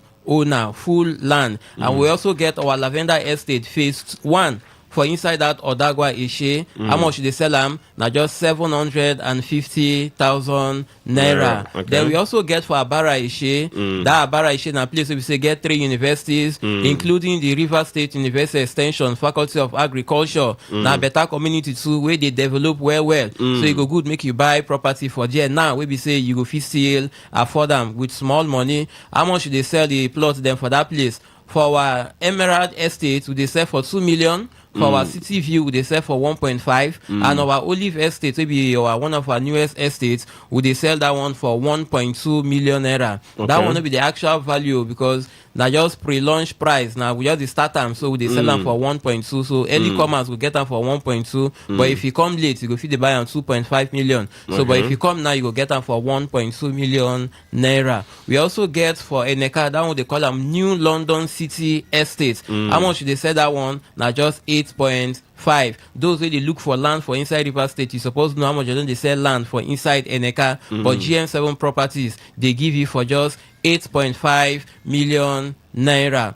The number where you go call to reach out to GM7 properties, make you for come see the land or make you ask about the land that we don't mention. So now 090 333 11153. I will take the number again.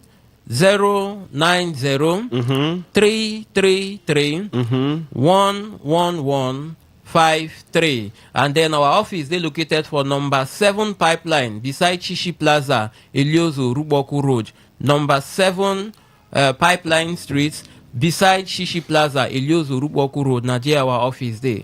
Okay, so for this particular land, if person we want buy, maybe the person go like one buy, pay small. When I get any package like that for yes, anybody? we get package like that. We get the small payment plan. Now me go say you fit start with just 20,000 naira. So when you don't pay that 20,000 naira, that you fit spread the rest of the payments for 3 months, 6 months, 9 months, and even 12 months. So yes, GM7 properties will get the pay small plan. We go fit the pay small till you become a landowner. Okay, you get some persons where be say maybe they feel no get the money for the land, but then get influence. Okay. Then get where we say they feel bring people come. You get any package or any incentive? Yeah, for GM7 properties, we like those kind of people well. If they come with the org, then say welcome. Okay. Now the only thing you need to do now to just come register with us. Registration self now free. Now to just come fill paper. Really? The most important thing where they put for that paper now your account details or just put them. So once you bring somebody, the person come buy property, will they give you 10% commission? 10%. 10%. 10%. So we need the. So if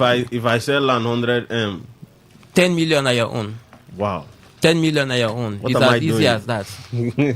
Okay. Yeah. So the next question I want to ask you, when be on a visitation day, like some people now, so they call this land, they go like one use their eye. Seeing is believing. Yes. Seeing is believing. Yes. Okay. For GM7 properties, our inspection days now Mondays to Saturday. Okay, Mondays to Saturday. From 10 a.m. to 3 p.m. They carry people, they go show where these properties and day, so that you say you go see them, confirm say no be water place, na dry land, na good place, road day, and a fine place where we say you feel invest your money in and you no go regret them. So Mondays to Saturdays. What yes. time? 10 a.m. to 3 p.m. So they need to come on our office for yes, videos, you need to come our office. I better call your number again. The phone number na 090 333 11153. They like say you fast though. I fast, step by step. Yeah, poco. 090 333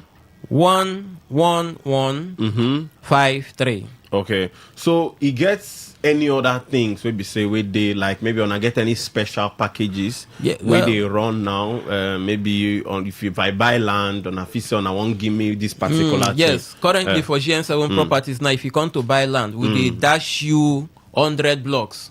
Like 100 blocks. 100 blocks. That one go fit That one help I you don't to start raise foundation. if na foundation, if na fence, you want to, if you just start that one. Then we get other gift items too. Okay. The one where you deploy to you buy qualify you for that one you go receive. So apart from the 100 pieces of block, other gift items we will get na standing solar fan. And you know, so you complain say the heat too much. Yeah. And true, for Right. some days now the heat no be here. Let me say one roast you. So solar standing fan day we will give to you when you buy property with us, and we also get bags of rice so that make you no come buy land you can't dey hungry.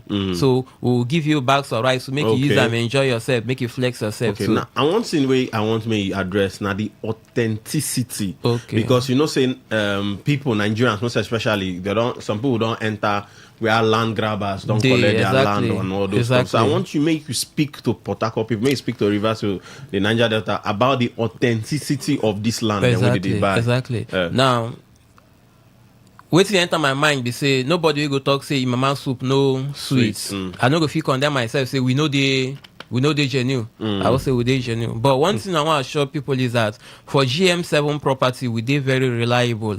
We get integrity, we get transparency. And then before we dey buy land, we dey make sure say we chart the land. That is, we go do what they call due diligence. We'll find out who gets this land, why this land still dey free. The Ministry of Environment, Land and Survey, this land, who don't buy them, they don't buy them or they never buy them. We go check all these things, finish, confirm, say the land they free from trouble, from court case, before we they enter, they buy that land. So we assure people, the Niger Delta, River State, people for Port Harcourt, say if you buy property with GM7 property, you no go regret them. Because you go come buy property, you will go sleep, because we they deal with better integrity. We they very reliable. So you don't need to fear. Now we don't call our phone number, we don't call our office address. We even there for social media, for Facebook, Instagram, TikTok. Now GM7 properties. GM7, the number 7, then properties. You go see us for Facebook. Scroll, you go see our posting, our talks, them everything. If you also come visit our office, we have duly registered with CAC, registered with SCUMO, maybe EFCC too. So you go know say we be authentic, genuine people where you feel trust to do business with. Okay, I could like me still call your phone number again, because somebody feel they listen to you and now the person won't drop from motor and they need that number. Yes, the phone number now 090 333 11153. I will call that number again. The number now 090 333 11153. Now the number you can reach out to us, make you get more information concerning this matter. Okay, so I still want you to talk to people, because you know land. They say if you never buy land, you never land. You never land. So exactly. you need land. I just want to make you talk to people why they need to see relevance or importance to buy a land. You understand? Because you get some people maybe say that they fear say if they buy this land, whether I go appreciate or you no go appreciate. So I just want you to talk to people. Okay, firstly, for GM7 properties, we need to buy land where we say no go appreciate. Now make if you see the place who will call, now place where we say with time to come, na place we say go appreciate very well. The value go increase. Not be say the place na any place. Now place where they call na all your community. Place where universities then they build. So by the time they start functioning well now, you go see say the place go sprang up and your land go then increase in value. And most of these properties and what they call as from 3 months ago, like the one of 600 now, how much should they sell them? 450. But within 3 months now, we don't they sell them 600. Wow. So now so they carry that appreciate. Land now something we say within the lands where GM7 property gets. Now lands where we say every 3 months then they appreciate by 25%. Wow. 25%. But I look me one day say, oh, now 30% would increase them. Now say if you tell them like that, it will be like say it's too big. Just tell them say every now 25%, and now so they carry increase. Land in general, and instead of you to keep your money for bank. Use and buy land, you go appreciate better for you, because for bank every month the interest rate now between 2 to 3%. But real estate, more just say every month. Now 10% it increase every month. Now 10% decrease. So before you run out, you know, so you don't they give you almost 100% of which you carry buy. So just call your number for the last time. The phone number now 090 333 11153. Okay, for the last time. 090 333 11153. So just tell them your final words. Okay. If you no buy land today, the next time we landlord will come knock your door. Chai. Your heart, your BP fee increase. You don't remind me of landlord. And I never pay rent. So buy land now so that the next years to come, you say become a land owner of your own to live your own dream and stop to live your landlord dream. Okay, thank you very much, GM7 Properties. Thank you, MC Kuro.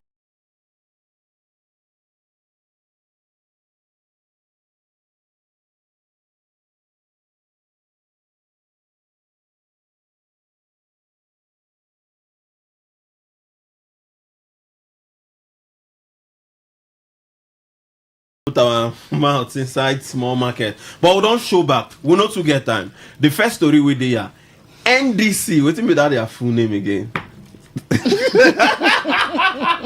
Try God, I beg go. Hey, if this thing come out for exam, I require you don't feel Try me again. What's the full meaning of NDC? NDC. National Development Commission. No, national money development. Okay, so NDC. What do you mean? I ask you a question. That's your assignment for today. That's your assignment. I don't give you assignment, Mariki. I'm giving you an assignment. Yeah. But the truth be said, then just they tell us now the record, because you know, as all these parties they drop, we now our own work now to they follow them up. We could see how we be. In less than 48 hours, where Peter Obi and Kwankwa so move, then Jackpa from Not small Jackpa. Then Jackpa from ADC, and all the parties they sound alike. Mamo, ADC, NDC. Only the first letter change. Why you not go PRP or those guys? No, those ones. Okay, those are okay, like RPN or something. Those ones, court case, they wait for them. Okay. So be say not tire for court case. In less than 48 hours, wait, Peter Obi and Kwankwaso say no, they don't tire for ADC. Because as it be like this, they like say for that ADC, they know if you win Atiku. You understand? Atiku just they like the strong one. They don't do calculation. They don't wear. Peter Obi don't press calculator. Even Kwankwaso don't press calculator tire. They no say nothing come out for ADC like this. So because of that, they come Jackpa. And what make them Jackpa now because of say they want secure the ticket for presidency. They come Jackpa to the party of our brother, our sister state, Siraki Dixie. Now he be the party chairman. Now he be the party. Only I'm not the party. I know saying get the height. He get everything. He get the height for the party. So they can't move to that end. This as they move. We even see the way Siraki Dixon was very, very happy. If now you not happy. Them. But now the statistics will get here. Then to say in 48 hours, about 9.3 million people don't join the party already. You think say this one are big threats to APC, to PDP, to Labour Party, to PRP, to RPN, to all the other political parties. That one where Bala join now, waiting. APM. Bala Mohammed. I mean, AFM. I don't know. God, I beg you. Party there for this country. POP and all the parties. POP. POP na silly. What do you think about this? Okay, so less than 48 hours, that's less than 2 days where the thing happen. 9.3 million followers. That figure don't climb again. You don't even climb, You where they follow the statistics. That figure don't climb again. That figure don't climb again. So the obedience and the Kwankwasias, the thought say anywhere our leader go, now there would they go. You understand? You lead, we follow. You say make we dey for ADC, we dey. You say make we go NDC, no problem, we dey your back. So that the cocoa be that if they be threat, yes, they be threat. Because if they no be threats, they no go to use court matter, they pursue them up and down. You understand? So that threat they there, you know if you hide them because you just say okay, you know say now because of Peter Obi to ADC been get that number of registered voters. Now, since don't come out to all of them, their card they don't expire for their hand. They don't carry the card, go join NDC. I just see people they say I resign my membership. That you not even be member for close to 6 months. No, it's not necessary. Even if it's 24 resign. hours. Yes. But you even see even see this man, what's his name? Bayo Anonuga don't attack Peter Obi. say Peter Obi just a jump from party instead. And by another they doing work now. Now the work where they pay am for. PDP. But if you not come here, come talk. Today if I'm not go pay you. So if Bala no talk, we president no go pay him. So you feel say NDC a major threat? Nigeria Democratic Congress. No carry and play. So far as why call him like the quarrel with the party? Yeah, they quarrel with them because the way they use they like tsunami.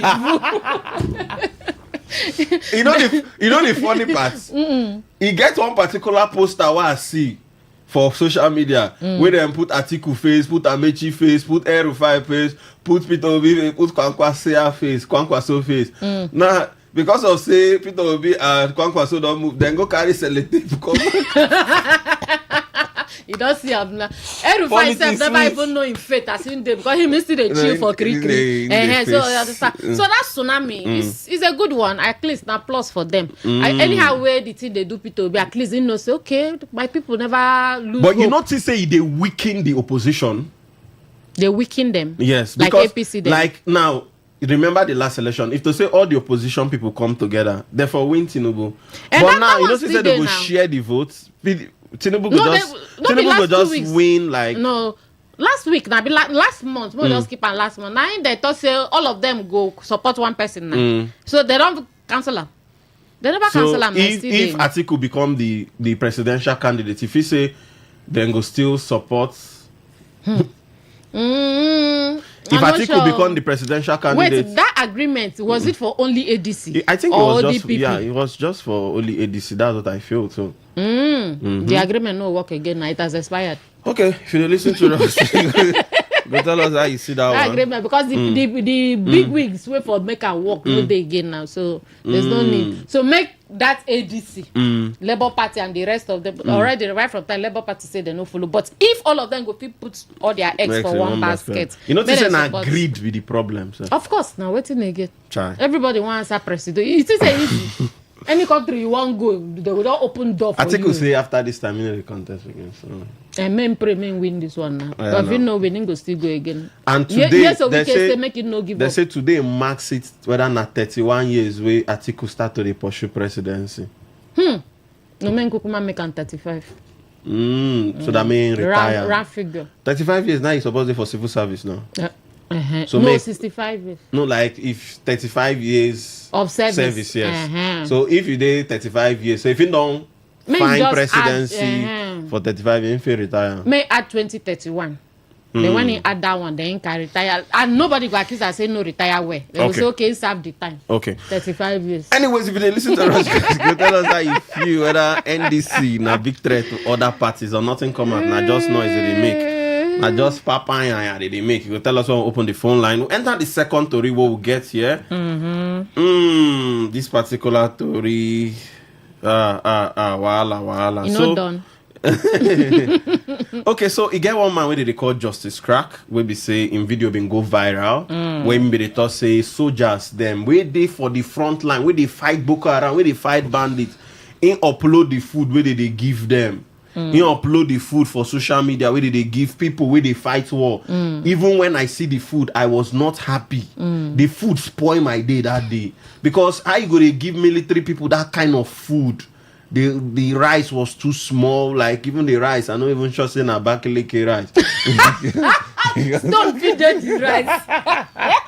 You understand? Rice every say you go give 1-year-old pikin go chop and no belle full. How much more rice, adults, small full grown stew, man? just put stew anyhow. I never see meat inside. I know from far. You know they like say meat they inside. Then the soup from far. It look like say meat they inside. When you don't come close. When you zoom the picture, you will see say meat no dey inside. The food is then meatless.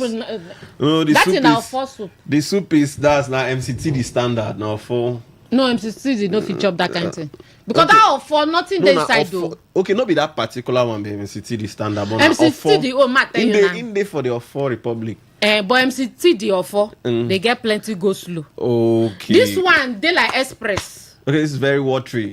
Watery, nothing there inside. It's just number. I no shop. So this guy considered the food where they give socials. It was so emotional. I make we state am say na army man send them to Rambo. Yes, na army man send. No be say na him. Na him go internet go collect. Na army man send. He was so emotional. He felt like crying. He couldn't resist the patriotism as a Nigerian in him. He decided to upload the video. So that Nigerians can see what these soldiers are going through to defend you. You do your house, they shop shawarma and chicken. Soldier where they fight people, Boko Haram and where bandits. They secure the where border. They secure everything. They chop watery or for soup. It's very, very painful. So because of that, soldiers can't see the thing, can't say no. For this man to make this video, he won't cause problem. He won't incite one kind of things. So be say go make people come do like say that one can hit the military. Then knock him plenty charges. The man they fair catch him, lost him. They kidnap him. They kidnap him. Because that's not catching. That is kidnap. They kidnap and lost him for like 3 days. Nobody hear about that. 6 days. Now 6 days. Now 6 days now. They finally come to press. So they put them for days, so which is officially kidnapping and all that. Now with the because they just finished for court, they say they don't shift them. They're supposed to release them, but they don't shift the next year into 25th of May. How you see this one? You feel say the military they oppress, the military then get rights to kidnap a civilian, put them for their prison. MC Kuro. Are they the ones to prosecute? You are the judge and the accuser and the everything for your own matter. So first and foremost, you say whether they oppress, they do over oppress.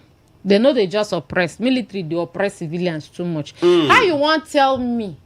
Say civilian go incite military. Civilian and military man who go incite each other. So as military man, they so you know it's good for her. Now until justice can't talk, now go come there inside. Who send the picture to justice? Not be the same your military person. When the guy can't talk, he talk fact, I be no talk fact. So why you don't just cool down? Check your record, check everything. Say, true. Now waiting our caterers they give our military men. We either hear the money where they always send during budgets go that side. Billy. Nigeria now do million things again. Now billion. Then when they now send money go there, when they feed our military people, like say they beg us food. They don't beg us food. It is their right. That's true. They are not begging you for food. That's true. They are not begging you. See this. Imagine a beggar has no choice. Not be this one. No. Imagine an American army. You not go even look at 2 times because the American dog no go chop him. Chai. How much more the American soldier? God, when we want to do election for 2023, how much they tell us that they use feed dog?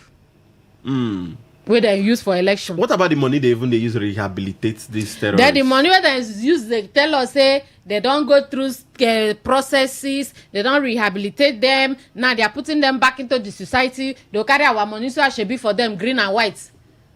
All those money. Then military where what did the guy talk? The guy is a person when no eat well, no go feel whole gun. Someone have feed them well so that they go get strength to hold gun. Now bad thing when talk. Okay. Where you kidnap them, you don't allow wife see them, you don't allow children see them, you don't allow access to lawyer until activists come shout online before una don't come out. Now after say he's with the DSS and DSS too now they play along. Man, I no worry they come for una. The funny part be say tomorrow na then go when they don't retire they come they cry. They come expect us now to come support them. Anyways, more enter the final story. Go tell us how you see that one. Whether if you say the military they oppress. Another this thing, the updates be saying that 25th of May. So they go apply for bail according to them between today and Wednesday. So hopefully they go bail them that Wednesday. Okay. Then that 25th of May, if you from a house go court, and if you don't see the charge. Very anyhow charge. No go there. More enter the final story. The final story will enter. This one will come straight to Port Harcourt. And this one a particular one girl will enter Keke bus again. I don't know what's in the happen for Port Harcourt. I don't know. This girl enter Keke bus around Pepperoni side where she enter Keke bus with her friend Oma as they enter. And so they carry her and her friend go Owerri, go loot them with no good. She come out for social media, they cry, show some kind face. I'm still wait first. from here to Owerri, we get like 100 checkpoints. As in, so the girls, they don't even feel use eye cut the police people, or even give sign, or even do something. As that one they happen as of yesterday evening, another girl come out, come cry out last. It remains small. She for still enter one chance for Keke Boss. I don't know waiting be the problem. Waiting they happen to the city of Port Harcourt. Because it can't look like say this one chance to enter public transport safe. You can't fear. The girl can't talk say is bet one the girl we be one enter the one chance. We see the move say they make can't say even they go to the all these online cars they make you book them than even entering. Even those ones too, you get when least, they can't shout for them. At least those ones get more safety kind of than even this. So people can track your location. Yes, but this particular buses the way they run for us. So waiting, where the hope for the poor man? Because if you never chop finish from here, if you book car from Rumosi to Burokiri, about 15, about 10,000-12,000 for only going. For only going. You never come back. And if you be civil servant, maybe they work for secretariat. It's alright. You go use your leg. I want to cope. So I don't know. I don't even tire for this particular story because it don't they come up. I talk about a girl where I know personally where that one happened around Eliosu by Air Force. Where then slap the girl with no good. Because she don't get enough money. She don't get enough money and then collect her phone, collect everything. You get the one to where they carry for still that this one are for a chain now. This one they even rape the girl, collect the money, everything. They just camper for house. They take turns. So waiting they happen, all these. Now Nigeria police will go call. Now we won't call again. Commissioner of Police Rivers State. Oga, you and your team, waiting they happen. I'm gonna put eye for grand now. One chance don't too much. Because we not be go come carry go. Now him they stand for checkpoint. Now the commissioner of police and the boys now will go call. You know, and these boys, you know, say this one chance people. Now them they keep their money readily available, so that they don't waste time. So when they just reach that checkpoint, that 200, they already hold the 200 for hand. They don't give the police. They don't pass. You understand? I think but our police need to be more sensitive. So thank God you put more. They should leave money and focus on this job. Are you serious? Yes, now in this obodo Nigeria. It is very sad. Anyways, it is sad. If you listen to very us, sad though. If you listen to us, the number to call now 0810 9510 951. Mark call the number back again 0810 9510 951. Then for SMS and WhatsApp now 0701 9339 962. 0701 9339 962. Now just 1 minute you get. Hello, good evening. Yeah, good evening for studio there. Yeah. Good evening, welcome. Your name and where the call from? The call from Asa State. Put your voice. What I want to talk concerning Obi and Kwankwaso when come off from the party ADC. Go enter the new party now. I think they talk saying that they're right now. So I think the camp. Now we know say fresh breeze go blow up. Now enter. Anywhere will be enter. We go follow and go there. We go vote for them. Anyway, enter. So you'll be obedience movement, I mean? Yes. We'll be obedient. Okay, thank you, my brother. So back to the one in the phone I just talked last now about the one chance. My brother, if the commissioner of police one day for River State no hold and tight, or including one day for studio, may God let us not be victims. Because that one chance, now very strong syndicate, like Bill, the attack will connect many places. Not that now the root can not be said be. Well done. Okay, thank you, my brother. Thank you, my brother. Hello, good evening. Hello? Yeah, good evening. Your name and where you call us from? Good evening. Actually, calling from Ajibiri. Okay, put your voice. 1 minute. On Obi and the Pampaso, moving from ADC to NDC. I think NDC. Position parties continue to split themselves. It will be difficult for them to dethrone Tinubu government or win Tinubu from office. It will be very difficult. If it's all of them come together, produce one president, one presidential candidate, that will be easy for them. But this one they are splitting. Obi negotiate make crowd pass as in next 2023. That one is sure. So no matter the number of people following him now, it will still end up in the third position or higher second position. Thank you. Okay, I own permutation with that, Abby. So they call him. Hello, good evening. Hello, good evening. Your name and where they call us from? From Okay, put your voice. I said OB movement, leaving his former party to this new party is best idea. Because I said that it is the greatest mistake OB made. Leaving Labour Party was a very big mistake to him. Because Atiku can never allow OB to show face in presidential seat. Because Atiku must fight use all his muscle to fight to make sure to win primary by all costs. So leaving that party now, going to this new party is the best idea for him. And you see how Odi will push Tinubu bomber to bomber. If they will do free and fair election, Odi will win Tinubu. That one is certain. But if they do the other way around, as usual, we see the other side of it how it will be. Okay, thank you, my brother. Hello, good evening. Yeah, good evening. Your name? Hello? Did I say your network no good, though? Your network no good. Hello, good evening. Hello? What's happening to the network? Hello, good evening. Hello?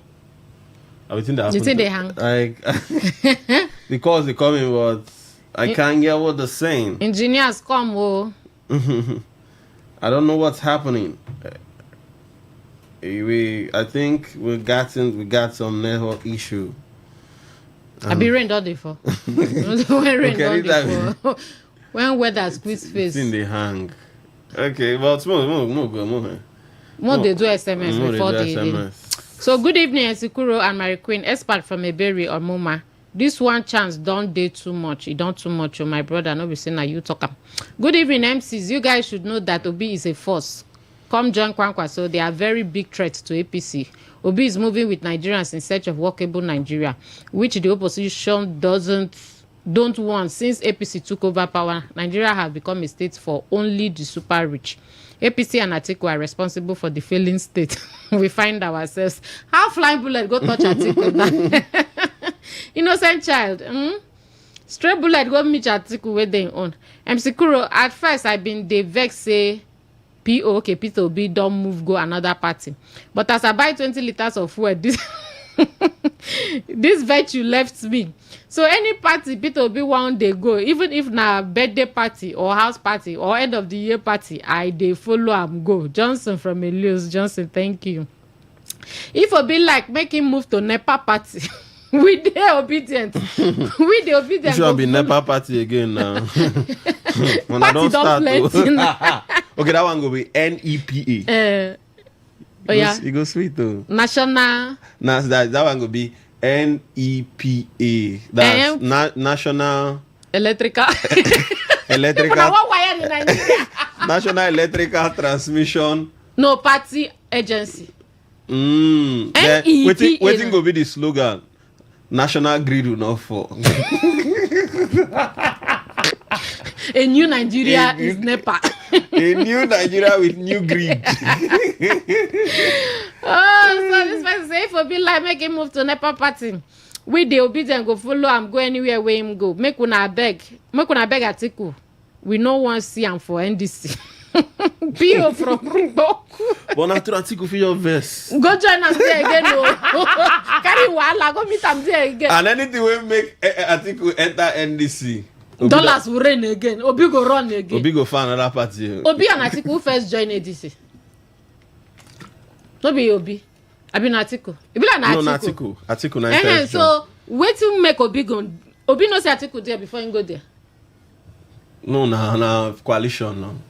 No, they ask now. So if now. No, he mean to say Atiku go at some point step down. So why you no get that discussion with him before he enter the ADC? Now simple discussion where if I don't sit down with her and say, Baba, you still get you go tell you say because no time when they talk say I will step down for Obi. But when they talk say if it's that him win the primaries, no problem, him go support her. MC Kuro, ring your bell gently. You sabi fight trouble. No, gently I ring. Ring your bell gently, as Mary Queen told you. It's very noisy. Some of us are not as young as you are. Elder B, ardent listener. Melembe. Elder P, thank you. Move again. That one now, obedient movements where they talk like that. Add Kwankwasiya movement. Na tsunami. But for the Yoruba side, how Peter Obi won use win? How he win Lagos before? That was then. No? Okay, then don't change. That was then. You know who buy the tickets for Tinubu this time? Who? No be Lagos State's chapter of the APC. Of the APC. But they be follow support at that time too. So anything is possible. Now Nigeria with it. Okay. Presenter, so why is Obi moving from one party to another? If you ask me now, who I go ask? From APGA to PDP to Labour to ADC and NDC now. What is his problem? I don't know. Instability is one of his problems. They say obedience is a movement, so they will keep moving. And his desperation to become president is too much. Chief Sam from Ozoba. You feel call am desperation, but the obedient people go tell you say they find change. You want change in Nigeria. Obi movement is a political tsunami and ruling party is Jetri. Chijoke. Okay. Oh. Are you sure? Good evening. My name na Ordinary Eze Cal for Port Harcourt. If Obi move to ICPC, I will follow. God, I beg. I don't start to which one be say Obi go ICPC go. God, I beg go. Wahala. You know why I like Nigerians? They like to catch cruise. You don't think give Nigerians BP unless they want get BP. You can't do that. Good evening, MCs. You guys should know that Obi is a force. Okay, we don't take that message before. You send them again.